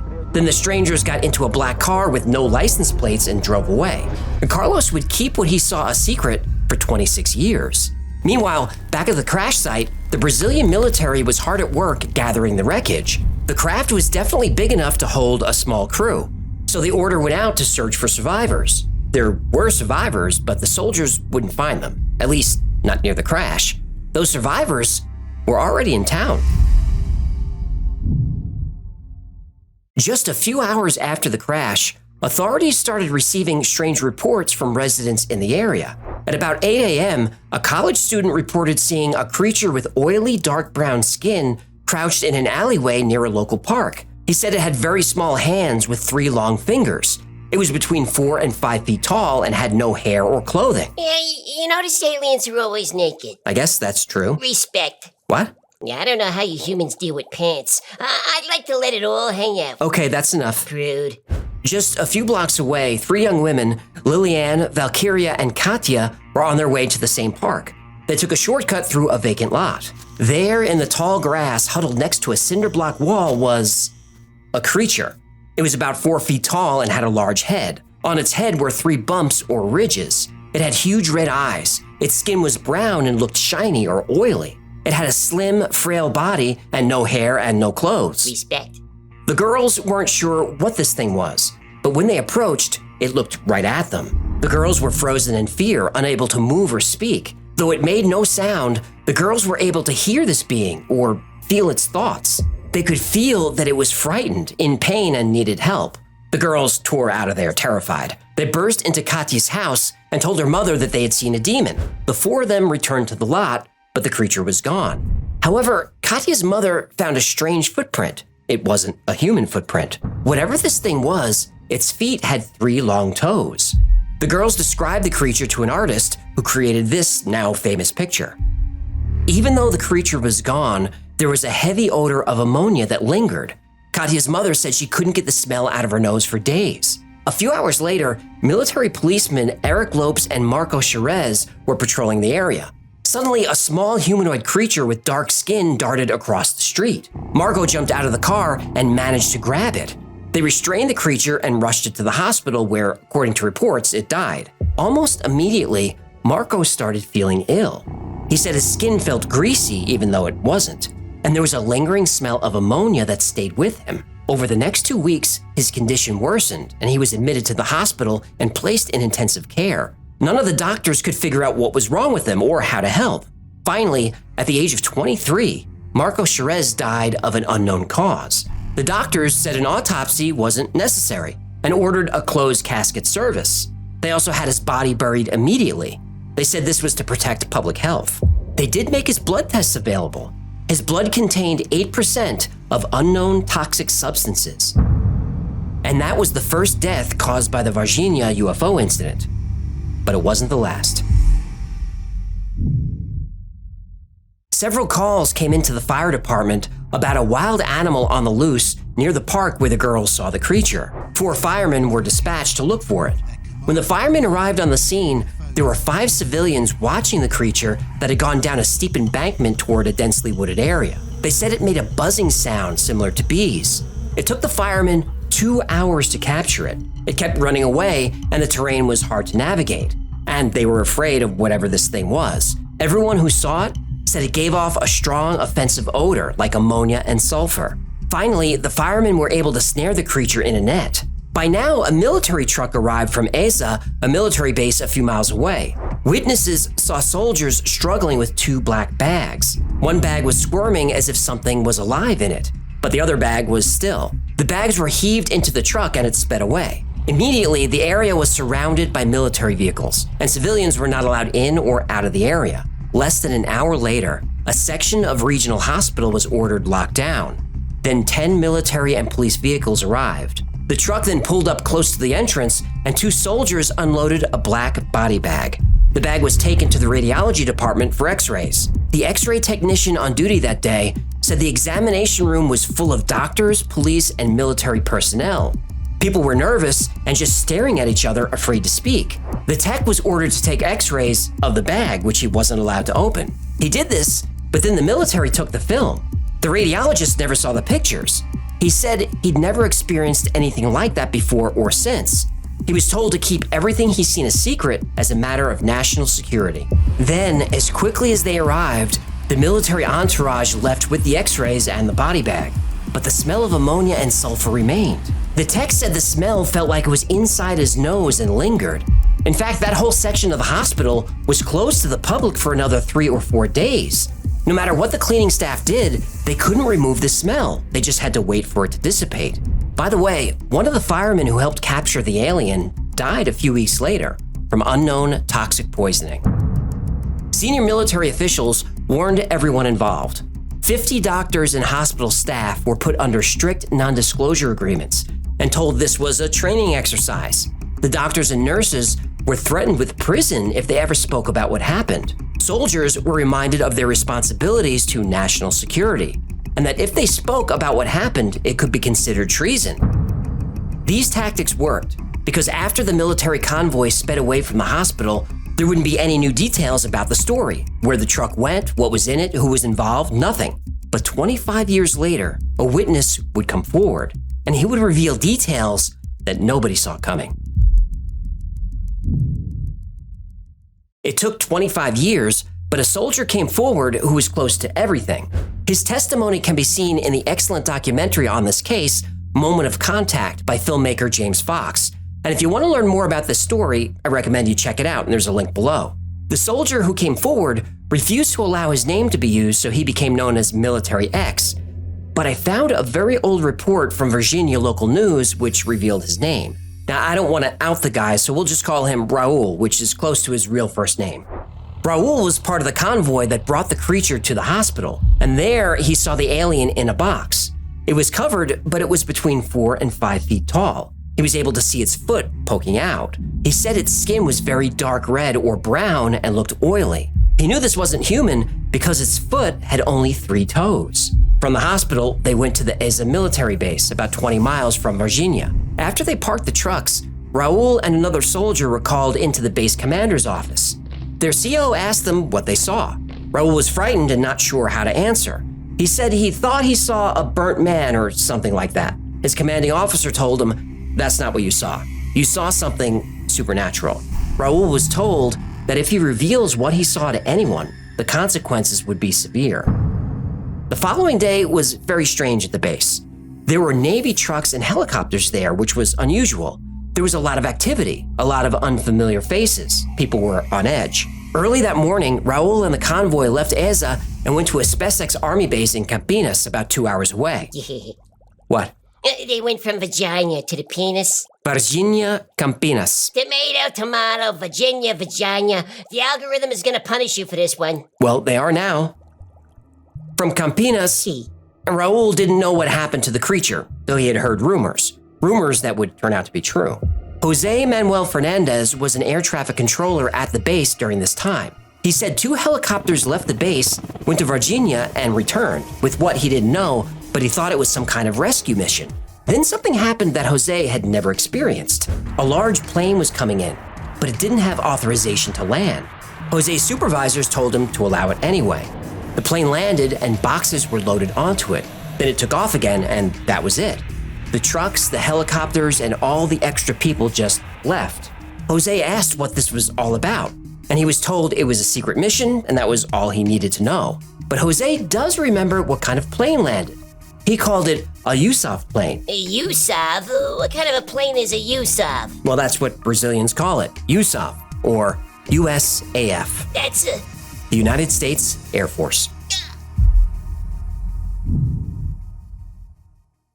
One of the facts that's agreed on by the witnesses from the military is that the United States immediately took over the operation, whatever the operation was. Even though the American plane came and went very quickly, there were a few Americans who stayed behind. A few months after the events, Katya's mother, Donna Luisa, heard a knock on the door. She opened it, and 4 men shoved their way in. She described them as foreigners, neatly dressed in dark suits and pushy. One held a clipboard, the other carried a briefcase. They told her that they were there to make a proposal.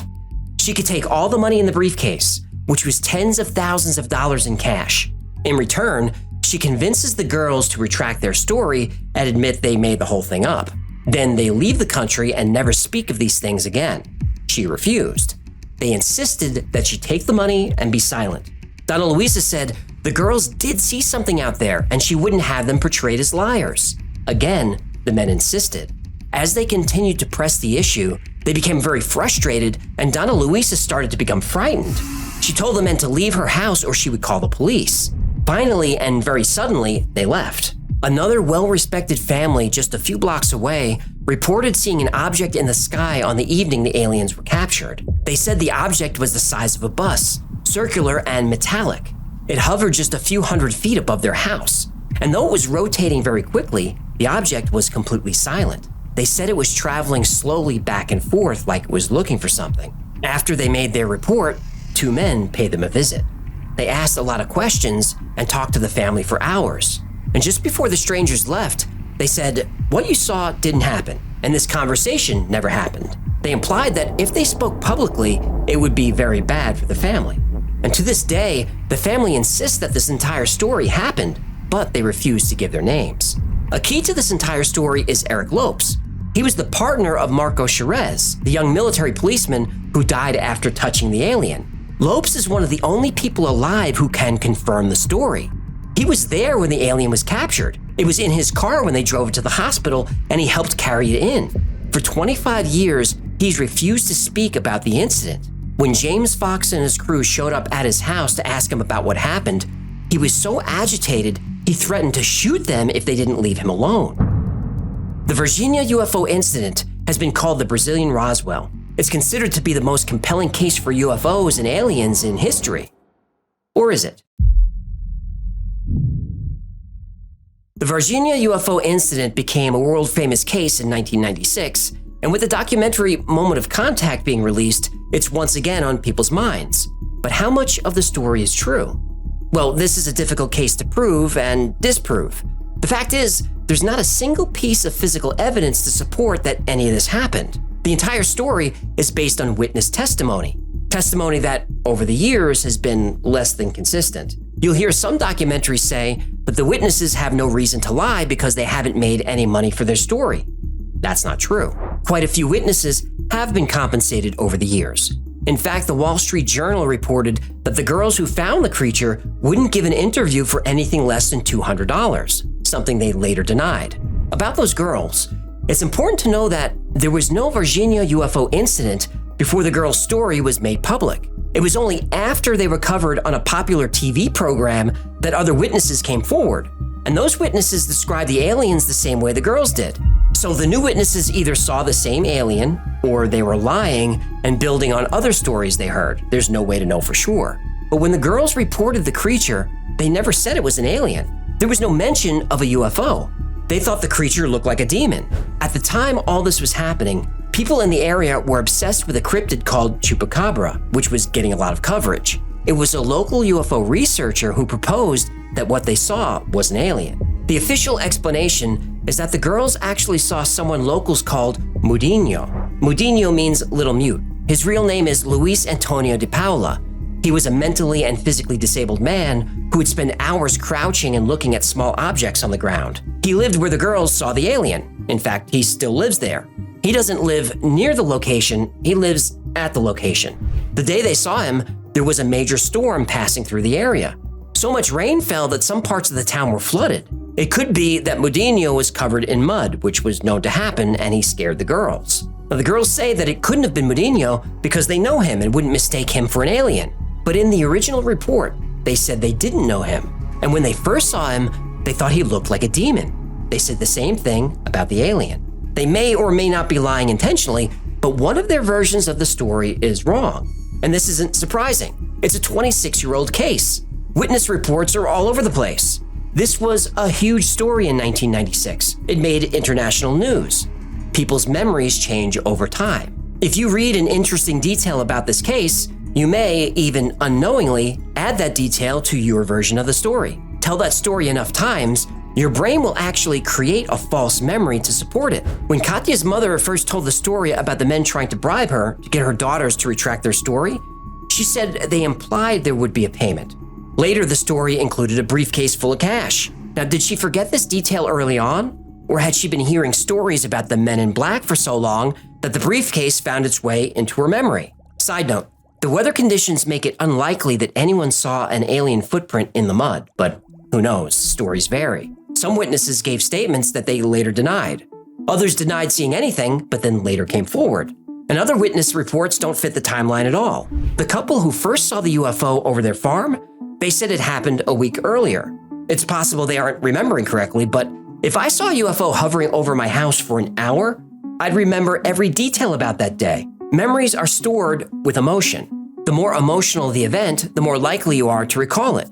People who lived through the JFK assassination or the 9/11 attack know exactly where they were when they heard the news. People vividly remember the days their children are born and vividly remember when their parents died. Emotions create memories. Now about Marco Cherez, the young officer who died after touching the alien. It's said that he was perfectly healthy and suddenly became ill. That's not true. He had a cyst on his arm that became infected. The cyst was documented well before any of this happened. Marco wasn't connected to the UFO story until much later, and his sister was the first person to bring it up. Now, she says it happened and that's that. But her earlier story said it was possible he was involved, though she didn't know for sure. The Brazilian military released a report of these events that was over 1,000 pages long. According to the report, Marco wasn't even working that night. The report also says all the military vehicles in the area were part of a training exercise, as a base was a training base. The military convoys were just vehicles all going in for scheduled maintenance at the same time, which they do. After all, the base is just a few miles away. The hospital wing was closed, but that was because they had to make it sterile enough for new cardiac equipment that was being delivered. By the way, that equipment was delivered in stainless steel boxes by the military. The body bag was a recently exhumed cadaver that was part of a police investigation. What people thought were aliens at the hospital were actually a dwarf couple there to have a baby, and they were helped in by a soldier. Now, some of those facts sound perfectly reasonable to me. Others, like the pregnant dwarf, not so much. But that's part of the story. It's all a cover-up. The military altered the records after the fact. They even gave a very sketchy press conference about this. Da região. Nada temos a esconder. Pelo que eles estavam fazendo no dia do acontecimento? Trabalhando em prol do exército, em prol da nação. Isso tem como ser comprovado? Para quê? Para a imprensa. Por quê? Porque não se quer provar os fatos? Não tem que provar. Tudo que eu tinha a dizer foi dito. Is General Lima covering up? He acts like it. But if there really wasn't anything weird about this incident, the general would be pretty irritated that he'd have to deal with any of this. So how you read him and any of the witnesses really comes down to your point of view and toward which side you lean, skeptic or believer. If you watch James Fox's Moment of Contact, some of the witnesses are compelling. In the case of Marco de Souza, the man who found the craft in the field, he's so overcome that he breaks down into tears. Aqui, ó. Aqui, ó. Here. Aqui, ó. Aqui, foi aqui, ó. Aqui, ó. Uau. Foi aqui, ó.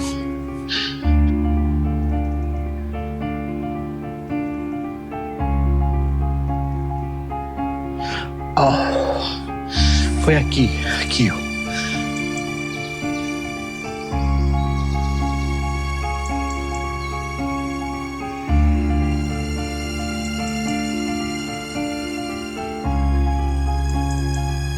Seres morreram aqui.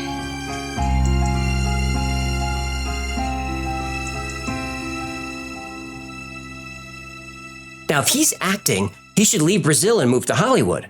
Fox gets statements not just from local residents, but from doctors and people in the military. They all say it happened, and they give vivid details about what they saw.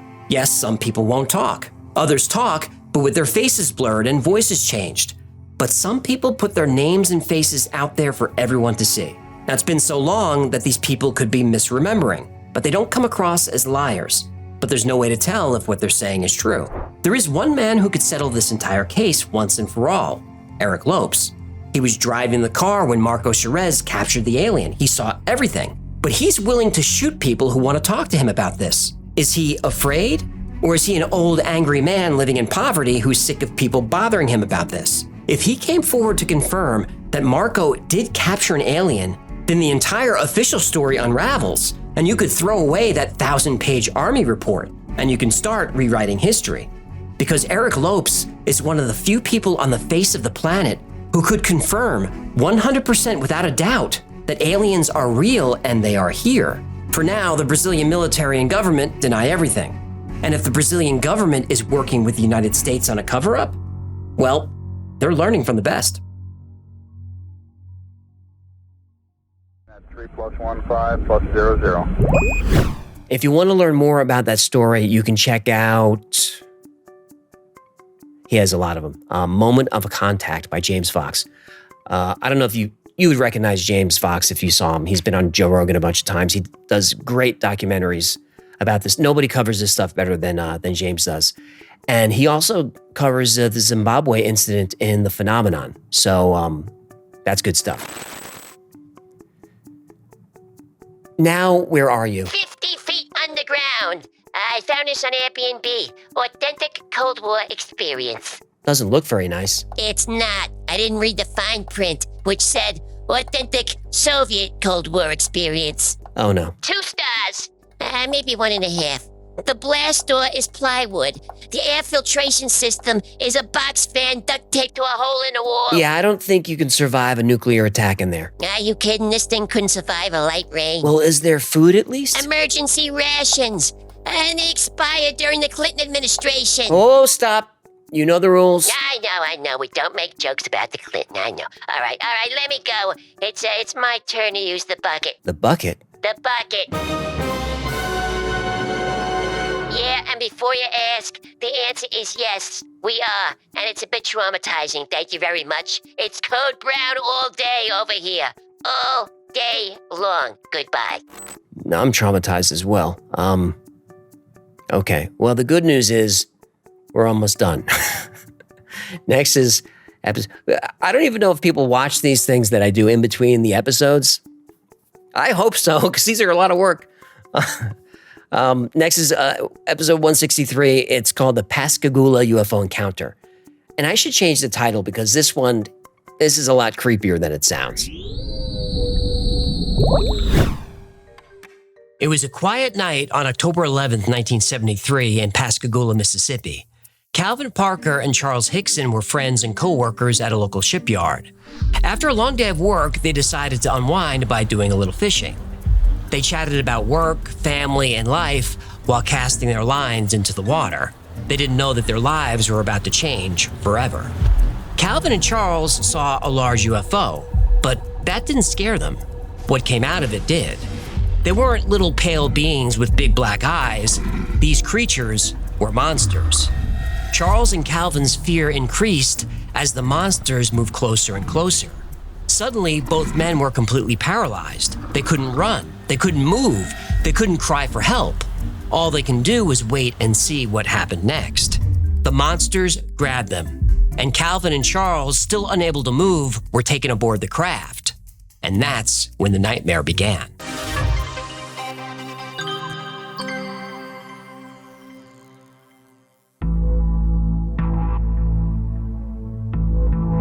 Charles Hickson and Calvin Parker were co-workers at a shipbuilding company.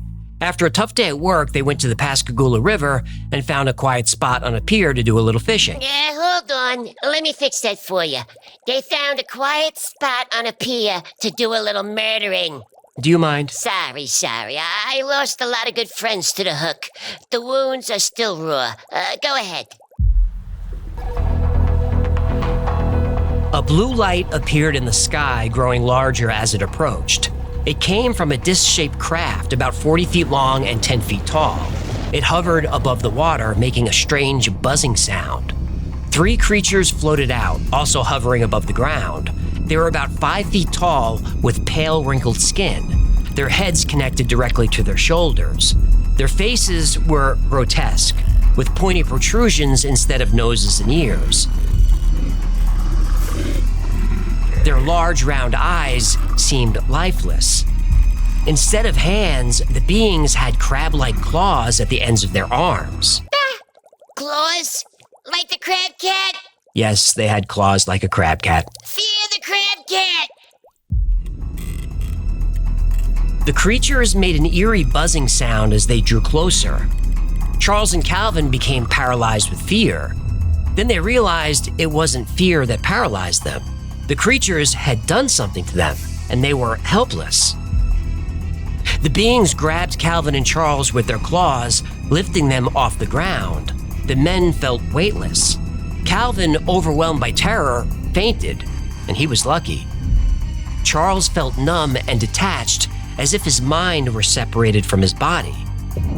The beings carrying Charles and Calvin started floating back to the craft. As they approached the ship, a section of the hull rippled like water. The metal vanished, creating an entrance. Charles was paralyzed and could only move his eyes, which were now assaulted by blinding light.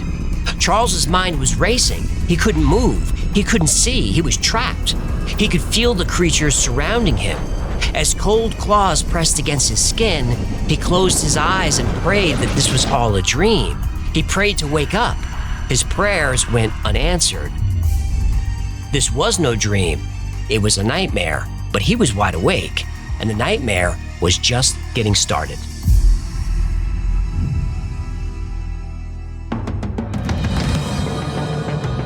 Calvin woke up on a flat metallic surface inside the alien craft. He was in a round room filled with harsh white light, which seemed to come from the walls themselves. The air inside the craft felt thick. It had a metallic scent like ozone after a lightning strike. He also smelled something sour like ammonia. As Calvin's eyes adjusted, he realized he wasn't alone. A female alien stood over him. She looked different from the others, more humanoid with large almond-shaped eyes and delicate features. She tried to reassure Calvin telepathically that he was safe. It didn't work.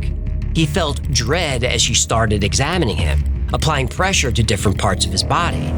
The female alien stepped back and telepathically said, "I'm not gonna hurt you." No, this is how I know she's about to hurt him. She pinched his cheek, slid her hand down his mouth, and held his jaw open. Yep. On her other hand, long, thin probes grew from the alien's middle fingers. Oh no, not the finger probes. She didn't, flip him over, did she? No. She shoved her middle fingers down Calvin's throat and up towards his nasal cavity. Calvin felt sharp pain and tried to scream, but couldn't. He was choking. Again, he heard her say, "Don't be afraid." Then she extracted something from his nose. Meanwhile, Charles was in another room going through a similar ordeal. 3 of the original beings surrounded him. They used their claws to examine his body. Their movements seemed unnatural and robotic. These beings also communicated telepathically, but they weren't trying to reassure Charles. They were probing his mind, dissecting his thoughts and memories. He tried to resist, but he was powerless. Then a metal object about the size of a football floated over him. He felt it scanning him. It moved up and down his body, then around his head. While Charles and Calvin were undergoing their procedures, they saw other beings moving around, performing tasks. A few beings were still and silent, observing them intensely. There were consoles around the rooms. Each had blinking lights and projected holographic symbols in the air. The symbols reminded them of hieroglyphics. They moved and changed shape as the aliens did their work. Charles and Calvin also felt that the craft was more than just a machine. It felt alive and sentient and aware of them. They could feel it observing them and probing their minds. The craft emitted a strange, rhythmic buzzing sound that was so disorienting they had to resist the urge to vomit. Oh, that's how I feel when I listen to K-pop. It was becoming too much. The symbols floating in the air, the sounds, the lights, the smells. The entire experience was a twisted nightmare. The human mind was not designed to comprehend any of this. Calvin, still being examined by the female alien, felt himself passing out again. As his consciousness began to fade, images flashed through his mind. Hundreds, maybe thousands of human faces, all with the same look of terror and confusion. Then it hit him. Calvin and Charles weren't special, and this situation wasn't unique. This living nightmare was more common than anyone thought. The last image that flashed through Calvin's mind was the female alien's eyes. She was trying to tell him something important. But before Calvin could understand, everything went dark.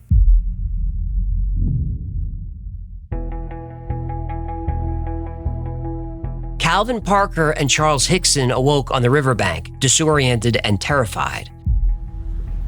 The craft was gone. They thought hours had passed, but it had only been 20 minutes. Once they regained their composure, they decided to report the incident. First, they called the Air Force, who were dismissive. They said they should go to the police. The Air Force doesn't handle UFOs. Yeah, in other words, go to the police station so we can get down there and secretly investigate. Probably. At the station, they explained everything to the sheriff and the other officers. Though they were skeptical of the story, they sensed genuine fear in their voices, so the officers decided to test them. Calvin and Charles were left alone in a room, unaware that their conversation was being taped. The officers were sure they'd say something to discredit their story. Instead, what they heard only helped confirm it. The recording captured Calvin and Charles discussing the incident, terrified. There was no sign of deceit. I'm not had a heart attack, man. I'm more damage than I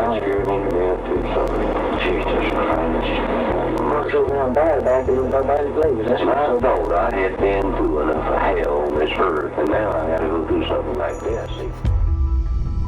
The recording, now known as the secret tape, became a key piece of evidence supporting the men's claims. Calvin and Charles clearly believed every word of their story. Many people were convinced that something extraordinary happened on the Pascagoula River that night. Meanwhile, other witnesses reported strange lights in the sky. Official records show over 50 separate calls to the police that evening. Many of them saw a large oval craft with blue lights on it, just as Calvin and Charles had described. The news spread quickly. The media, UFO believers, and skeptics descended on the small town like a hurricane, with Calvin and Charles at the center of it all. This publicity also brought scrutiny, but both men passed lie detector tests several times. Never take a lie detector test. That's probably good advice. The incident affected the men differently.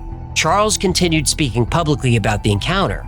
Calvin struggled with PTSD and wanted to stay out of the public eye. However, the Pascagoula UFO incident had an unexpected but profound impact. It brought attention to the fact that alien abductions were much more common than anyone could possibly have imagined.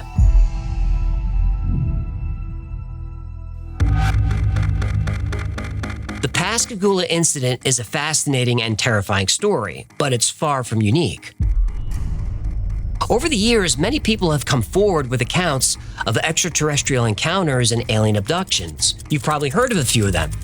One of the most famous cases occurred in 1961 when Betty and Barney Hill claimed to have been abducted in New Hampshire. The Hills described small beings with gray skin and large round eyes who examined them aboard a spaceship. The Travis Walton abduction in 1975 involved multiple witnesses. Walton disappeared after he and his logging crew saw a UFO in the Sitgreaves National Forest. His co-workers saw him get struck by a beam of light from the craft, which then disappeared along with Travis. He was missing for 5 days, leading to an extensive manhunt. When Travis reappeared, he said he was aboard a craft with small, large-eyed creatures. Travis actually escaped his examination room and wandered around the craft. Then he encountered taller beings that were more human-like. In 1985, Whitley Strieber was abducted from his cabin in upstate New York. He described his abductors as short with large eyes and heads. Strieber wrote the book Communion about his experience. He gave vivid details about the painful procedures he endured. During one examination, a needle was inserted into his brain. Yeah, What? he had another procedure that you failed to mention. Well, I don't think it's important to detail every... Yeah, you just don't want to say it. No, I just... Anal probe. Anal probe. I heard you. Anyway, Communion became a bestseller and renewed public interest in alien abductions. It was even made into a movie. Yeah, but not a very good one. True, Communion wasn't a great movie, but it stars Christopher Walken and he's fun to watch in anything. Yeah, that movie needed fewer anal probes and more cowbell. Agreed. Yeah. The Allagash abductions in 1976 involved 4 men on a camping trip in Maine. They were taken aboard a craft and examined by beings with large heads, long necks, and slim bodies. Like Pascagoula, this event had multiple witnesses. These cases share similar details: paralysis, levitation, telepathic communication, and invasive procedures. Yeah. Most abductions are single incidents. The victims are left traumatized, but thankfully it never happens again. But in some cases, the abduction is only the beginning.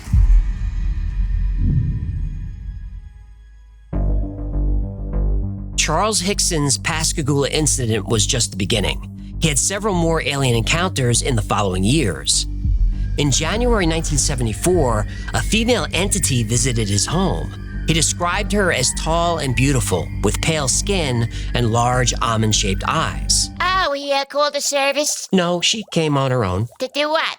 To deliver a message of peace and cosmic unity. Oh, he should have called a different service. Charles continued having encounters through the early 1980s. They ranged from brief UFO sightings to physical contact with many different races of aliens. Most aliens expressed concern about Earth's environment and pollution. How do you say, how dare you, an alien? They also worried about nuclear weapons. Some mentioned free energy. One group claimed humans were placed on Earth as an experiment. Another showed Charles visions of their homeworld and advanced technology. In 1983, Charles said he received an alien implant to track him and monitor his health. These encounters made Charles well known in the UFO community. As his stories grew more elaborate, they became controversial. Some dismissed his claims as attention-seeking. Others believed aliens were especially interested in Charles.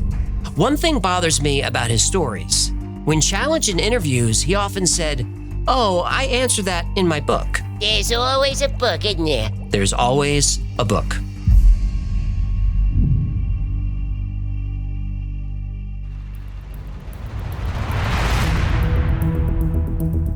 The Pascagoula UFO incident is a believable alien abduction story. Two unwavering witnesses, a secret recording supporting their claim, other witnesses seeing the craft. It's considered one of the most compelling UFO cases in history. But is it true? Charles Hickson and Calvin Parker's accounts are detailed and consistent. However, there's no physical evidence. Let's explore a possible psychological explanation. Hypnagogic hallucinations are vivid experiences that occur between wakefulness and sleep, and they feel completely real.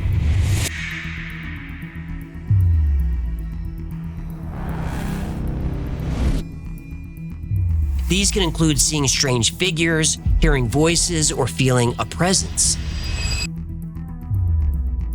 The paralysis reported by Charles and Calvin resembles sleep paralysis. As your brain goes to sleep, it shuts down your motor functions so you don't act out your dreams. We're almost always unconscious when this happens. But if you're awake and experiencing sleep paralysis, it can be terrifying. I'm a lucid dreamer, and one of the most difficult aspects of learning to lucid dream is overcoming the fear of sleep paralysis. And you often hear buzzing sounds during this state. I've heard it. Charles also reported buzzing sounds. Many alien abduction accounts align with hypnagogic experiences, like seeing dark humanoid figures called shadow people or the Hat Man. These entities lurk at the edge of perception, similar to aliens in abduction cases. Another phenomenon is the hag or old hag syndrome. This is when you see a person often looking like an old witch. You feel pressure on your body as she climbs on top of you. Some feel pain or even sexual violation while paralyzed. This resembles experiences described by alleged abductees, including Charles and Calvin. I've had an old hag experience. I talk about it in our Shadow People episode. Link below to the episode where the human gets so scared he wets the bed. Well, I didn't wet the bed, but I'm being completely honest when I say this was the scariest experience I ever had in my life. I don't believe in shadow people or ghosts, but this felt absolutely 100% real. I never want to go through it again. It's possible that Charles was having a hypnagogic hallucination. The other details were his mind just filling in the blanks. At the time, UFO stories were very popular. So what about Calvin Parker? How can two people have the same hypnagogic experience? Well, they can't. When Charles and Calvin went to the police, Calvin actually said he was asleep during the whole incident. It was only later that the memories came back. Plus, it was Calvin's first day on the job. He was only 19. Charles was 43, his superior at work, and an authority figure. Now, I'm not saying Calvin lied, but human memory is unreliable. If you hear the same story over and over, your brain can create actual memories of that story, whether you experienced it or not. Calvin was actually hospitalized for a few weeks after the incident due to stress, and a few more times in the following years. And by the way, the men were doing a little bit of drinking before the incident, and a lot of drinking after. And Charles's story changed over the years. He added more details, and of course, he released a book. Now, Calvin stayed out of the spotlight for about 20 years, but then he started speaking publicly, and then he released a book. There's always a book.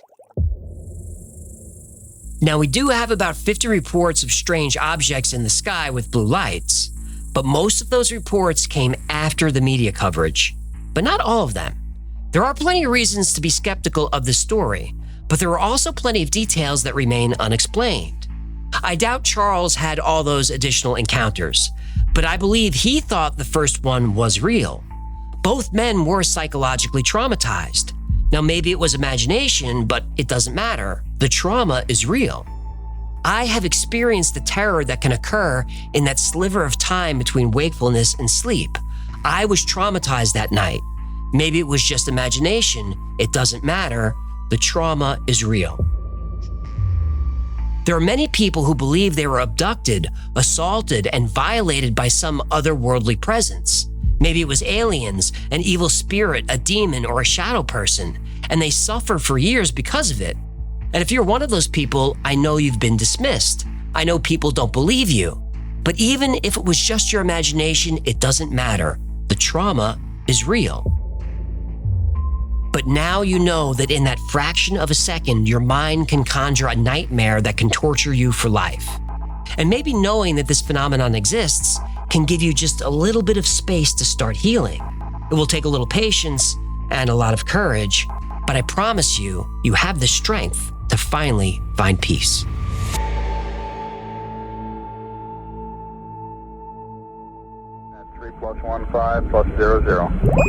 Okay, we're getting there, coming up on our final episode, and it's the best in the bunch. Human, I found the ultimate place to hide.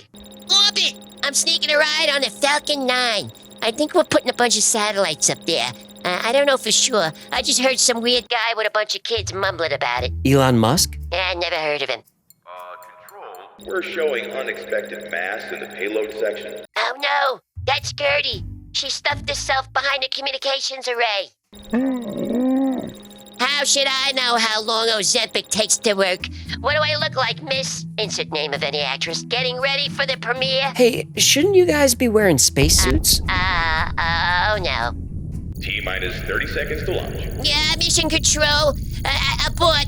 Abort. Houston, we have a problem. Tom Hanks, we have a problem. T-minus 10. 9. No, human.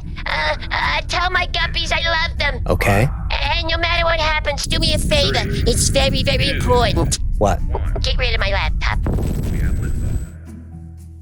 All right, last episode. It's one of my favorites. It's a classic. It's probably the most requested episode on the channel before I did it. People still want more.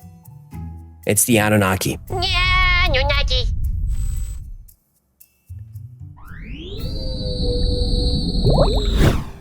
"7 million years ago, a chimpanzee stood up on its hind legs and a new species of hominin emerged. Over the next few million years, hominins evolved. They were still ape-like in appearance, but these were not apes. Their brains grew larger. They created stone tools and hunted large game. They discovered fire and learned to follow the migration patterns of the animals they used for food, clothing, and shelter. It took a few million years for hominins to discover how to make a stone spearhead. 2 million years later, that stone spearhead changed into a different shaped spearhead. Technology evolved slowly. But 300,000 years ago, Homo sapiens appeared. And before long, we were the dominant species on the planet. Once they destroyed Neanderthals once and for all, something happened. Technology accelerated. It only took 30,000 years to go from Göbekli Tepe to landing probes on other planets. How could mankind evolve so fast? The answer is they couldn't. Mankind didn't evolve at all. Mankind was engineered, purpose-built to be the perfect slaves for a race of far superior beings who, according to ancient texts, descended from the heavens. Eventually, the slaves rebelled, and our masters tried to destroy us in a great flood. Sumerian texts, Egyptian religions, ancient Indian myths, Native American legends, even the Bible, they all tell the same story. It's the story of gods and men. It's the story of the Anunnaki.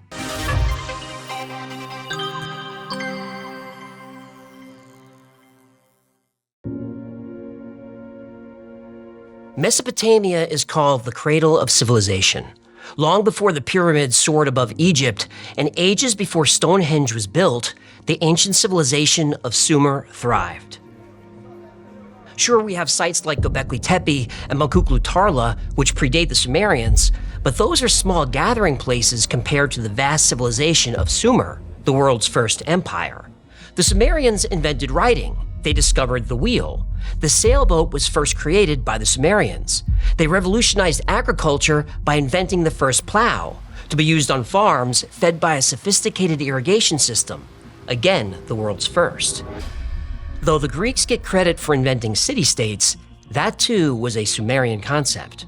Sumer was organized into city-states, each governed independently with its own ruler. These rulers reported to the king according to the Code of Ur-Nammu, the world's first legal system.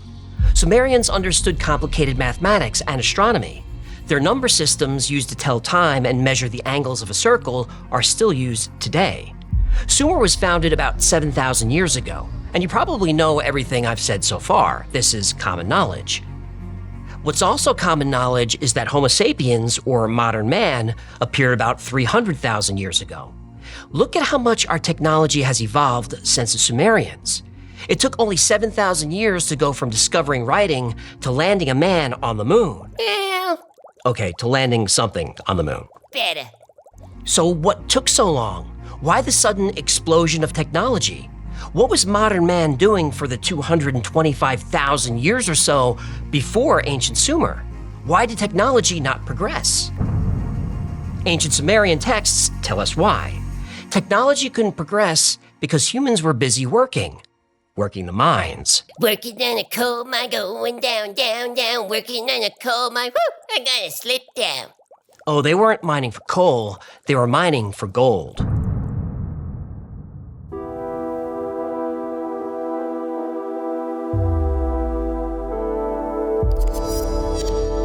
Gold is a miraculous metal. It's an excellent conductor, highly useful in electronics, and crucial to space travel.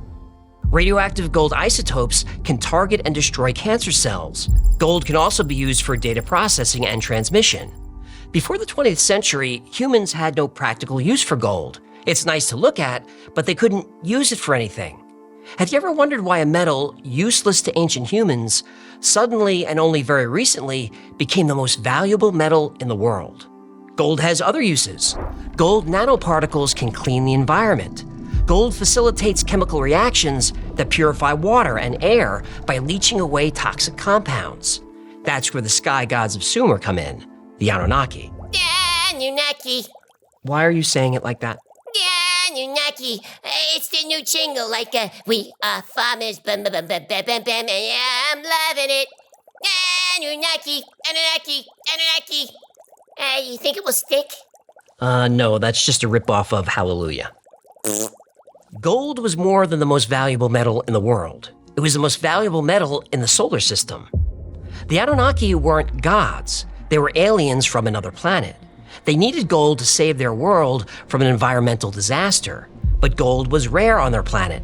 They found a solution. About 450,000 years ago, the Anunnaki arrived on Earth not to help humans, but to use them. Gold is abundant on Earth. The Anunnaki knew this, and they wanted every ounce of it.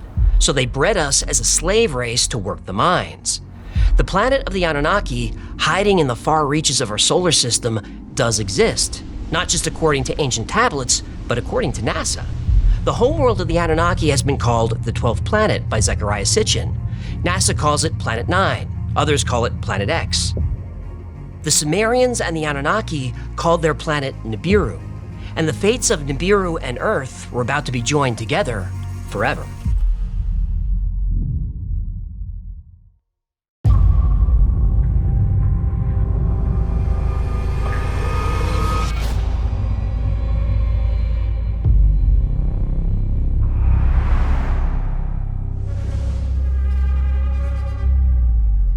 Anu stood on his balcony and laughed to himself. His laugh wasn't about anything funny. It was a sarcastic laugh.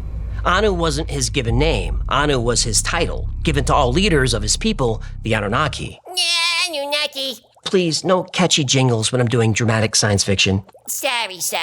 Go ahead, Philip K. Dick. 50,000 years ago, when Anu was young and ambitious, he fought former King Alalu for the throne and won. The council elected him to see Nibiru through the crisis. But during his time as leader, conditions on the planet were only getting worse. Industry on Nibiru was highly controlled. Factories polluted the air. There was no way to avoid it, but they had the technology to control it. Skyscraper-sized air recyclers dotted the landscape around every urban area. However, a series of volcanic eruptions caught the Anunnaki by surprise. Ancient volcanoes spewed ash and toxic gas into the air, overwhelming the recyclers with mountain-sized pyroclastic flows. Within weeks, the recyclers began to fail. Within months, the atmosphere began breaking down. Nibiru's ozone layer was thin in most places and completely gone in others. The sky above Nibiru was a sickly yellow, and the atmosphere was thick and oppressive. Twin moons once shined brightly. Now they were barely visible through the haze. Stars that had once filled the night sky could no longer be seen. Anunnaki lived for 200,000 years. This long lifespan, once considered a gift, was now a curse. The older Anunnaki remembered a night sky filled with stars, but the young ones had never seen a star.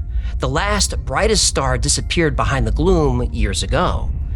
In the cities of Nibiru, the towering spires of ancient buildings loomed over empty streets. The grand avenues, once lined with breathtaking sculptures and shimmering fountains, now seemed to taunt the Anunnaki, a painful reminder of an age of prosperity now long in the past. The gardens that once bloomed with exotic plants and flowers were now withered and brown.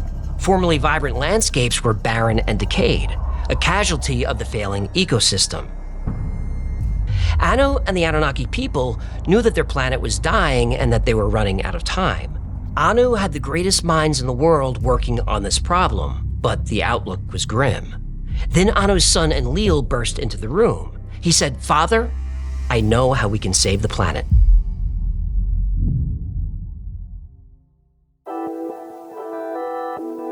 In the halls of learning, the greatest minds of Nibiru worked tirelessly to find a solution.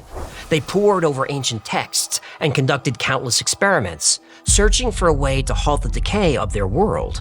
And then, in a moment of desperation and brilliance, Anunnaki scientists discovered the answer: gold. The precious metal, rare on Nibiru, held the key to their salvation. When suspended in the atmosphere, microscopic gold reflects and absorbs the harmful radiation of the sun and space.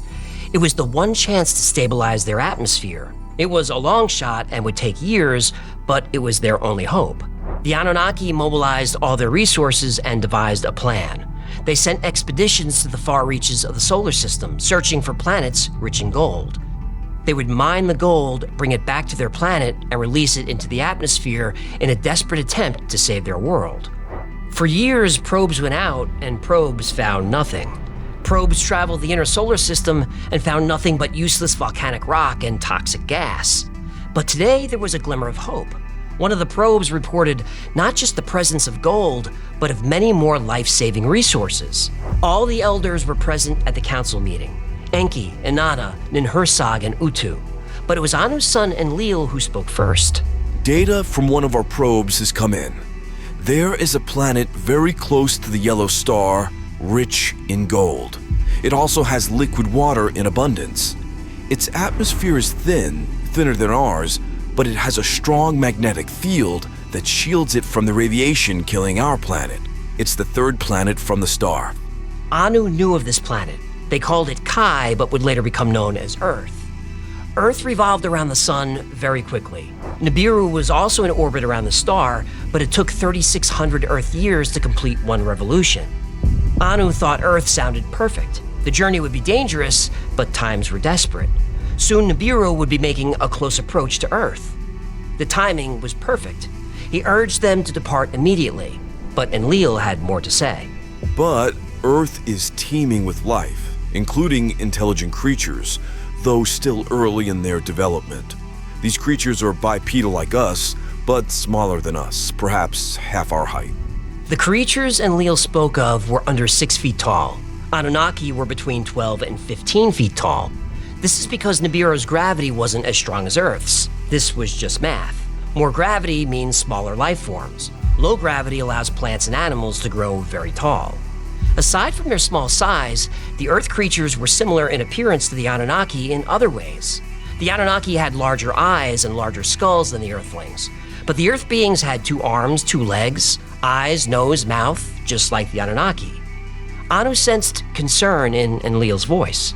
Do these Earth creatures pose a threat to us and our project? They are primitive but violent. Some eat animal flesh, if you can imagine. They have no interest in gold, but they may perceive us as a threat. They have no technology beyond wood and stone. Still, in numbers, they could be dangerous.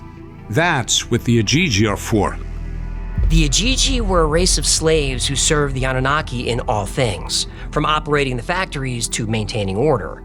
They were an intelligent and obedient workforce, and they could surely handle primitive creatures half their size.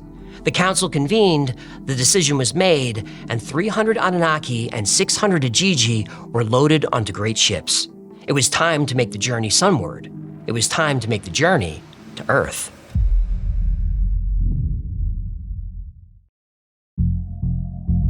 After a brief stop on Mars, the Anunnaki fleet arrived in Earth's orbit.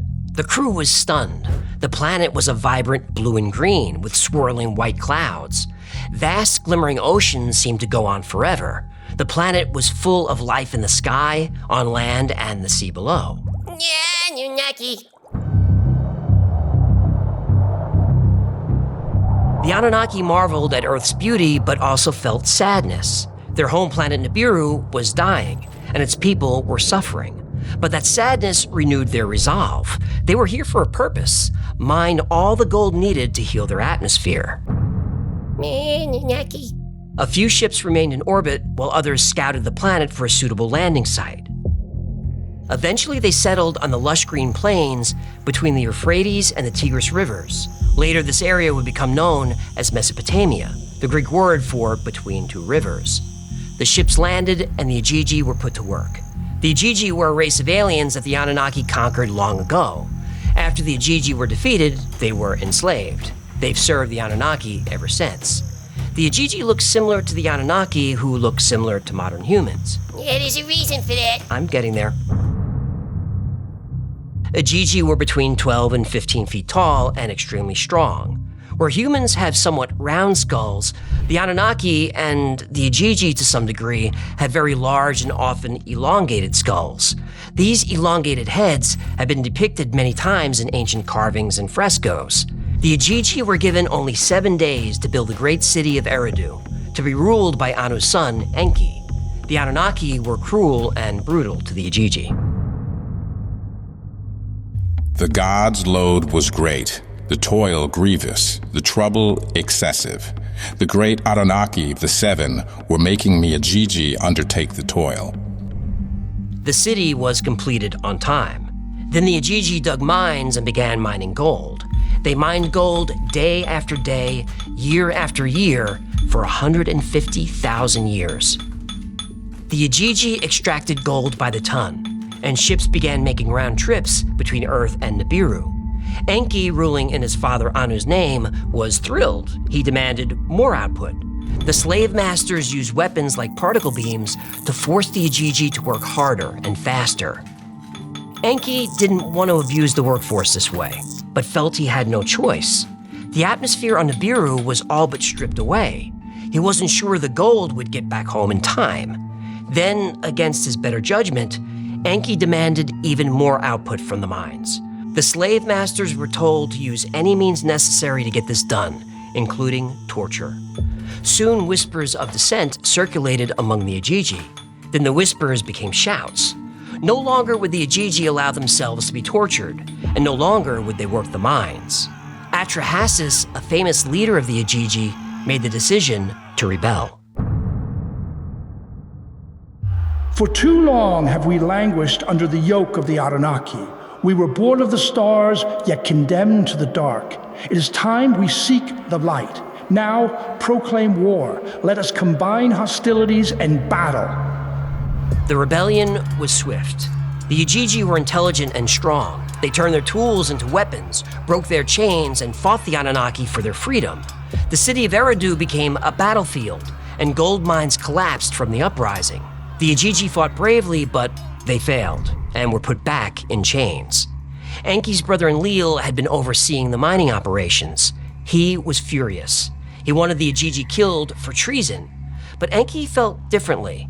The Anunnaki and the Ijiji had thousands of years of shared history.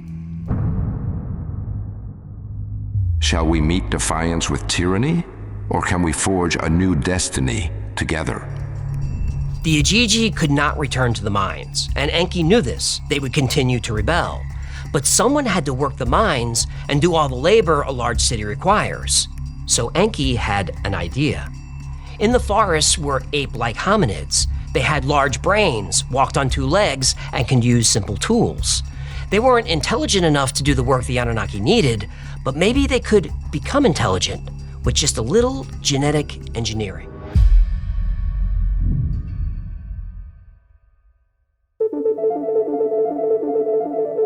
There were groups of hominids living in the forest around the Anunnaki cities. These were our ancestors. They were either Homo heidelbergensis or Homo erectus. Yeah. Stop it. The Anunnaki took one of the hominid males and attempted to cross his genetics with the Anunnaki. Yeah, Anunnaki.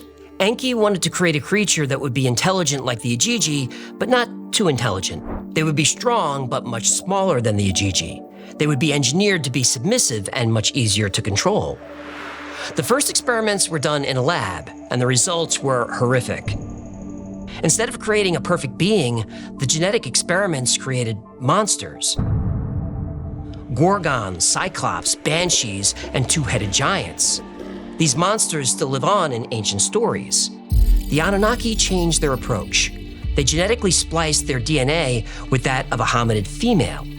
Then, rather than grow the embryo in a lab, they implanted it in the female. It worked. Less than a year later, a child was born, a boy. He looked more like the Anunnaki than the ape-like creatures roaming the forest. They named the child Adamu. Adamu, like Adam, from Adam and Eve? Yep. Adamu means first man. In Hebrew, the word also means from the ground or earth. In Genesis, God made Adam in his own image from the dust on the ground. In ancient Sumerian, Akkadian, and Babylonian texts, the creation of man is described the same way.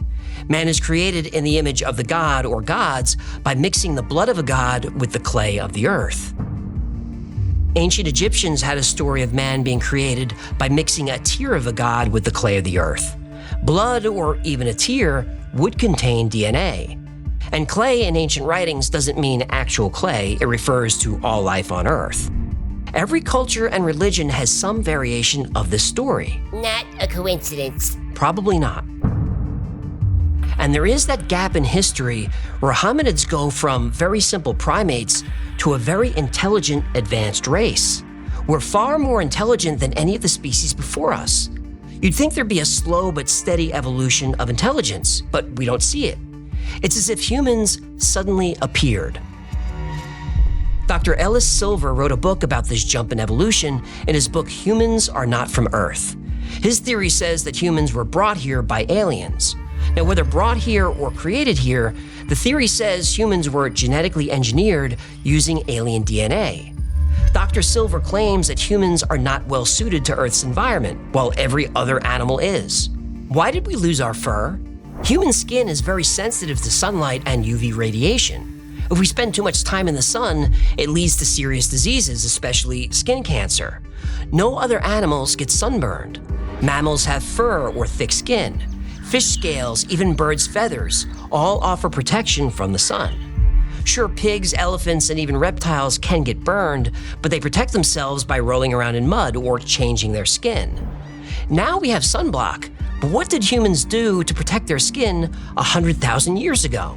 Also, humans are more susceptible to illness, disease, and birth disorders than other animals. I have 2 cats. I've had cats for years. I can't remember them ever getting sick. Buddy eventually got sick, but then he died. For 14 years, he never had so much as a cold. Now, I know cats, dogs, and animals do get sick, but not at the rate humans do. Dr. Silver mentions that humans tend to crave food that's bad for us. Salt, sugar, fat, carbs. We're surrounded by vegetables, nuts, and fruit, but most people would rather have a cheeseburger, fries, and a milkshake. I know I would. Back pain is another reason Dr. Silver thinks humans are not from Earth. He claims we're not designed for Earth's gravity. It's too heavy. He believes we evolved on a planet with lower gravity. Like Nibiru. Right. The Anunnaki were very human-like, but they were about twice our height, 12 to 15 feet tall. This would indicate they evolved on a planet with lower gravity than Earth. He presents a very compelling case backed up by science. I link to his book below. It's believed that Homo sapiens first emerged about 300,000 years ago. This is exactly the time of the Ijiji Rebellion. So back to the first man, Adamu. The Anunnaki also created a female, Hiva, so they could— When I get that feeling, I want sexual healing, sexual healing. It's good for me. Continue. The Anunnaki needed humans to procreate on their own, and they did, often. The Anunnaki guided this new race for a few hundred years. The population grew to thousands. The Anunnaki taught the new humans all the skills they needed to maintain the city, build homes, plant and harvest crops. But most importantly, the Anunnaki gave humans the skills to mine gold. Yeah, Anunnaki. The Anunnaki were so pleased with their creation that they allowed humans to visit their sacred garden, Eden. So, Adamu and Hiva in the Garden of Eden, eh? According to ancient Sumerian writing, yes. Sounds familiar. Yep, there is a lot of the Anunnaki story in every major religion in the world. But now we run into a problem.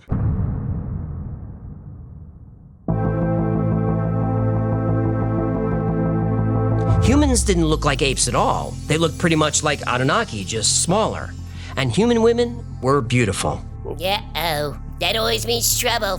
One of these women caught the eye of Enki, the Anunnaki ruler of the city Eridu. Yeah, and there it is. Hey, Enki, her eyes are up here. But relationships between Anunnaki, Ijiji, and humans were strictly forbidden. Don't sleep with the help. Oh, come on, that's rude. I'm serious. You get in trouble when you party with your employees. Just ask Arnold and Ben Affleck. So Enki broke the law and had a relationship with a human woman. From this relationship, a child was born, a boy named Adapa. Until now, humans were very simple, docile beings, intelligent enough to do the work the Anunnaki needed, but not intelligent enough to complain about it. The birth of Adapa changed everything.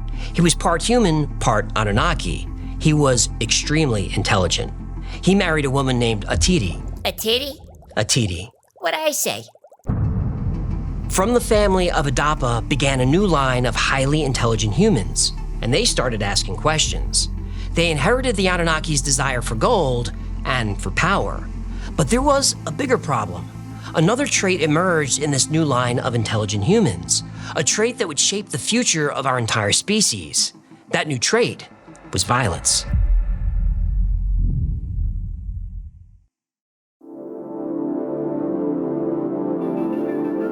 In just a few years, the first generation submissive humans were gone. Some were murdered, but most just died out. The new humans had no interest in mating with them, but they still were interested in mating. Get up, get up, get up, get up. Let's make love tonight.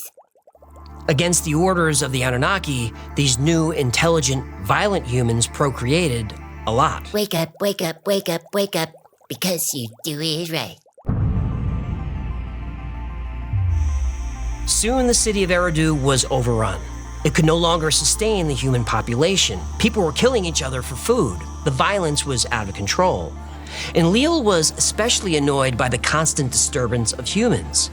He decided to lessen the population by sending a series of plagues. First drought, then pestilence, and then famine. After each of these plagues, the humans appealed to the god who made them, Enki. He helped ease their suffering and return the earth to its natural state. By now, the Anunnaki had enough gold to heal their planet, and the humans had become a nuisance. The Anunnaki cast them out of Eden and out of Eridu, and from there the human race spread around the world. But not all humans left. Some stayed and had relationships with several Anunnaki. The children born of these relationships were extremely powerful demigods. Legendary figures like Gilgamesh, Samson, Hercules, and Perseus were the offspring of Anunnaki human unions. But some humans had relationships with the Igigi. These unions did not produce heroes. They produced monsters. These offspring were a race of giants called the Nephilim. They were cruel and brutal. They tormented and tortured humans, and in many cases, they ate them. Nephilim episode link below. Meanwhile, mankind flourished. Human settlements became cities, and cities became empires. Humans conquered all four corners of the earth.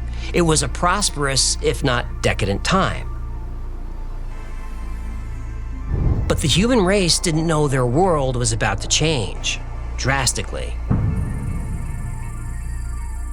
It first appeared in the night sky like any other star, but as the weeks passed, the object grew brighter and larger. Humans were confused and growing concerned. They had no idea what this object was, but the Anunnaki did. It was their home. Nibiru takes 3,600 years to orbit the sun, but its orbit is highly elliptical, so Nibiru travels way beyond Pluto nearly to the Kuiper Belt, then swings all the way back through the inner solar system. During this time, it comes very close to the Earth, so the Anunnaki started packing. They had enough gold to heal their atmosphere. There was no reason to stay on Earth anymore. Besides, when Nibiru got close to the Earth, they did not want to be on the surface. Oh, this sounds ominous. Oh yeah, it's gonna be bad. How bad? Well, imagine every disaster movie you've ever seen rolled into one cataclysmic event. Okay, that's bad. It's actually way worse. Yeah, but what about the humans? Oh, after Nibiru passes by the Earth, there won't be any humans left. Oh no.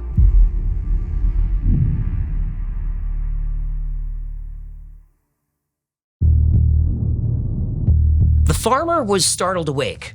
The sun was just rising over the mountains in the east. The animals always got restless at sunrise, eagerly awaiting their breakfast. But the animals were more than restless. They were going crazy. His wife groaned and rolled over as he launched himself out of bed. When he got to his barn, the farmer was shocked. His horses were literally screaming to get out of their stalls. One broke its neck trying to break free. His sheep were running in unison like a flock of birds, making a large circle within the pen. Occasionally, one would break off and throw itself against the stone corral. A few injured sheep limped around the perimeter. At least 2 were dead. It was madness.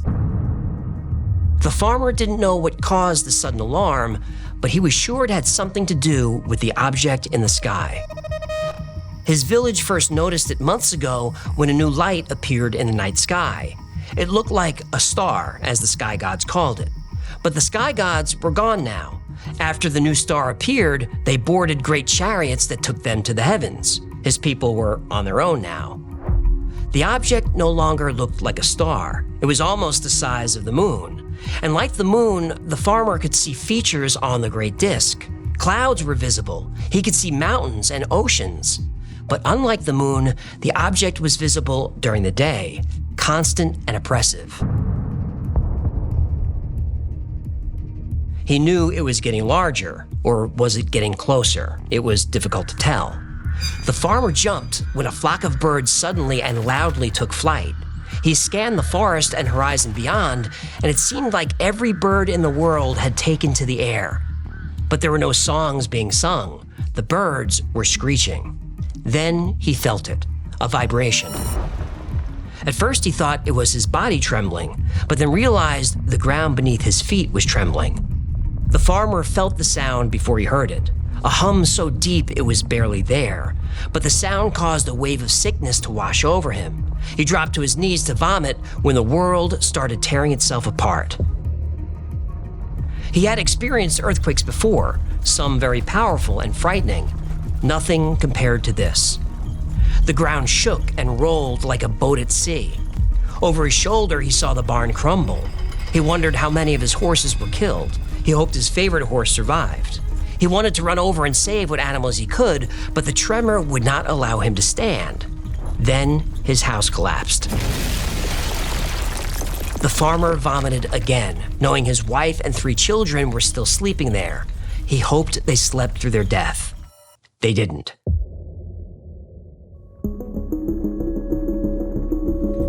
He heard his wife screaming from the rubble.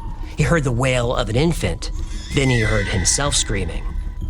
But those sounds were suddenly overwhelmed by a great rumble as the ground lurched forward. The stone corral tumbled. Animals were knocked off their feet. Deafening thunder came next, but louder than any thunder he'd ever heard. The farmer covered his ears, but it was no help. What he couldn't hear, he could feel. He looked to the west. There was the grassy hill with the large olive tree. As far as he knew, the tree had been there forever. The graves of his parents and their parents were in the shade of that tree. He thought his grave might be there soon. Then from over that ridge, he saw what seemed to be mountains of fire. Flaming stones as big as houses were launched into the sky, through the clouds, and into the heavens. Hundreds of them, thousands maybe. Dark smoke billowed from something in that direction, and before he knew it, the blue sky had turned black. The morning sun had disappeared. But at least he didn't have to look at the great disk anymore. He finally got to his feet and staggered toward his house. All he could hear was the growl of the earth, but he knew his wife was still alive. If he could just get to her, maybe he could... Then, a hot coal landed beside him, the kind he'd seen in ovens at the market. It was bright red and aflame. Then another coal landed nearby, this one a bit larger. They hissed as they burned in the tall grass. He then realized the rocks of fire that were launched into the heavens were coming home. Soon stones made of fire were crashing all around him, and they were getting bigger. The barn disappeared in a hail of fire. On the ground, he saw the shadows. The stones were definitely getting larger, and they were bigger than houses, much bigger. The farmer stopped when one of the large shadows found him. He knew what was next. He said a prayer as the faint shadow in the grass grew larger and darker. He heard an approaching scream as the shadow spilled across his entire farm. Then everything went black.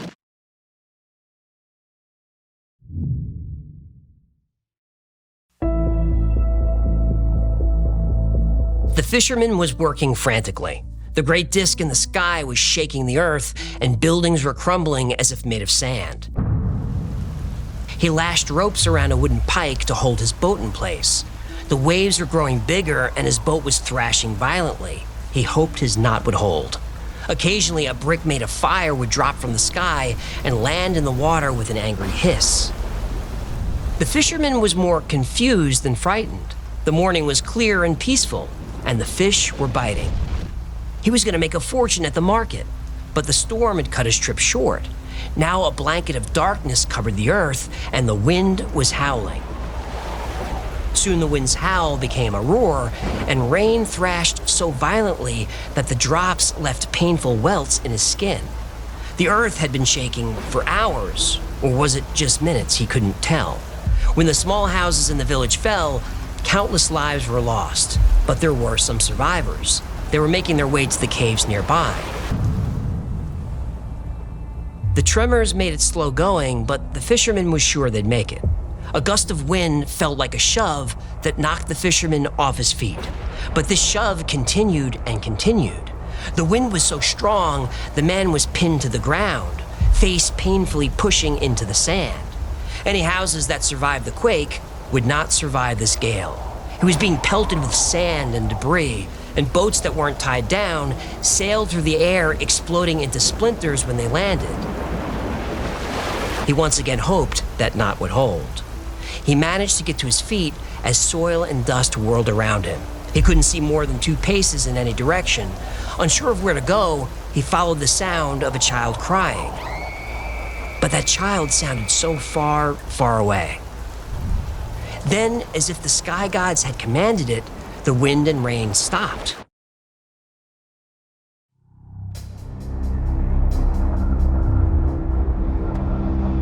Debris fell to the ground as if dropped by the gods' hands. The earth stopped trembling, though he could still feel a rumble somewhere down deep. It could be the sound of hell itself. He saw a few stragglers wearing heavy packs on their way to the caves. Behind him, he heard a familiar sound, the sound of a river, but there were no rivers near the village. He turned around and saw that the sea had all but disappeared. Water was rushing away at a ferocious speed, but to where? Soon the ocean was a field of mud that stretched to the horizon. His boat dangled from the wooden pike. The knot held. Thousands of fish wriggled and flopped in the wet sand where the ocean used to be. He thought this would be the greatest feast the birds would ever see. Then he realized there were no birds, not a single one. With the water gone, the only sound was that of fish flipping over and over again, slowly drowning in the air. The fisherman's eyes continued to the horizon.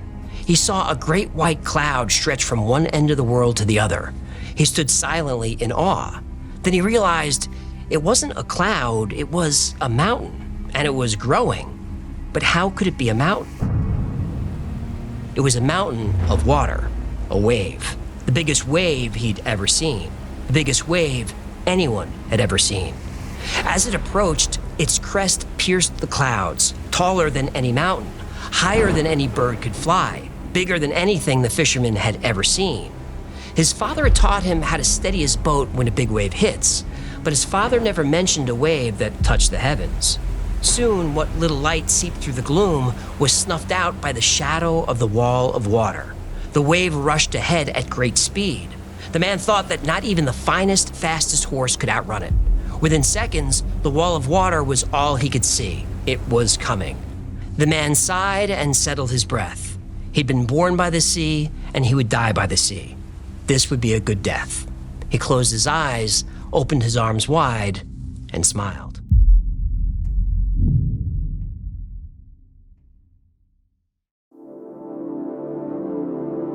In orbit, the Anunnaki watched the continents of the Earth sink beneath the ocean. Tiny islands, once the peaks of great mountains, appeared here and there, but there were too few for anyone to survive, for anything to survive. They knew the Great Flood was coming. Nibiru passes by the Earth every 3,600 years, but the distance varies. Sometimes Nibiru stays far outside the moon's orbit, and the effects on Earth are small. But sometimes, like this visit, Nibiru soared between the Earth and the moon at 40,000 miles per hour. The Anunnaki knew the Earth would be devastated. In the months prior, there was a lot of debate among the elder Anunnaki. Yeah, Anunnaki. At first, they decided to let humanity perish. Enlil said that humans served their purpose and now were nothing but a nuisance. A great flood was just what the Earth needed, a fresh start.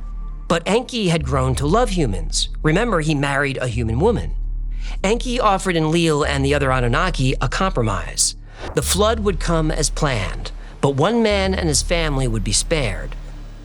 Utnapishtim, a wise and good man. He and his wife and family would build a large boat. An ark. Yes, and on that boat, they would take the seeds of all living creatures. When the flood came, all life on Earth was destroyed, but Utnapishtim, his family, and the contents of his boat survived. Every day, Utnapishtim released birds to find land. One day, a raven did not return. He sailed in that direction. After a few days, the boat came to rest on an island that, as the waters receded, became a mountaintop.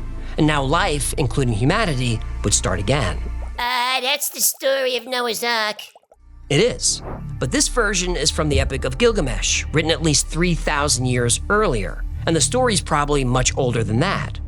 Every culture and religion on Earth has a flood myth, which are all very similar to the Sumerian flood myth.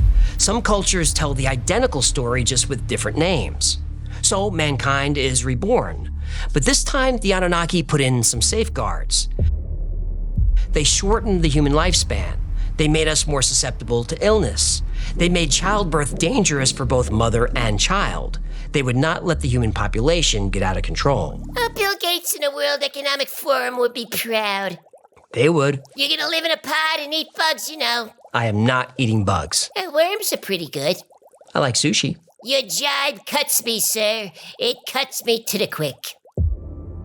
Soon, new settlements and villages emerged, but all of humanity's previous knowledge was lost to the sea. They were back to the Stone Age.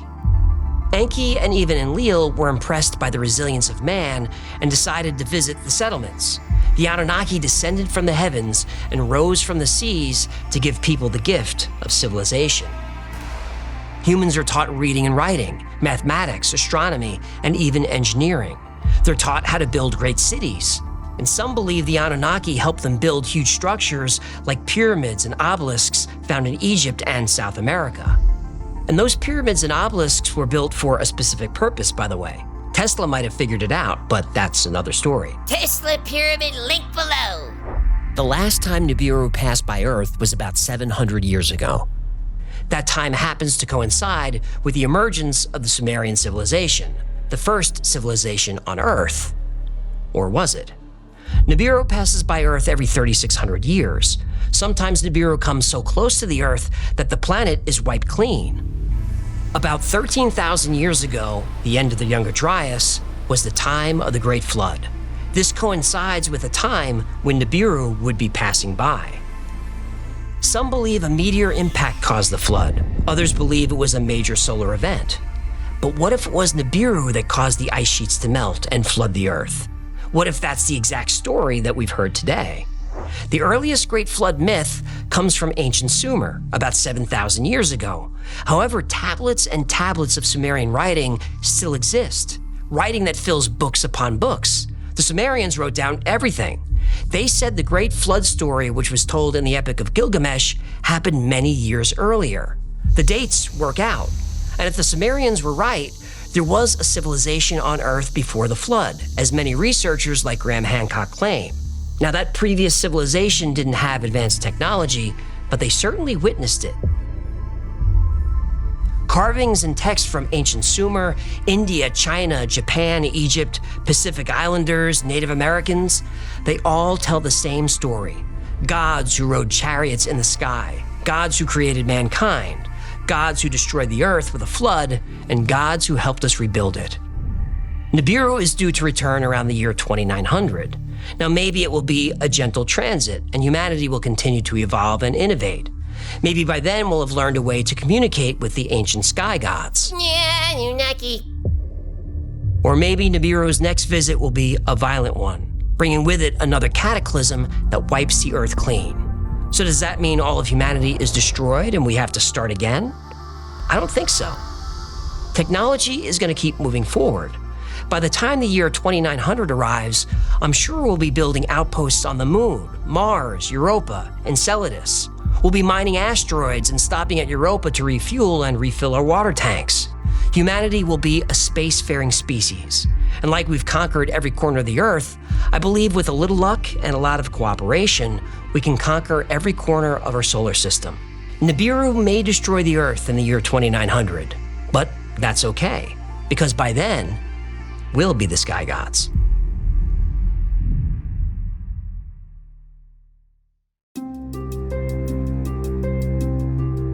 The Anunnaki, the sky gods from Nibiru who traveled to the Earth in search of gold, needed to save their planet. And while here, they created the human race as a slave species to mine that gold.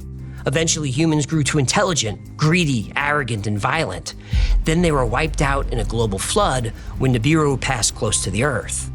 This story is one of my all-time favorites, and it is a classic. The Ancient Aliens television series is built around this story. But is it true? Ancient astronaut theorists say yes. I know they do. Almost all the Anunnaki ancient alien story comes from the work of Zecharia Sitchin. His book, The 12th Planet, explained how the story is written word for word in ancient Sumerian texts. His first book was such a hit that he wrote a whole series about ancient aliens and their time here on Earth.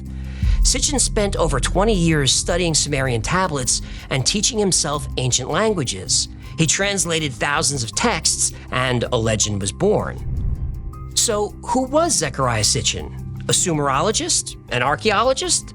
A philologist? What in the name of Anu is a philologist? A philologist studies languages that are no longer spoken, like Latin, ancient Greek, Sanskrit, Sumerian, and many others. So, philologist, archaeologist, Sumerologist.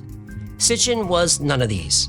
He claimed to have an economics degree from the University of London, though that's never been confirmed. While he was working for a shipping company in New York, he taught himself Sumerian cuneiform. He then visited some ancient sites and started to piece together the ancient astronaut theory. Now, I'm a huge fan of Zecharia Sitchin. I've read all of his books many times, and they're brilliant. But he was wrong about just about everything. Oh, no. His translations of Sumerian writing are more interpretations than actual translations. He even gets the meaning of the word Anunnaki wrong. In the ancient texts of Sumeria, the term Anunnaki means those who from the heavens came. Yeah, that's wrong. The Ancient Aliens TV show uses Zecharia Sitchin's translation, not the real translation. Anunnaki actually means royal blood or royal seed. Anu was the king of the gods, and his consort was named Ki. The Anunnaki were descended from Anu and Ki. They became the gods in the Mesopotamian pantheon. Sitchin's book was released in 1976. There was no internet. There were no databases of ancient writing and cuneiform. But now there is. Because we now know so much about how the Sumerians spoke and wrote, we also know that Zecharia Sitchin wasn't a very good translator. He got even basic words and grammar wrong. In fact, the title, The 12th Planet, refers to the image on the Sumerian cylinder seal VA-243. On the seal, the sun is surrounded by 12 objects that appear to be planets. Sitchin claims that the Sumerians knew of all the planets in the solar system, plus Nibiru and a few other objects.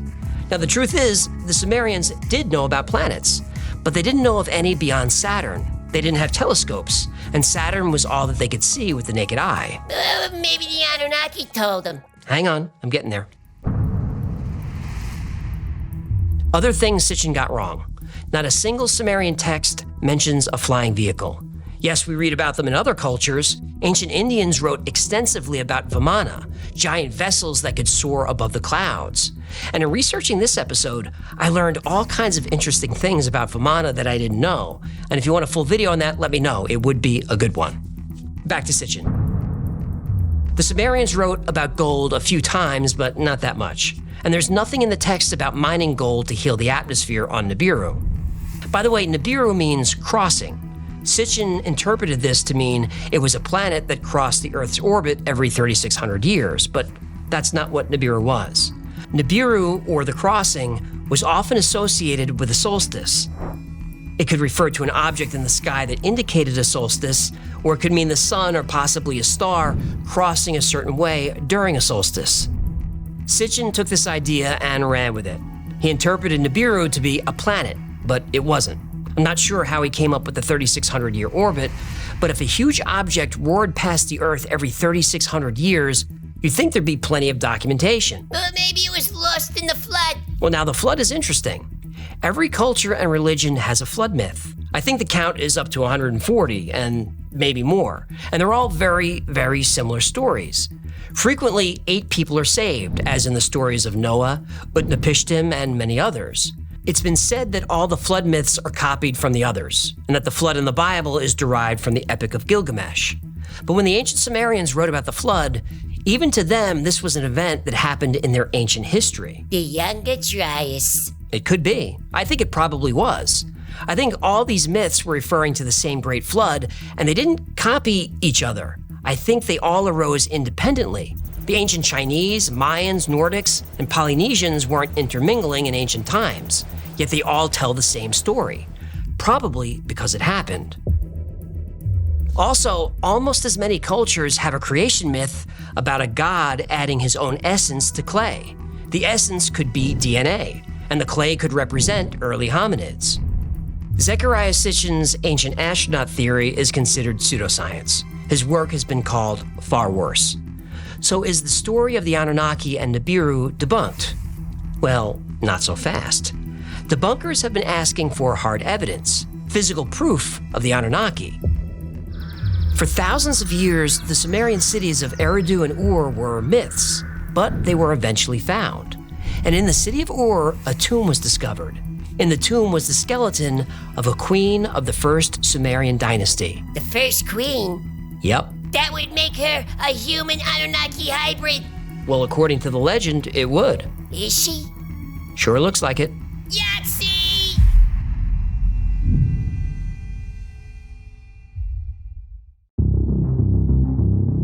The ancient Sumerian city of Ur had been lost for thousands of years, but in the early 20th century, it was discovered. In 1927, British archaeologist Leonard Woolley discovered the remains of Queen Puabi. She's queen of the first dynasty of Ur, which, if you believe the ancient astronaut theory, places her very close to when the Anunnaki started creating humans. It's been speculated that Queen Puabi was a human Anunnaki hybrid. Her skull was huge, elongated, and the Anunnaki were described as having skulls just like this. There's currently an effort to have her DNA tested, but that project has been met with some resistance. Yeah, predictable. Now, Queen Puabi is not unique. Elongated skulls have been found all over the world. A large number of them have been found in Peru. They're called the Paracas skulls. Oh, let me guess. They're also against DNA testing. They're actually not. Their DNA was tested in 2014, and the results were surprising. The skulls date back thousands of years and have DNA only found in people in the Middle East. Correct me if I'm wrong, but Peru is not in the Middle East, is it? It's not. And listen to this. The DNA from the largest skull has genetics that originate in Mesopotamia. They're real! Nah, they're nucky. Well, mainstream science doesn't think so. Mainstream science can go pound. One of the researchers of the skulls, L.A. Marzulli, believes the skulls belong to Nephilim hybrids. And it's interesting that people with Middle Eastern DNA were in the jungles of South America thousands of years ago. Are they Nephilim? Yep. Anunnaki hybrids? Yep. I'll leave it to you to decide. Now, we know Sitchin was wrong about the planet Nibiru. But in 2015, Caltech researchers found evidence of a huge object deep in the solar system. It's a planet about the size of Neptune with an orbit so elliptical it reaches far beyond Pluto. Just like Nibiru. Yep. Now, there are no photographs of it yet, but it's so large that its gravity is affecting the orbits of objects in the Kuiper Belt. Researchers say there is a 98% chance the object is there. Yeah, Anunnaki. It was a long-held belief that Homo sapiens' large brain is what made us so intelligent, but a Neanderthal brain was the same size as ours. Now, they weren't simple cavemen. Neanderthals built families, societies, created art, music, and waged organized war. But Homo sapiens eventually wiped out Neanderthals. How? Neanderthals were extremely strong, far more physically powerful than humans, and they had the same sized brain. They should have destroyed us. Why didn't they? In 2013, Homo naledi was discovered. Homo naledi are an extinct species of early humans. They had very small brains, only about 1/3 the size of ours. Yet they knew how to make stone tools. They conducted funeral rituals, which implies they had religion, or some idea of an afterlife, which also implies they had language. They were very intelligent. So if brain size doesn't indicate intelligence, what does? Well, in 2020, a very interesting study was released by scientists at the Max Planck Institute of Cell Biology and Genetics. They identified a genetic mutation that triggered the faster creation of neurons in the Homo sapien brain. The gene is known as TKTL1. Other hominids also had this gene, including Neanderthals, but they all differ from the modern human gene by one amino acid. This small change wouldn't come from crossbreeding or years of evolution. The only time we see a single gene altered this specifically is when that gene is targeted and manipulated with technology, with genetic engineering. By altering this one gene, Homo sapiens are able to grow neurons much faster than any other hominid species, faster by far. For 300,000 years, Homo sapiens didn't change much. They didn't invent or innovate. In fact, Neanderthals were the dominant species on Earth up until about 50,000 years ago. Then something happened. Man suddenly started to create, reason, and invent. Within a few generations, Neanderthals were wiped out, and Homo sapiens conquered the world. And our species has been rapidly advancing ever since. That gene, TKTL1, with just a tiny tweak, acted like a turbo switch in our minds and made us who we are today. Now, you may not believe in the Anunnaki, but you still have to wonder, who flipped the switch?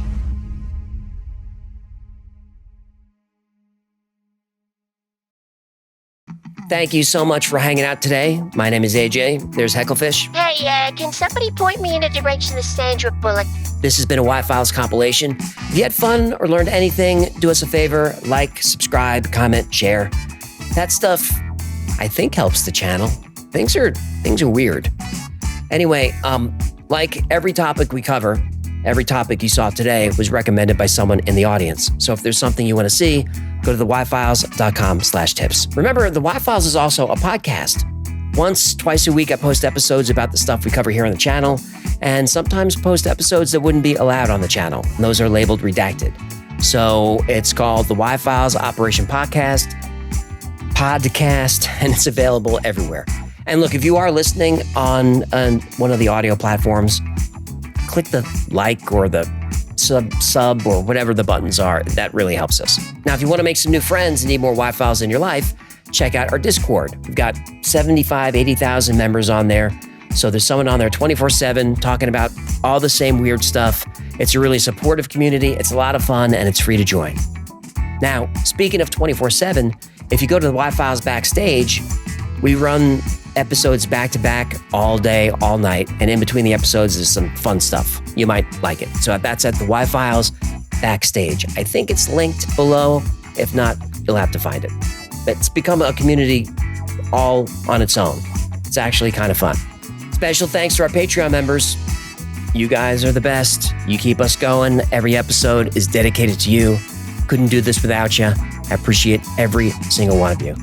And if you want to support the channel, join this amazing community, keep us going, then consider becoming a member on Patreon. For as little as $3 a month, you support us, but you get perks like episodes early with no commercials, access to merch only available to members. But I think the best perk is are the live streams. I do two private live streams every week just for Patreon members, and there's not that many people in there. So my camera's on, everybody's camera is on, the whole team, even yours. So we get to talk to each other like people. You can hop up on stage, tell a joke, recommend a topic, ask a follow-up question, whatever you want to do. The time is yours. I think it's a great perk. Another great way to support the channel is grab something from the Y-Files store. Get yourself a fistable coffee mug that you stick your fist in, or a hoodie or something with my face on it. Or you can get one of these weird haunted voodoo dolls that, I don't know why we have these, but you can get one if you want. But you're the best thing in all the stores in the world. Timu's got some good stuff. No, don't go on there. Don't go on there. No, get a squeezy animal. Target a hagglfish. Target fish towel. But if you're going to shop on the store, become a member on YouTube because you get a coupon for 10% off everything in the store. So if you're going to spend $40 on t-shirts, become a member on YouTube for $3. It pays for itself, and then you can cancel if you want. I don't mind. The membership is not a way for me to make money. It's a way for you to save money. So I don't keep any of it anyway. All the money goes to the team and helps keep them happy and keep us going. Man, I'm not editing any of this. I'm just going to let it fly. It's been a long night. and I have a lot of travel ahead. Did I get all the plugs? I think I got them. Until next time, be safe, be kind. I'm doing the best I can. Know that you are appreciated. And if you stuck around this long, you really are.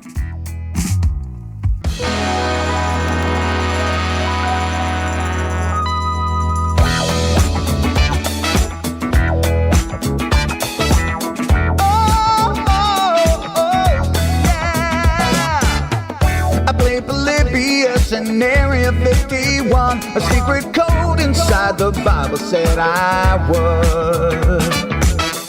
I love my UFOs and paranormal fun, as well as music, so I'm singing it like I should. But then another conspiracy theory becomes the truth, my friends, and it never ends. No, it never ends.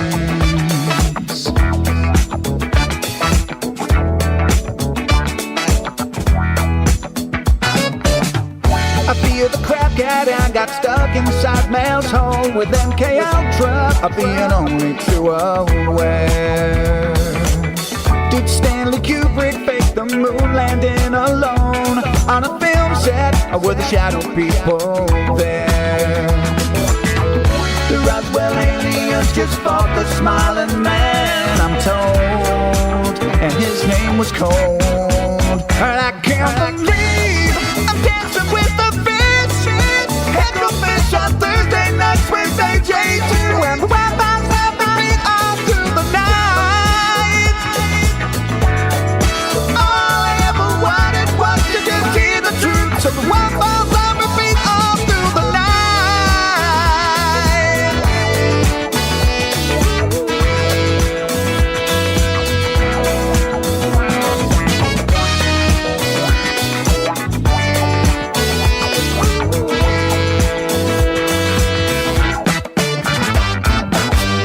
The Mothman sightings and the solar storm still come to Agatha, the secret city underground. Mysterious number stations, planets Earth Vol.2, Project Stargate, and what the Dark Watchers found. We're in a simulation, don't you worry though. The Black Knight satellite, it told me so. I can't believe